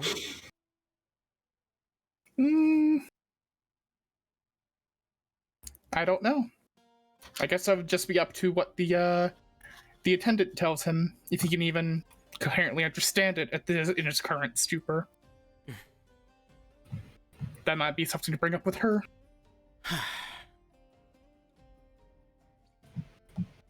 Of course, by the end of all this, you could probably just be long gone before you suffer any consequences. I cannot do that. I have to obtain the power of the summit. Perhaps I can convince your friends, I do not know. But I doubt. My friends have very big plans in the future. And I think I've heard at least... Have I heard what Gallon's actually doing by now? What, making the goddesses into real Mortal dolls? flesh? Yes, basically. I believe Gallon's mentioned this, right? I believe it's been mentioned, right? It was talked at the dinner table, I think. Pretty sure. Part of them is going to be attempting to bring some of the goddesses to flesh again. That's at least his overall goals. Very interesting stuff. Who knows, maybe through all that, instead of relying on demon power, you could rely on people that are trying to be more than themselves and not rely on others. Well, others as in, you know, seeking out help instead of doing it themselves. I'm wording this very weirdly. You'll see very soon that I put a lot of thought into this. I'm sure you have. And unless any of you have any other suggestions for me, then I need to go through with my plan. I hope you know. It's around this time that Gorthos would start making his way up. Gorthos, you and Obro would step into the area. Marco would be talking with the from what you know to be Ysera, but then as you look closer, Gorthos, you see Jason, the mortal goddess. I assume throughout this entire thing he has kept kneeling. Gorthos just yawns as he walks in. If you wanted to keep. Oh, you weren't kidding. You see, as soon as you enter Gorthos, there is just the sound of the wooden chair scooting out from under her as she stands up looking over to you.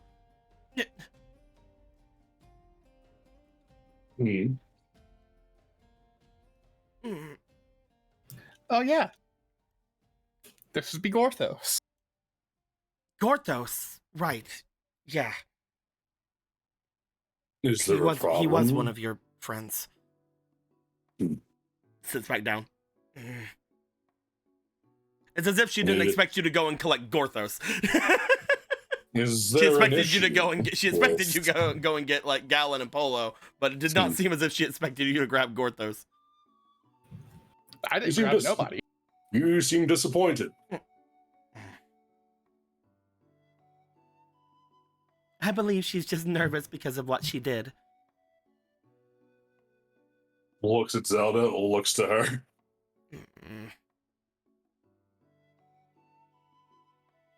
She was just pulling a prank.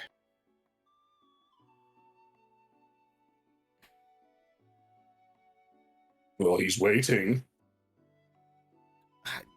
Do you not want your other friends around first? All right, then, if that's how it should be.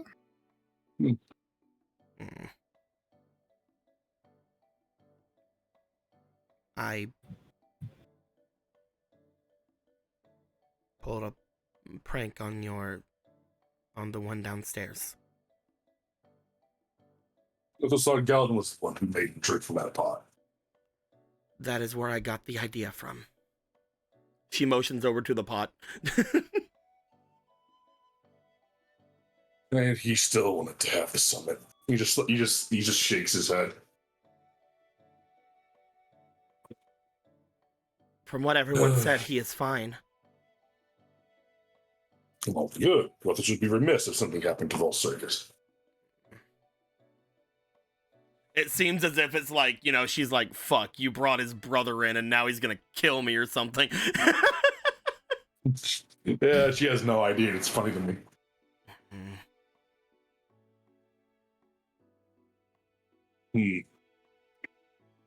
Porthos assumes an explanation will be coming once the others arrive. It appears as if we have uncovered the princess here doing some sort of a plot to take over the kingdom. Which one? Castletown. Oh, but take over. But you're the princess. You're already in line for that. Of course I am. You see that she has not kept eye contact with Gorthos at all. Is it the mask? Is that why you want to look towards Gorthos? You can take it off. Some people have a strange reaction to seeing a Keaton. I saw one once. I didn't realize they made masks of them. It barely resembles it. Well, what those things? It's a nice recreation you found in the Kokiri woods. They are much more furry. It is so hard to get that kind of texture on wood. What else has tried? Obra just goes over and stands again, just crosses her arms. Well, just kind of like takes the mask off, just figuring like, you know, that's why. That's clearly why. Definitely, 1,000%. Yep. He's like pulls the mask up, I guess, on his head. And he sits. So You really are a stall, then. Well, Gorthos is a Gorthos. You're the same as the one from down below. I guess you really are. I guess you really are Gorthos, huh? Volcircus and Gorthos don't exactly share a power set. He most certainly can't do what Gorthos can. And Gorthos isn't a big scary dragon. To be fair, there is a lot less that I know about him than I know about you.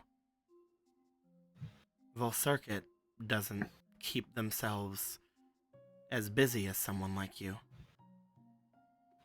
Well, Gorthos dedicates his existence to helping everyone and anywhere that one would need help.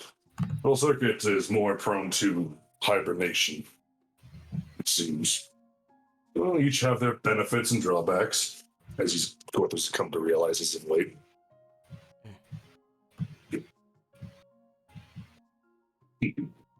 But it's nice to see that Gorthos' name is remembered in more places in Castletown. Gorthos was convinced that his name had been forgotten by most, if not everyone there. It definitely is. If not for the Queen's books, I don't believe I would have known much about you. Or your teacher. He spoke of you briefly. Ivori is quite an interesting individual. Very rough around the edges. You see, as you mention Ivori, she looks over to you. Ivori?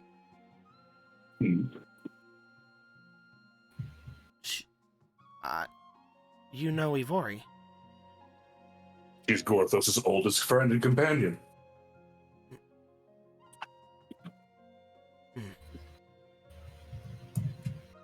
One of your original writers, right? I'm sorry, I thought you had meant the bishop, not... Oh, Gorthos has never really spoken to the bishop very much at all. But I'm not sure what his name even is. I did not realize that you knew Ivory. You see them kind of like move a little bit more uncomfortably at that. Ivory has been by Gorthos' side since Gorthos was not Gorthos. Very long time. And does Ivory watch you as well? Oh, just for a little bit ago, but most of the time she usually keeps her eyes up. Whenever Marco says she stopped, you see that there's almost just a humongous sigh of relief coming from her. I thought that she could see me. And she wants to. I went through great lengths to no longer be seen by Ivory. He's not that bad. No, I mean, she kind of is, but not. There are other things that at play. They do not need to know of what is happening. To be honest, Gorthos would love to know what's happening. Ivory is so cryptic at times. I'm sure that she is doing her own thing as always. I never really understood anything with them. They never wanted to help me at all with any of my plans. They say that it would be a waste to teach me any further, and that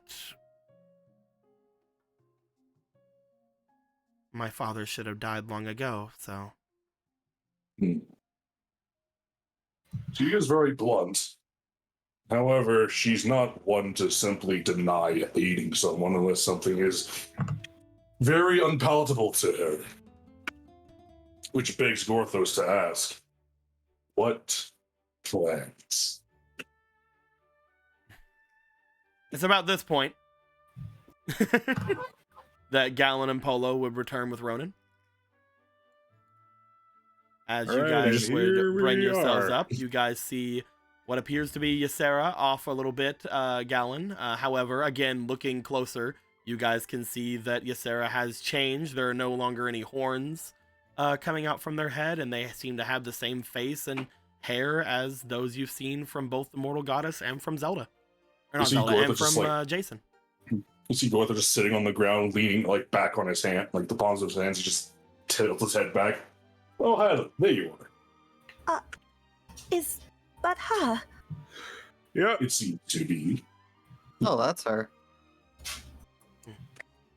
She looks nothing like Jason. Or Zelda. Now, this better be important. I don't see why it is. If you are doing something else, then you feel free to continue, and we will talk after the summit. Why are you all scratched up? Polo can answer that.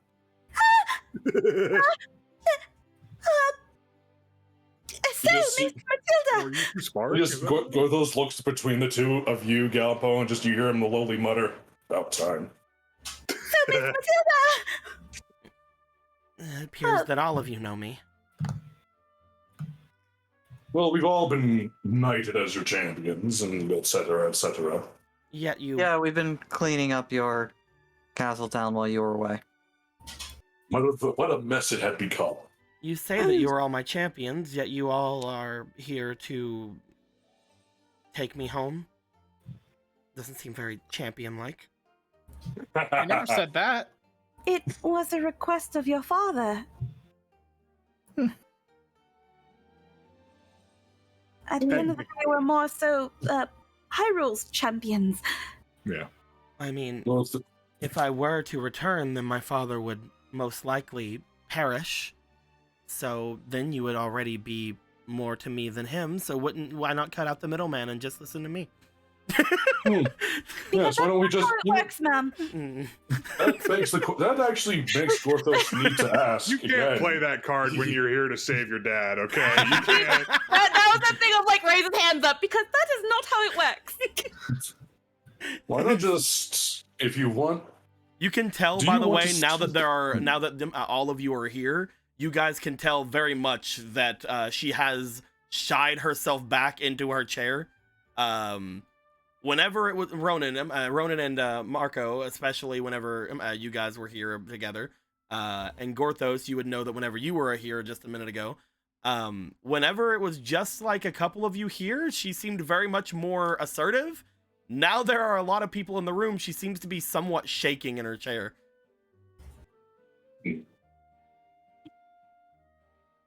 Yeah, so perhaps we should start at the beginning of all this badness.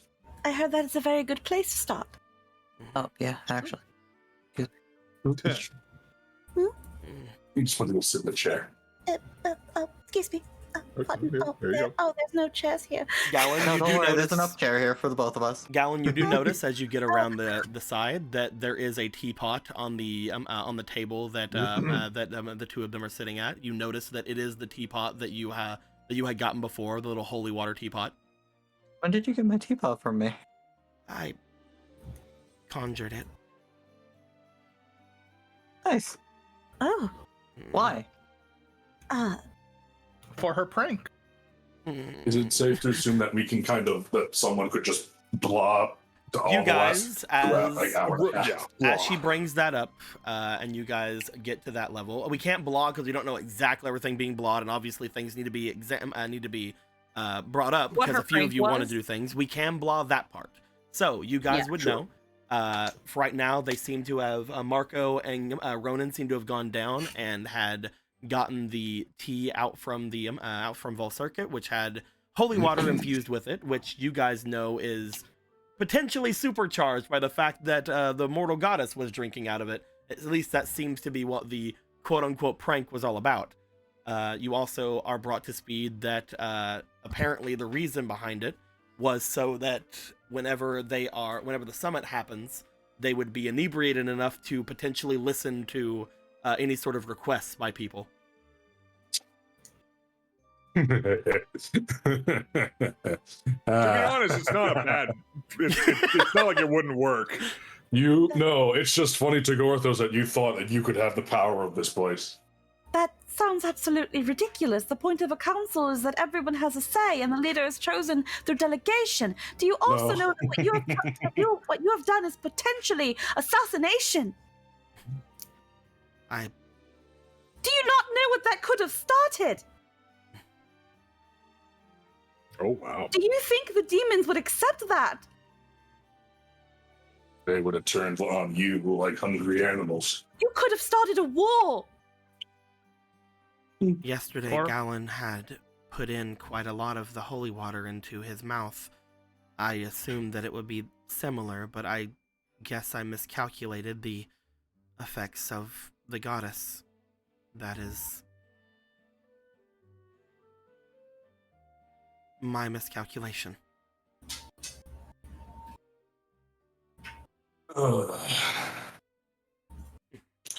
Gorthos would be far more upset at you if it wasn't for the fact that, again, you would not have the power over this place.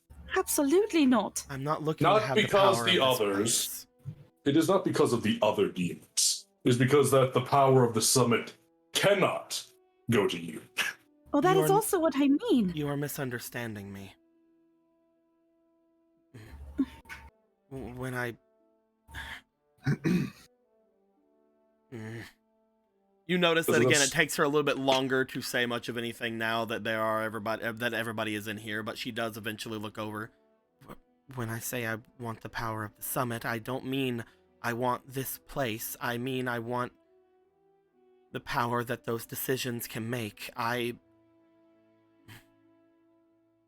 would like for the summit to listen to a request that I have and then to go through it. That is the power I seek, not this place. You want a favor, and you want it guaranteed. It took a lot out of me to get my name on the list here. However, even with my name on the list, I do not have the lineage that any of the other demonic forces or anything have here. I cannot give anything in return for such a favor. There is only one way, and whenever I saw what happened yesterday, it was a lot easier than what I had already planned.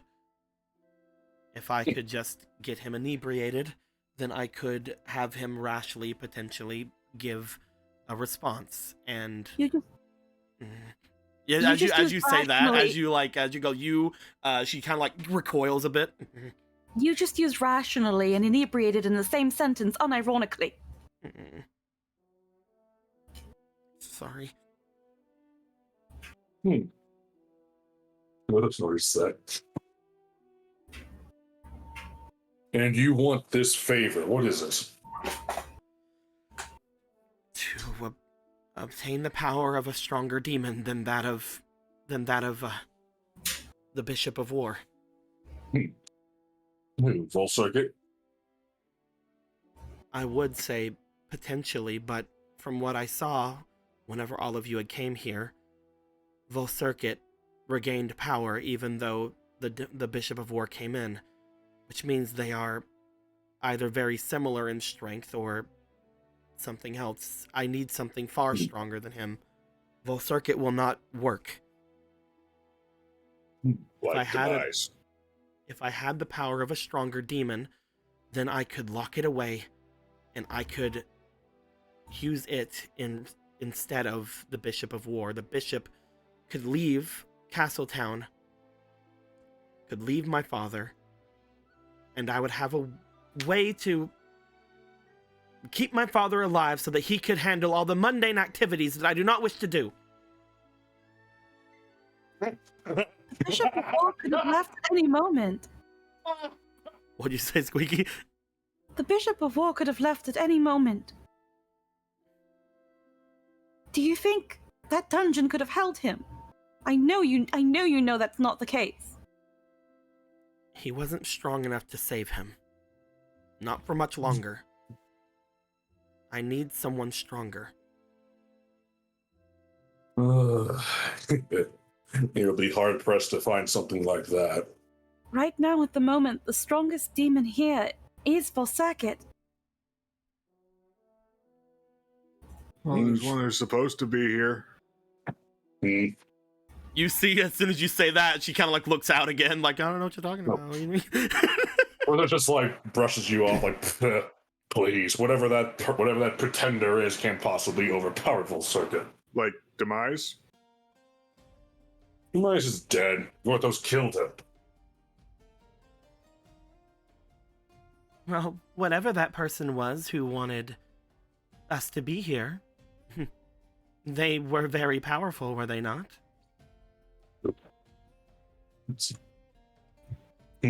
Gorthos wouldn't know. He didn't get a chance to see him. One of this pretenders. He told me... Oh, sorry. You good? While I don't want to make it seem like I believe what he claims in entirety, I was not willing to gamble with everybody's lives when I made that deal with him, Gorthos. If he was able to do what he did with Clarity, with the other Zora in the dungeon, helped her orchestrate whatever was going on at that time, I think his words have some weight. He might not be whatever Demise you vanquished so long ago, but he must have some power if he feels he's valid in claiming that name. That is not something we should be shirking at. I didn't realize just how much...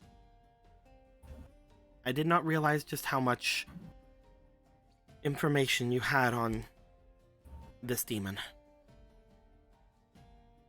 But I can assure you, from what I know, they are more powerful than any demon that is here. If it is the same thing that I know, it is the only one in all of Hyrule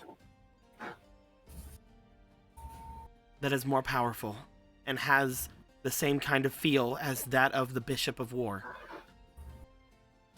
If I could obtain their power, then I could save the king and then use him for my own needs. How would necromancy just cut the middleman out for this deal? People would see through that easily. So Yeah, I'm seeing through something easily right now. So you wish to rule and obtain none of the responsibilities and burdens that come with it. Of course. What do they call that? Getting away scot-free? No. I want to have my full freedom. And if I were to want that, then I need my father to live for many, many years to come. How long is your wanderlust going to last? How long will you keep your father's soul on life support? As long as I can. How do you know he even wants that? What about what he wants? When he thought we brought you home, he was ready to die. He was neglecting treatments from the Bishop of War. He was on his deathbed. It wasn't the bishop, it was going to be Slaverman.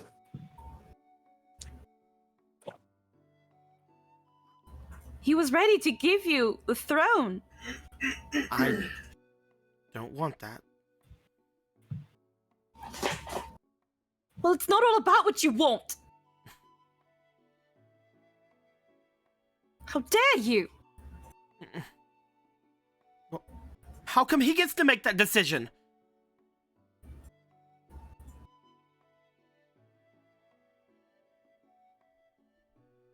To be honest, I think it's the first time he's neglected any of his treatments. It's not. Once I started talking with the bishop, he told me. He told me that he knew that I've been seeing the bishop and he hadn't got his treatments in a long time.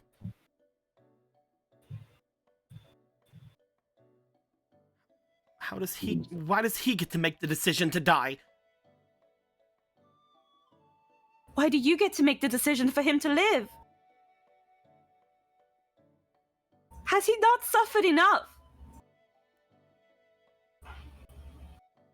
On the day of his true death, he watched his two loves die, and the only reason he kept holding on was to ensure that you could rise above it. And look at where you are. Some half-baked schemed. Just so you can faff around and do what you want? I obviously am not ready then. Far from it. Then we're in agreement. I am not fit to rule. I'm not fit to be without him. I'm not worldly enough. I'm not powerful enough. I'm not strong enough.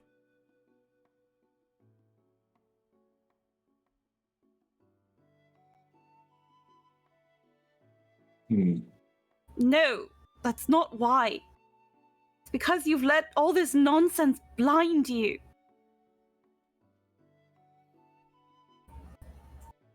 You've let it corrupt you.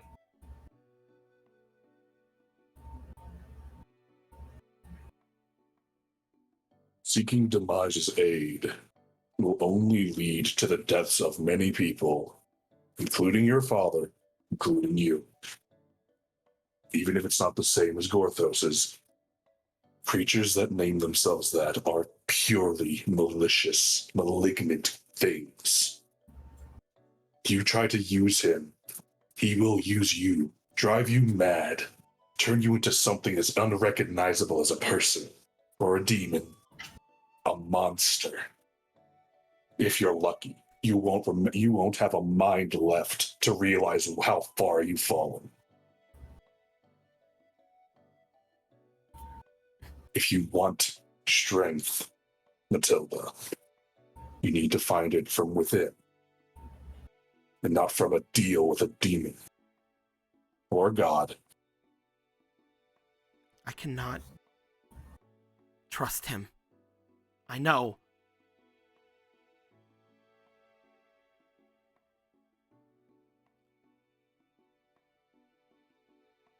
I can make him.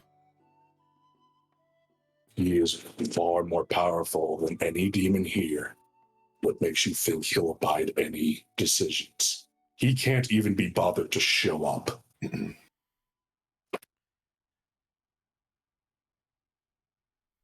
How do you expect to beat him when you couldn't out magic Obera? Like, no offense, Obera. Orthos understands the zeal in which you fuel your actions with. But it is misguided zeal, misplaced. There are better ways out there.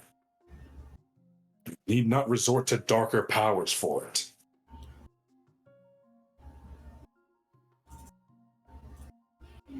And in the end, Matilda, in the end, your life is your decision. With your father living or dying, you know that you don't need to sit on that throne. You can leave. All mortals have the choice to dictate what their lives have within it. That's why Gorthos has been fighting for so long to maintain mortals' freedoms against things that would enslave them, corrupt them, destroy them.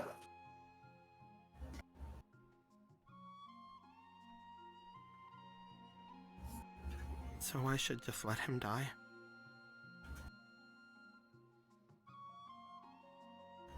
No, it's not letting him die.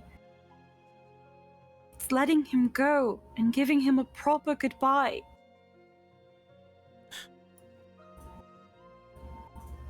Does he not deserve that?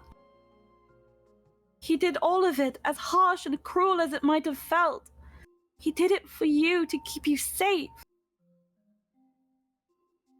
You were the only reason he had left to live.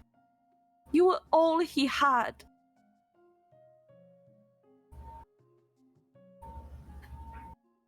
I would like for Gorthos and Polo, please roll me for your charm. I don't have any points in that. Fuck Yeah, you, I Gorthos hate keeps- that set. Yeah, it's not that. I just haven't been thinking about it. It just makes his rider whole bit even more impressive, honestly. I will put 2 bear. This is why you needed and your we are riders. we are still in high demon state. You are still in high demon state. How many of these tokens can I throw in at once? I forget. The goddess token, you can do whatever you want. That is Sick. a poopy roll.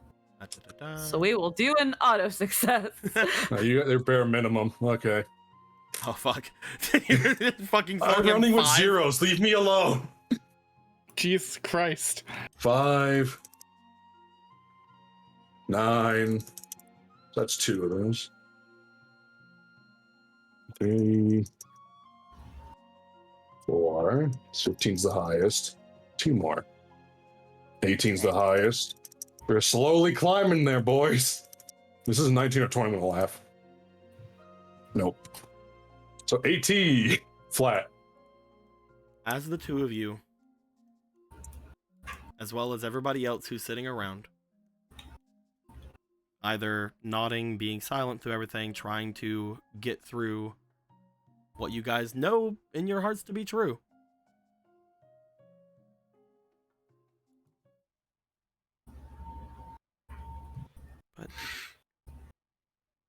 But that's not true.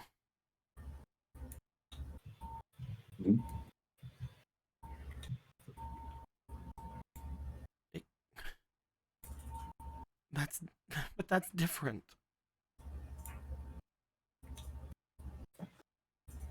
Is it? How so?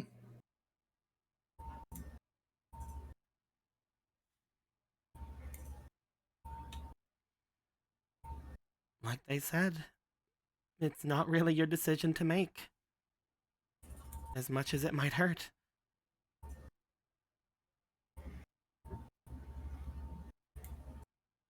That doesn't mean you can't talk to him about it, though.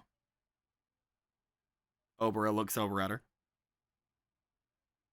This isn't something that you can force on him. But I mean, you went to these lengths, you should probably let him know, right?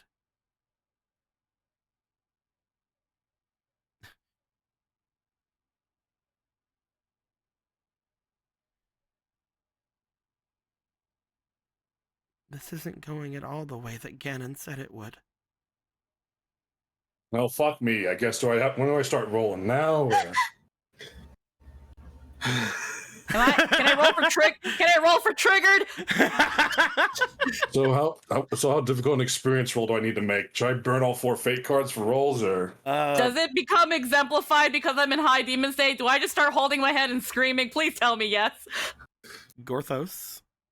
What's up? You nat 20. Oh, sick. Cool. What does that mean?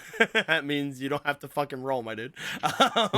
Yay. I choose to fail. Fuck you. Trigger me, daddy. Polo. Mm-hmm. In this place, it doesn't hurt to hear that.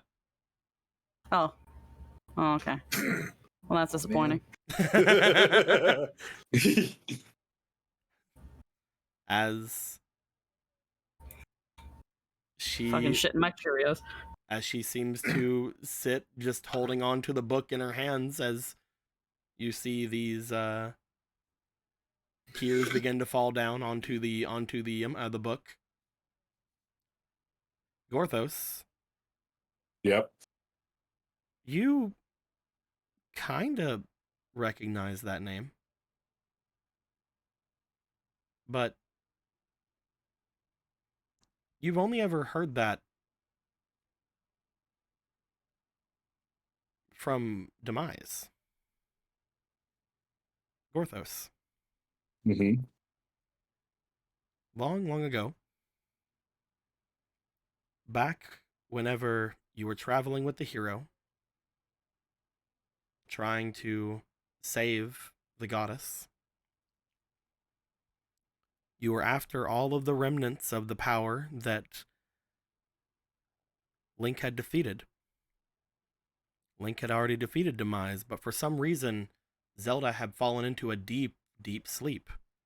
And you needed the power of all, he needed the power of all the 4 generals, all the remainder of the things in this world that would not recognize the goddess, so that she could ascend and awaken herself, so that she would not be in an eternal torment. You had gone to each of them, but every time you would go to your own, then to Vol Circuit. There was always this darkness. It was always on the edge of all of this. By the time you had defeated the last of the 4 generals, a person named Ivori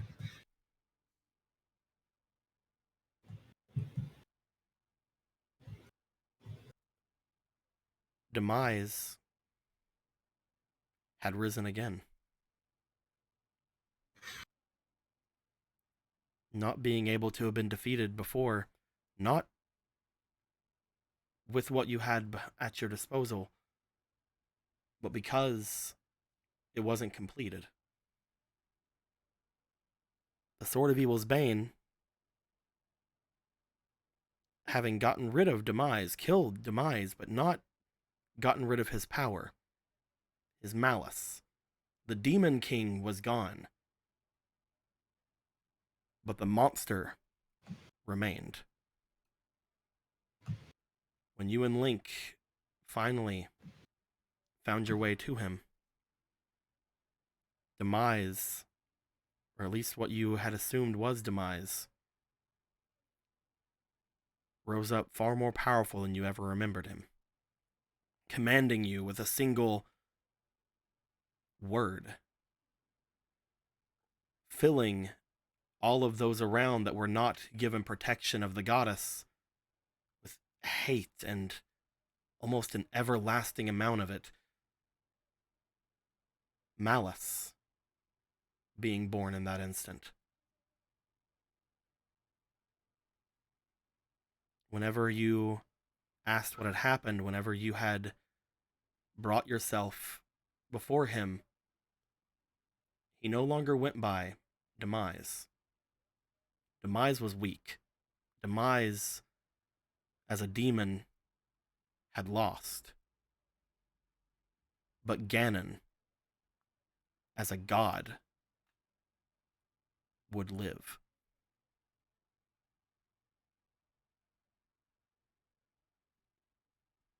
You were taken,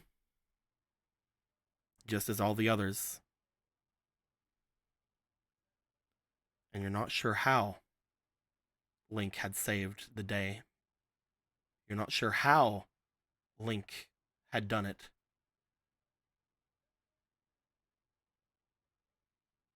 But the next thing you knew, you, the goddess, Ivori, everyone, you woke up in your son, Link's arms, as he had defeated the darkness. He had defeated the demon god, the monster god, not demon god, the monster god Ganon.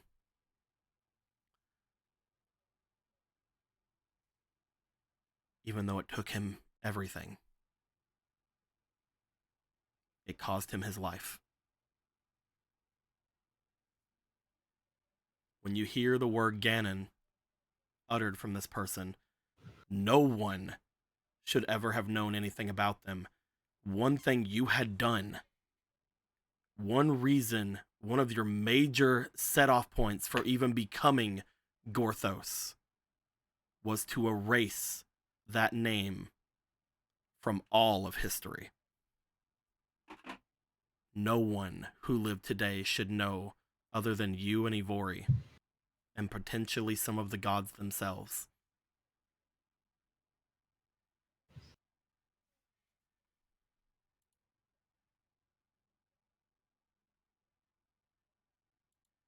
I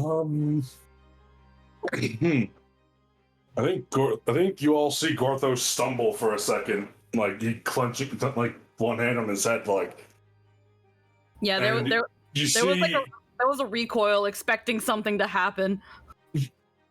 And you see, he's maskless, so you see a mix, like a confused mix of expressions, and again, somehow, because of Gorthos, you see tears welling up and falling from him, and his breathing is haggard, and he just shakes his head and looks at Matilda and where did you learn that name? Gorthos, calm down. You see the mortal goddess standing up as if to get over to you, but has hovered around the chair as if not sure whether or not they need to get to you or not. Again, you just see her eyes flicker over toward you, Polo, as the mortal goddess is like, oh, fuck. I think Gorthos's eyes are actually glowing bright, and with that gold ring, but also all the malice is like kind of emanating out of him now. How do you know that name? They are the one who aided me in leaving the castle. The one who helped me with my spell against those in Castle Hyrule to keep the hero bound there. The one where you put her on the Master Sword? Yes. I'm just gonna ask about that. You consorted with the Calamity. You know? I only recently learned when I talked to... I had told her, Gorthos. Why? Ever since coming back to this land, I felt it. something was off, but it was not near us whenever we were in that dungeon, so I knew it was not whoever called themselves Demise. I knew that it had to be someone else. It had to be different. I wanted to bring it up in front of everyone, but I... You should have told Gorthos. Gorthos, please calm down.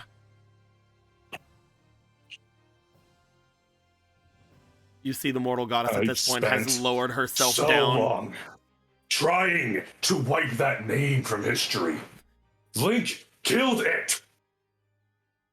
Link.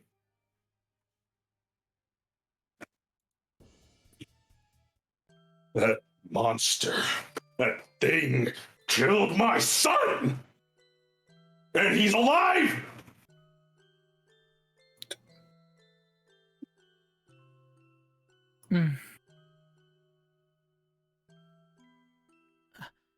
I'm sorry, I didn't know,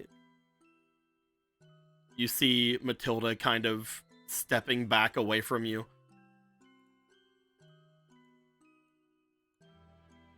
How did you come across him? A book in my mother's study. It was one apparently that they had found on her whenever everything had happened. It was one that she held to her chest when they found her body. Did you summon him? No, I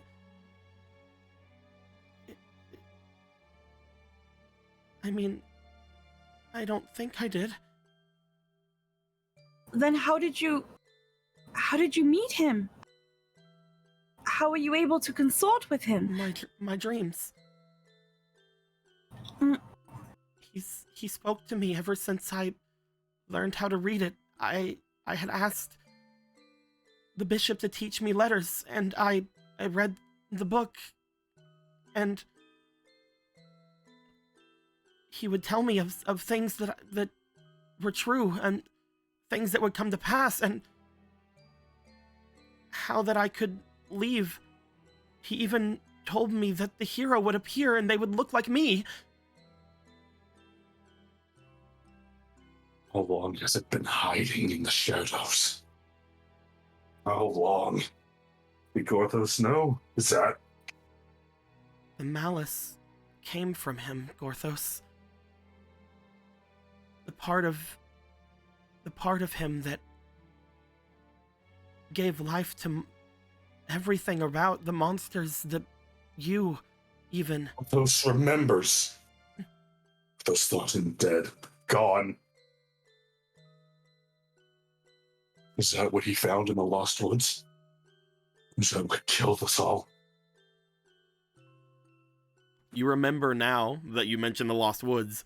Gorthos, this is not the last time you were this angry, as you remember whenever the last time you heard this little bit of information, that you gathered 100 heroes.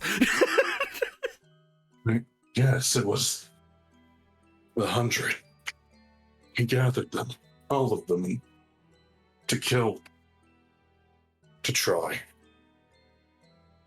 And we all failed. 100 strong. And we still failed.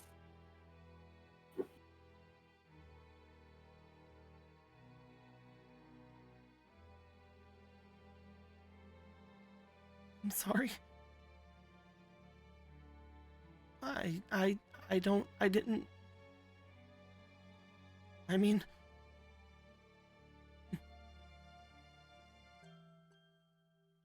Olo, as you She's step not forward, trying to be intimidating, but those eyes are probably fucking going off, but she's really not trying to be intimidating. She's just kind of slowly making her way towards her. As you step forward, Polo, roll me for your allure. Yeah. The big scary demon shape. You know what? Seeing that Polo was approaching, Marco is going to finally get up from his kneeling position and put an arm in front of her, because he doesn't know what she's doing. Well, We're gonna tango about to duck see. under that. We're about to see. Well, let's get this a roll. Let's this a lore check first, and then we'll see what happens down. I'm gonna tango duck that. That was a 9 plus your 1, so that is a +2. That's 11. You do find that she does take another step back as you go to move forward. Marco, seeing that they take that step back, you put your arm out toward Polo. It's just that look at him. I'm not going to hurt her. I'm insulted that you think I would. That's not why. She's obviously very scared at the moment. I'm not doing it to stop you because I think you'll hurt her. I'm stopping you to make her feel a little better. Roll me for your charm, Marco. Will do. Oh, hey, Deco. What's up, man? I have this cool little card here called the Lovers. King Marco, King Marco, King Marco, King Marco, King Marco, King Marco. I can't believe you're gonna do that to Hosier. King Marco, Hosier, King Marco, King Marco. It says you could change the way that the Lover's card works. You can also use this card to attempt to cause a situation that could change the perception an NPC has on their character. Yes. Would you like to try? Would you like to use your? Yes. I just love King Marco. King Marco. King Marco. King Marco. Unfortunately, Marco will probably never have those feelings for Matilda. So yeah. As funny as that is, do you want to use your Lovers? All right. Yes. Marco, as you look forward, you put your arm out. You explain this to Polo. That you're not worried about Polo, you're worried about Matilda. Like, she keeps backing up and there are windows. Oh. No, she's gonna fall out of the closed window. No, she might run. she might jump out of the fucking window. Or she might use magic and explode the entire room around us. Who knows? But Marco's doing this to make her feel better to, not be as flighty, obviously. Marco, as you look over toward Matilda, you find that she seems to be looking off toward you. She looks to Polo. She looks to Gorthos. She looks to the goddess. She looks back to Gallon. She looks over to Ronan. She doesn't really care even about looking at her anymore. As she is backed up to basically the extent that she can, you find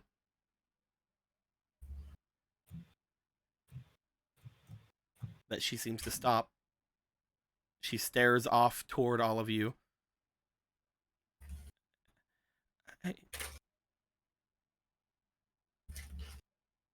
I know that I haven't. I know that I did. I don't know what I've done. I know I've done bad. I didn't mean anything. I didn't know who that was. She seemed to be kind of frantic. Princess, it's okay. We're not here to hurt you. We're here to help. Please just calm down so we can figure out what to do going forward with this. Do you want to try to fix it?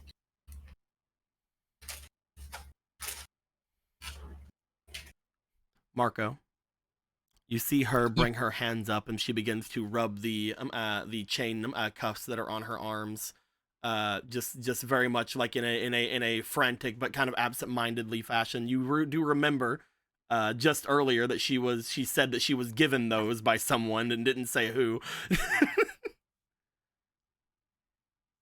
But as she kind of rubs onto them and kind of like looks off toward all of you,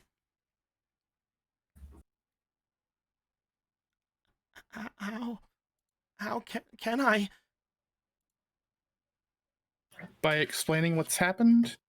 I don't know what's happened. Or at least explain what you've done? What he's told you in particular? What have you accepted from him, besides the dreams and the knowledge? What has he given you? These here. So are they cursed, Tico? Like I feel like I feel like out of everyone I could tell if they're cursed, right?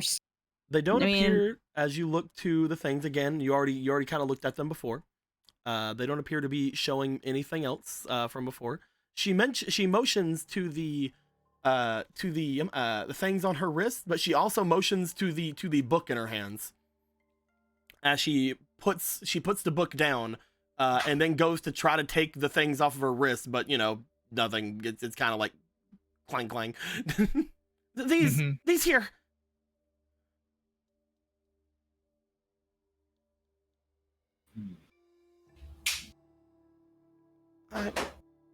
Right, they are bound.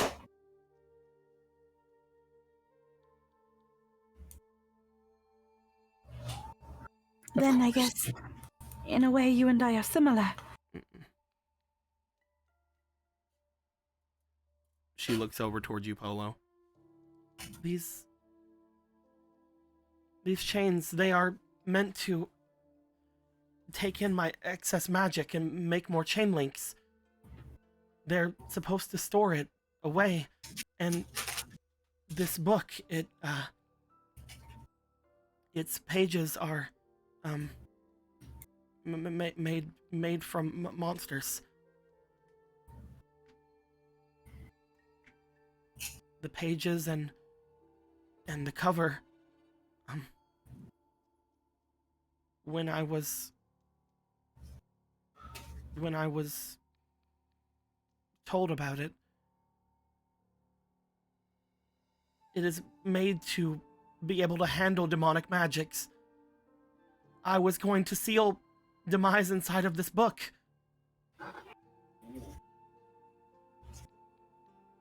There is no demise. He said there was. Demise is dead. All that's left is Ganon. If what the goddess had told me was correct, then... what is a good way to word this? Please correct me if I am wrong, my lady. Of course. Ganon, his goal is to take control, take hold and consume. Ganon was defeated back whenever myself and the hero had gone on his adventure, looking for the parts that would make up the sword that he carried. I was supposed to finish it, but after we defeated Demise, I fell into a deep sleep. The sword itself was helped make by many people, including those on Demise's side. He was betrayed, and that is why he lost. Ganon, I believe, seeks nothing but control. As I mentioned to you before, Demise was not one to do that. Ganon is one to assess control completely from those who were with them. Take them over entirely. And if he cannot have the goddess, then the princess with the most of her blood is absolutely perfect. All he has to do is get her to believe him and promise her what she wants. And somehow get that book into her hands. One that apparently was... She looks over toward all of you. From what we learned, from a strange attack that demons had done on the capital. One that was unprovoked. One that the bishop did not order. Potentially one that they could not control themselves. I believe the intent of that attack was not to do anything to demonkind, to do anything to the castle, but to get that book to the royal family.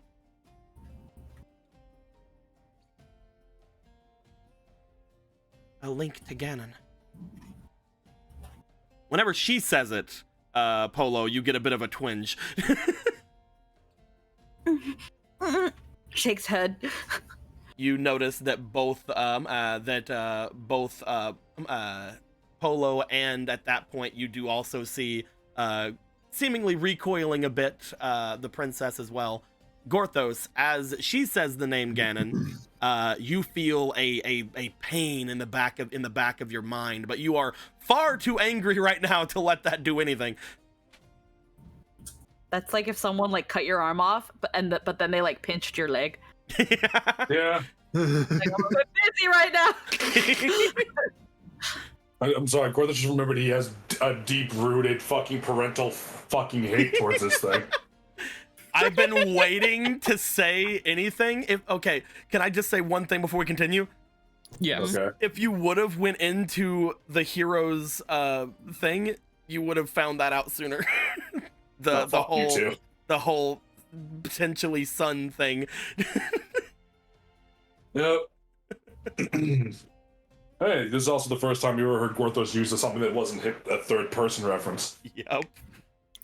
Yep. I'm glad my voice cracked right there. It was great. That was fucking great. Fantastic, dude, honestly. But So stunned I couldn't say anything and I wanted to. That was amazing. as she looks over, my mothers were killed to get me this book.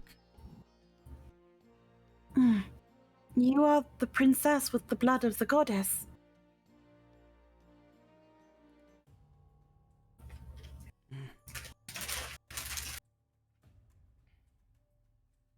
I see. You see her look over to it. Unfortunately, as I mentioned, these things are bound to me. And that includes this. She puts a hand out toward the book that's on the table as it appears in her hand. And there's From no the- way to do anything about that? The book, one of the first things that I was told after... One of the first things I was told after he helped me as much as he did was that I could obtain power by soaking this book in my blood. Needs to be destroyed.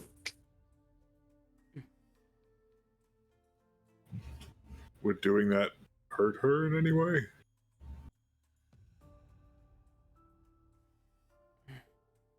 Sir. I don't As long mind. as I don't mind if you want to try to do anything. I don't mind if it would hurt. fires of Death Mountain are vicious. Ronan gets like a contemplative look on his face for a moment. And then he reaches for his violin. You I see mean- Obra looking to you and then like looking like you up and down for a second. Have an idea? Well, it worked for the spear. Oh. Oh. Even without a full Triforce piece, maybe. What was like the idea of throwing something into a lava pit thing?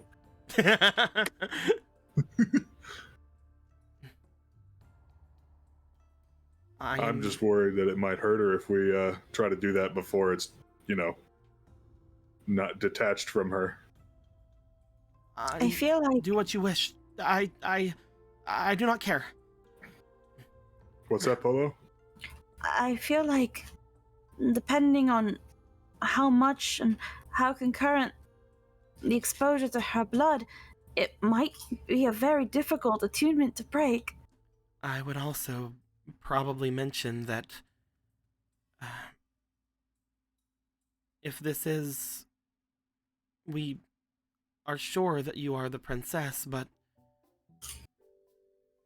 if we do this and they do get hurt, they are, other than Marco and some small other semblances of out there. They are the last of my line.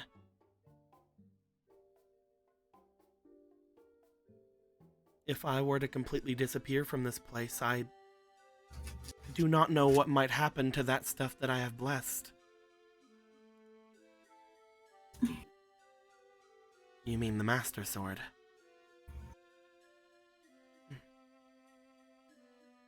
Wait, is this Zelda saying this about herself? Yes, Zelda's saying that about Matilda. Saying that because Matilda's the last of their line, if something were to happen to them, they're not sure what would happen to the items that they have blessed. That Zelda had blessed.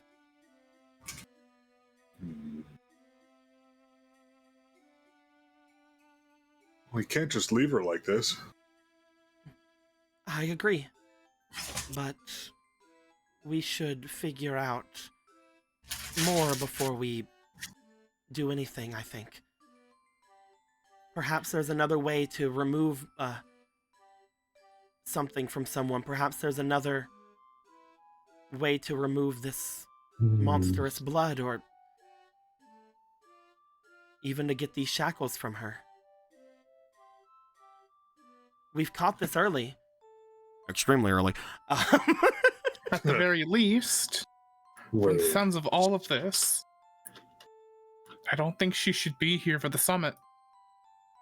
I feel like maybe whatever this thing has planned wanted her here, right? She shakes her head. They wanted me to ask for help from those here to destroy Demise, to seal him into this book. I do not think that my being here would do much of anything else. I will not ask.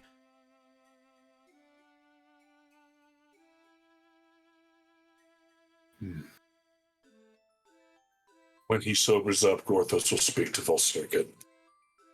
I'm sorry, I didn't realize how much of a problem I was making. Gorthos is sorry he forgot. May I, Marco? You know what? He doesn't realize he still had his arm up. This is how he has been. He has been like very much like half posing the entire time. He had his arm up. Even if he lowered his arm, Polo is too polite. She's going to ask if she can pass. Fucking God. Oh, right. Thank you. Go ahead.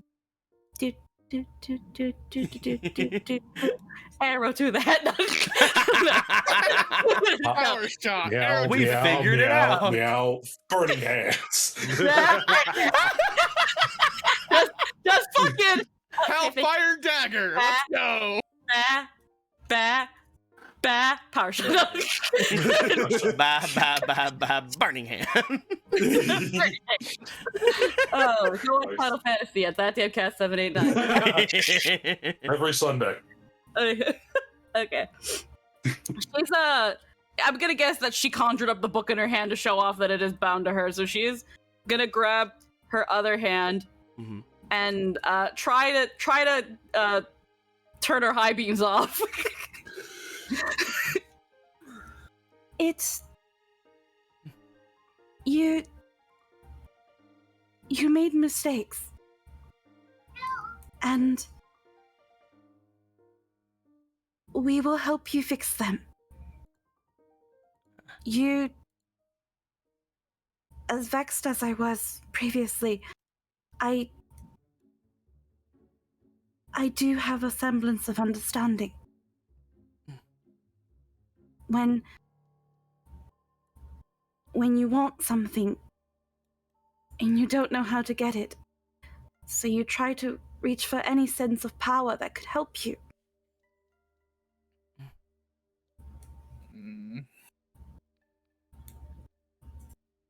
But I think the true mistake was that you didn't see the power you had the whole time. But we'll all fix it together. We still have time. I believe in that.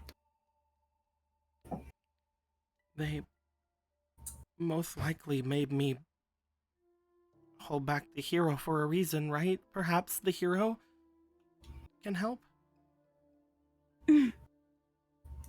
We do. She is not with us, but the master sword has been returned to its owner. I'm so sorry. You couldn't have known. Perhaps Gorthos made a mistake erasing its name.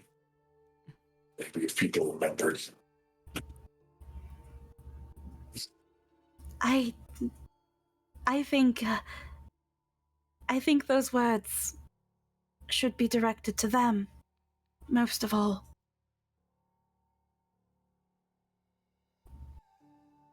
So let's make sure that those words can reach them. Okay, princess? Not Jason, but No, you're getting fucked up. Matilda looks off to you. As she does, she looks over toward everyone, looks over toward Gorthos, knowing just how much pain has apparently come from all of this. I don't think the tears have ever stopped, by the way. It's like one of the first times Gorthos has actually cried. How do bones cry? How do bones cry? Why is it Tears so of sad? blood. They're not bones, they're Gorthos. As they look back to you, My burrito's cold. I will do everything in my power to aid you. I want to save my father, but I will do everything that I can to make up for what I've done. Besides, those gauntlets and none of this. Just kind of like motions to her outfit. None of this suits you. I think I rather fancy it. You see a slight smile go across their face. Maybe a bit more color.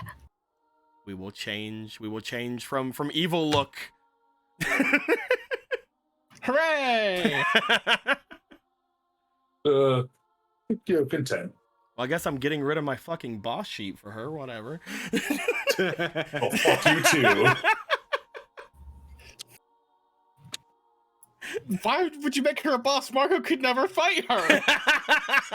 Gorthos couldn't get the fuck out of the way. Yeah. Bat. Power shot upside down. No power shot. You don't understand. I'm so confident and ready to go. I got fucked twice.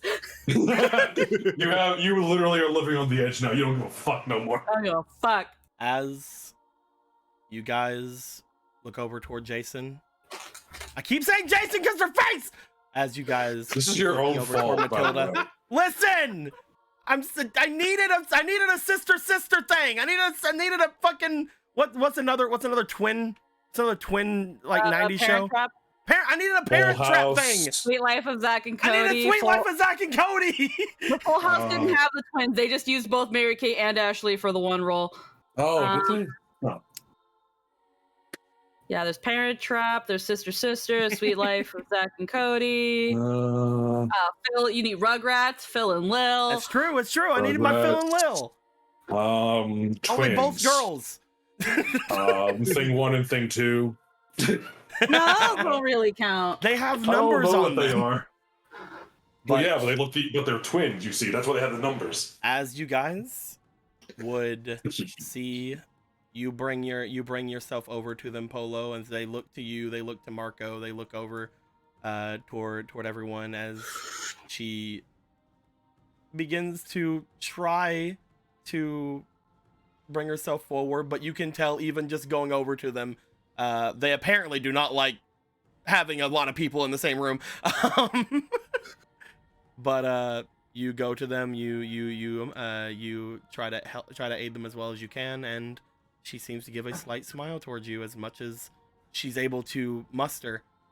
As Gorthos, you start getting flooded with some memories from back beyond, from a name that you have long forgotten, to a quest that you have, to a quest that you had left undone.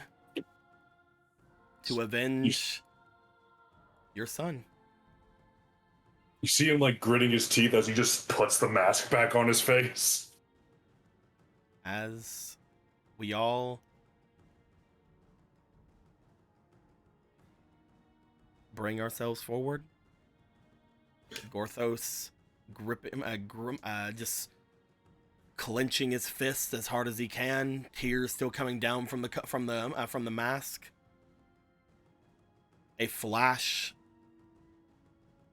of malice comes from underneath it as Gorthos, you cannot allow this person to continue to exist. He has Given one up. last life to live, and he will use it wisely.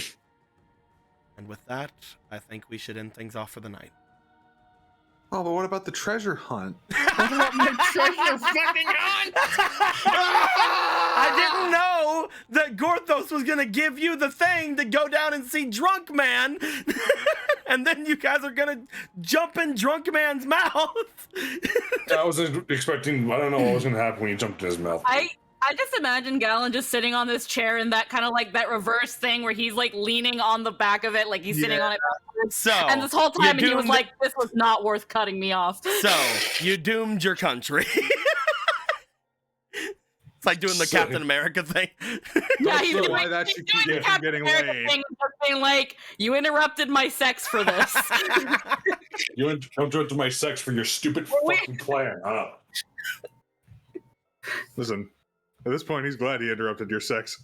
He would not have been able to do this on his own with Marco. They don't. There's only one brain cell, and these two don't have access to it ever. There was one brain cell between the three heroes of the Triforce. who gets it at any given time, we do not know. It's usually Gallon. It's mostly Gallon, yes. Almost like 100% of the time, honestly. Me and Ronan, we just rent it. They asked for I also it don't know if he's aware that y'all were having sex. I mean, he only just had it. I don't know if he knows what the signs of it are exactly yet. Sorry. He hasn't gotten that part down. You don't know. Rocket knows, though. You don't know that that it has a scent, mostly due to pheromones. But so, Rocket knows that you guys did it. Kuro knows that the other two did it. They're in the same room, gossiping. Anyway, gossiping endlessly about just fucking infidelity. Also, it was a premarital. There it is. Also, apparently, fucking the goddess and Polo's brother just do not like each other. That's interesting. That makes me happy on so many levels. I'm gonna I have to re-listen to that because I caught about it halfway through and I was just like, wait, what? Yeah, Zelda and Vega had a fucking almost fight. Not Vega. Hadar. Hadar, right? I forgot he's real. I forgot he exists. Apparently Hadar had a big argument potentially with Vega and told him that he basically had no love for him. He's like, I never liked your spinach puffs, Vega, ever. Hey, look, Gorthos is right about that wolf. I like to imagine that after this very heavy, dramatic session, then we can go treasure hunt. It's like an after credit sequence, just cut back to Magic Frog in that fucking room, just sitting there. He does like a single croak. That croak summons forth like a bountiful array of flies around him as he just starts eating. My God. He'd never go hungry again. He has conjure food. He has conjure food and drink. He truly is immortal. I like to imagine that he teleports back out to go into the water and only he can teleport back out. He'd have to eat flies like a whale eats krill. Or he knows Goodberry. I hope Ronan's doing okay. Rona's doing way better than okay. My boy. My boy got some strange. Son. You know what? It's My only just son. Did you? Oh, Magic Frog. You know Gorthos is pay. Whenever my favorite thing was being able to just say that, like, you woke up in the arms of your son. My dead son. My dead son. After he gave his life to destroy Ganon.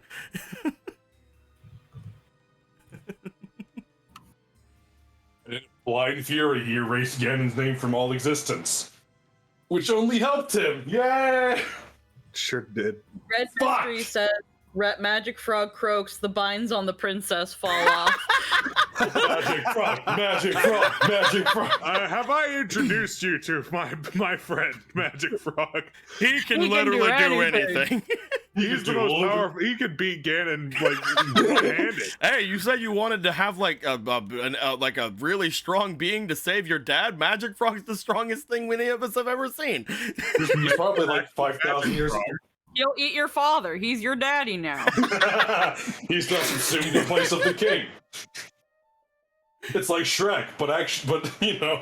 I love being able to, as her, just be like, I totally want to save him so that I can use him to not have to do responsibilities and be free. That's why I want him alive. You're so lucky Polo is so polite that she won't backhand somebody. Dude, I was sitting there waiting. I was sitting there waiting for like if she did go off or like say anything, just over and just being like, if there's anyone who knows anything about father stuff, it's this one. It's like, you know, but dead fathers. Anyone here with daddy issues? Here you go. Does mine count? You were the daddy. That doesn't count. I have issues, man. I'm a daddy. I have issues. I can handle this. Why doesn't anyone ever want to talk about my daddy issues? Polo's daddy issues are a weird strain of daddy issue. It's not that my daddy was never around because he's an asshole. It's my daddy was never around because he's dead. So it's still daddy issues. I'm very glad that you and Galen got to get really good roles for the Polo's item. For the eye. That way you guys knew that it not only is like giving visions, but it's based in like time magic, so the visions are probably legit. Maybe. You can trust that kind of thing. Most likely legit in some way, shape, or form. You know, this reminds me actually of I'm gonna go find something to link. Give me a minute. But hey Gorth, if I did your mission, do I get experience points? You sure do, kiddo. You sure do. Here's some experience for you. No, the biggest thing that got Polo was just like, you did what? What would you have done if he died? You brought up the fucking... Oh, go ahead, sorry. No, what were you gonna say? No, I was just like, you brought up the war possibility. I'm like, oh my god, I can't believe I didn't think of that. Like, it's like, you know what would have happened if you just willy-nilly assassinated what is right now the strongest demon? For fucking shits and giggles? And because you wanted to take over? You think any of the assholes here are gonna take that? Do you think you're leaving alive? I thought about mentioning it myself, but I thought it would have been a better Polo thing to do. So I'm glad I didn't. I'm very glad we got to like kind of answer some questions as well through it. Like, because again, one of the biggest things potentially just learning from the Ganon stuff is why the fuck did those demons act out whenever they were supposed to listen to the Bishop of War? Oh, most likely because they were manipulated by Ganon to get this book to a fucking goddess, someone with the goddess blood. You know what? I have a question. I have an actual question here. What's that? If Ganon is the reason Malice exists, the fuck is what the fuck was holding Gorthos together before? You were just a stall. Is it Ganon the reason that those exist too? No, when it comes to monsters in general, they obviously all share like a bit of demonic blood and things of that nature. Malice is different, as we've seen in the games. Like, monsters have existed before, let's say, like even like stuff like we've only really learned Malice in Breath of the Wild, so I'm just gonna say Breath of the Wild stuff. Monsters existed before Calamity Ganon. It's just they've been supercharged by this malice that was Calamity Ganon in Breath of the Wild. You know what I mean? So you were already a monster. You were a monster general. You were a demon general of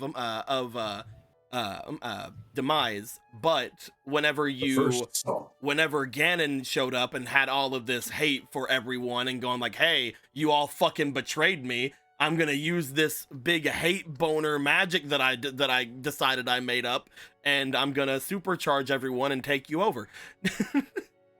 So, did you know supercharging me only made me stronger? So malice exists because of Ganon, but monsters exist because of just monsters. They just do. Yeah. It's just nowadays most monsters have malice. Yeah. It's just to what extent they do. Like Polo looking at things like, hey, give monsters a chance. Maybe there's a reason they go fucking crazy and murder everyone. It's just because some of them might have more concentrated malice than others potentially. Or again, they're just animals and they want to murder things. Because sometimes that just happens in nature. Thinking on it, Volsurga did mention that Gorthos' loss is not nearly as concentrated as he is. I was gonna say, have you seen dolphins? Dolphins are dicks. Dolphins are absolutely nightmarish assholes. No wonder they should have seen fucking. I think they're just the same as orcas. Little genus. Man, orcas love us though. What the fuck is wrong with us? I didn't even realize the fucking contradiction I was making when I made Ronan. Yeah, I'm just like a fucking sweet boy orca. Like that's honestly so antithetical to what orcas are. Fucking Diamond Spear was closer to it, but then you got turned to Adam. Yeah. I like how Obero was so like into acting all cool and collected, she forgot to put on pants. Yeah, that was hilarious. Yeah, she answered a door. It's just like, anyway, what was their problem? Oh fuck! Oh shit! I'm gonna die. I'm gonna die over for the first time. Will Marco be able to find his treasure? Next time on The Legend of Zelda. On the next episode of Zelda, Marco still hasn't found the treasure. As soon as he said that, he's like, "Here, take this down to this thing." I'm like, I have to give them a chance to check things out because obviously this man is first off looking for Marco. Like he like from what we know, Volsurga was looking for a thief, was looking for someone like Marco, and Clavier would have mentioned it before Clavier left. Like, oh, that's Marco. Marco's the one you're looking for. So as soon as Marco goes down there, it is you're looking at me and you're talking to me and you're gonna have a chance to see that there's weird shit going on with me. So here's the thing, Deco. I was totally cool with doing the amulet stuff after looking for the treasure, but then you brought it up again. I'm like, well, yeah. Well, I just wanted to make sure. I wanted to make sure. Like again, like I'm sorry, I fucked up your plans. I'm so sorry. I got to adventure a little bit. Hey, you got a nice loogie bag. I got a nice loogie bag that you have to decide what it does now. Yeah, I'll get it for you by next game. Infinite bag of holding. I love how much fucking goddess points you guys used today. Oh yeah, no. Today was important. Fuck off. Today was important. Today was the we're figuring this shit out game. We're tired of not understanding anything game. Yeah. I'm just happy this time our attempts at understanding didn't send us to the shadow. Ice Cube Jason in front of us that we don't understand. It's like, all right, we're sick of not understanding shit. Like, this is bullshit. Also, Deco, I want to know what the other two fucking generals' names were. Right now, the 3 that you know now were yourself, Volsurga, and apparently Ivori. Wait, what? Oh, I guess I must have cut off. That was during the thing. Whenever you had gone with Link to go and collect everything, you went to gain power, and apparently one of the ones you had asked to aid you was Ivori. Sister. Ivori was one of the 4 demon generals. See, she's always been Gorthos' oldest friend. God. And it My explains why brother's a dragon. My it- sister is a crotchety old bird. It explains why Ivori has lived this long. Yeah, look at that. And I'm pretty sure she's not Bones. Maybe. Man, I don't know. Actually, I am uncertain now.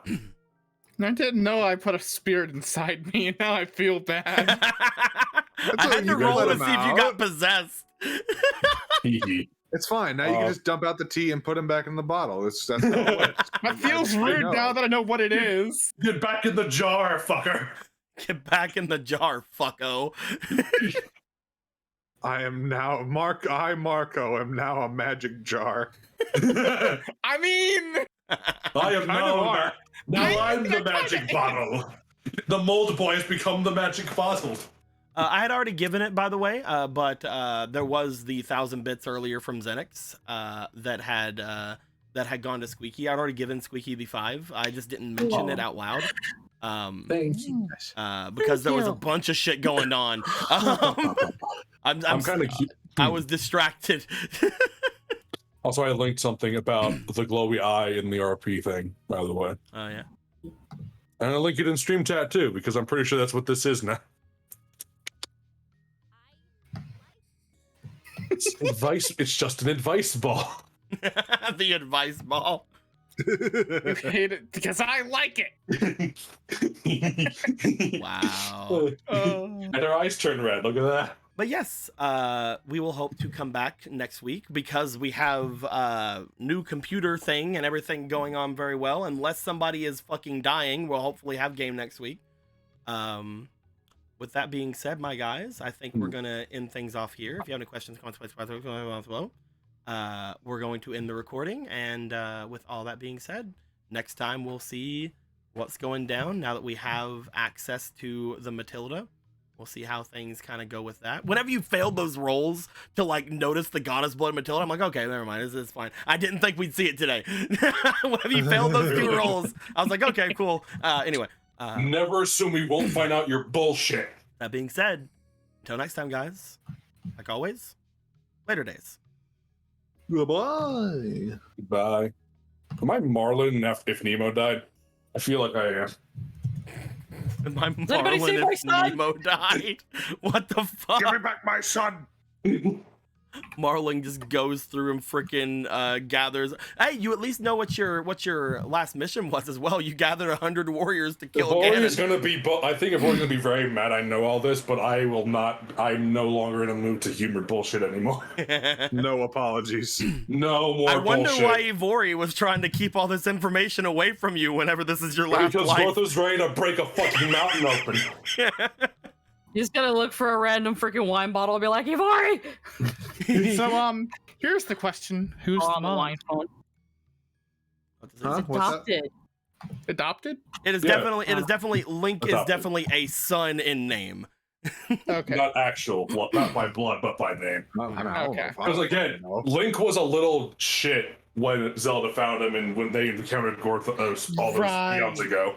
Right. You know, someone to quote raise him. I And will say Gorthos as kinda well, just did. I will say as well, Gorthos, like in your brain, whenever you would have noticed the change, is like you would have been around Link for like whenever he was a kid, but then whenever like you had gathered stuff from Ivor, it would have been a couple of years later, and then even whenever you would have opened your eyes, it would have went from like 13-year-old Link to like 18-year-old Link. Like when that's you even more woke, like when you heartbreaking. should woke have said up, that earlier. like when you woke up, it would have been like like an actual like grown up looking Link that was like holding on to you. My son became a man, and I wasn't there to see it. And then he died. His entire thing was I'm gonna save my dad. My dad. I'm gonna get him. I'm gonna go get him. I'm gonna save my dad. Save my dad. I can't even imagine the sight of that of the awakening. We are going to send you guys off over toward. I don't see anybody really doing much of anything that I know right now. So we will try to find someone who is in the tabletop scene here. Go ahead and click onto that and see who else is doing some tabletop simulator today. Let's look at tabletop RPGs. We've done tabletop simulator before. That'll be more on brand to send people over at. Let's send you guys off toward the Candlelit Chronicles over on Vorpal Tales. They're doing some D&D stuff. Looks like they're having a decently good time. They're on episode 10 of whatever they're doing. So we'll send you guys off to them. /raid. Go. There we go. Hope you guys enjoyed yourselves tonight. We had a very plot heavy session. I just saw a comment. The entire staff of the manor is just standing out of sight listening to this. It's like what's going on in there? Oh, we can't go in. Like, come on. What a birthday game. What a happy birthday, Emerald. Well, it's not birthday anymore. Get out of here. Yeah. No. I no longer care. Special. Listen, it's only no longer my birthday when I go to sleep. That's true. That is how that works. Goodbye, my guys. We're gonna send you off later. Bye.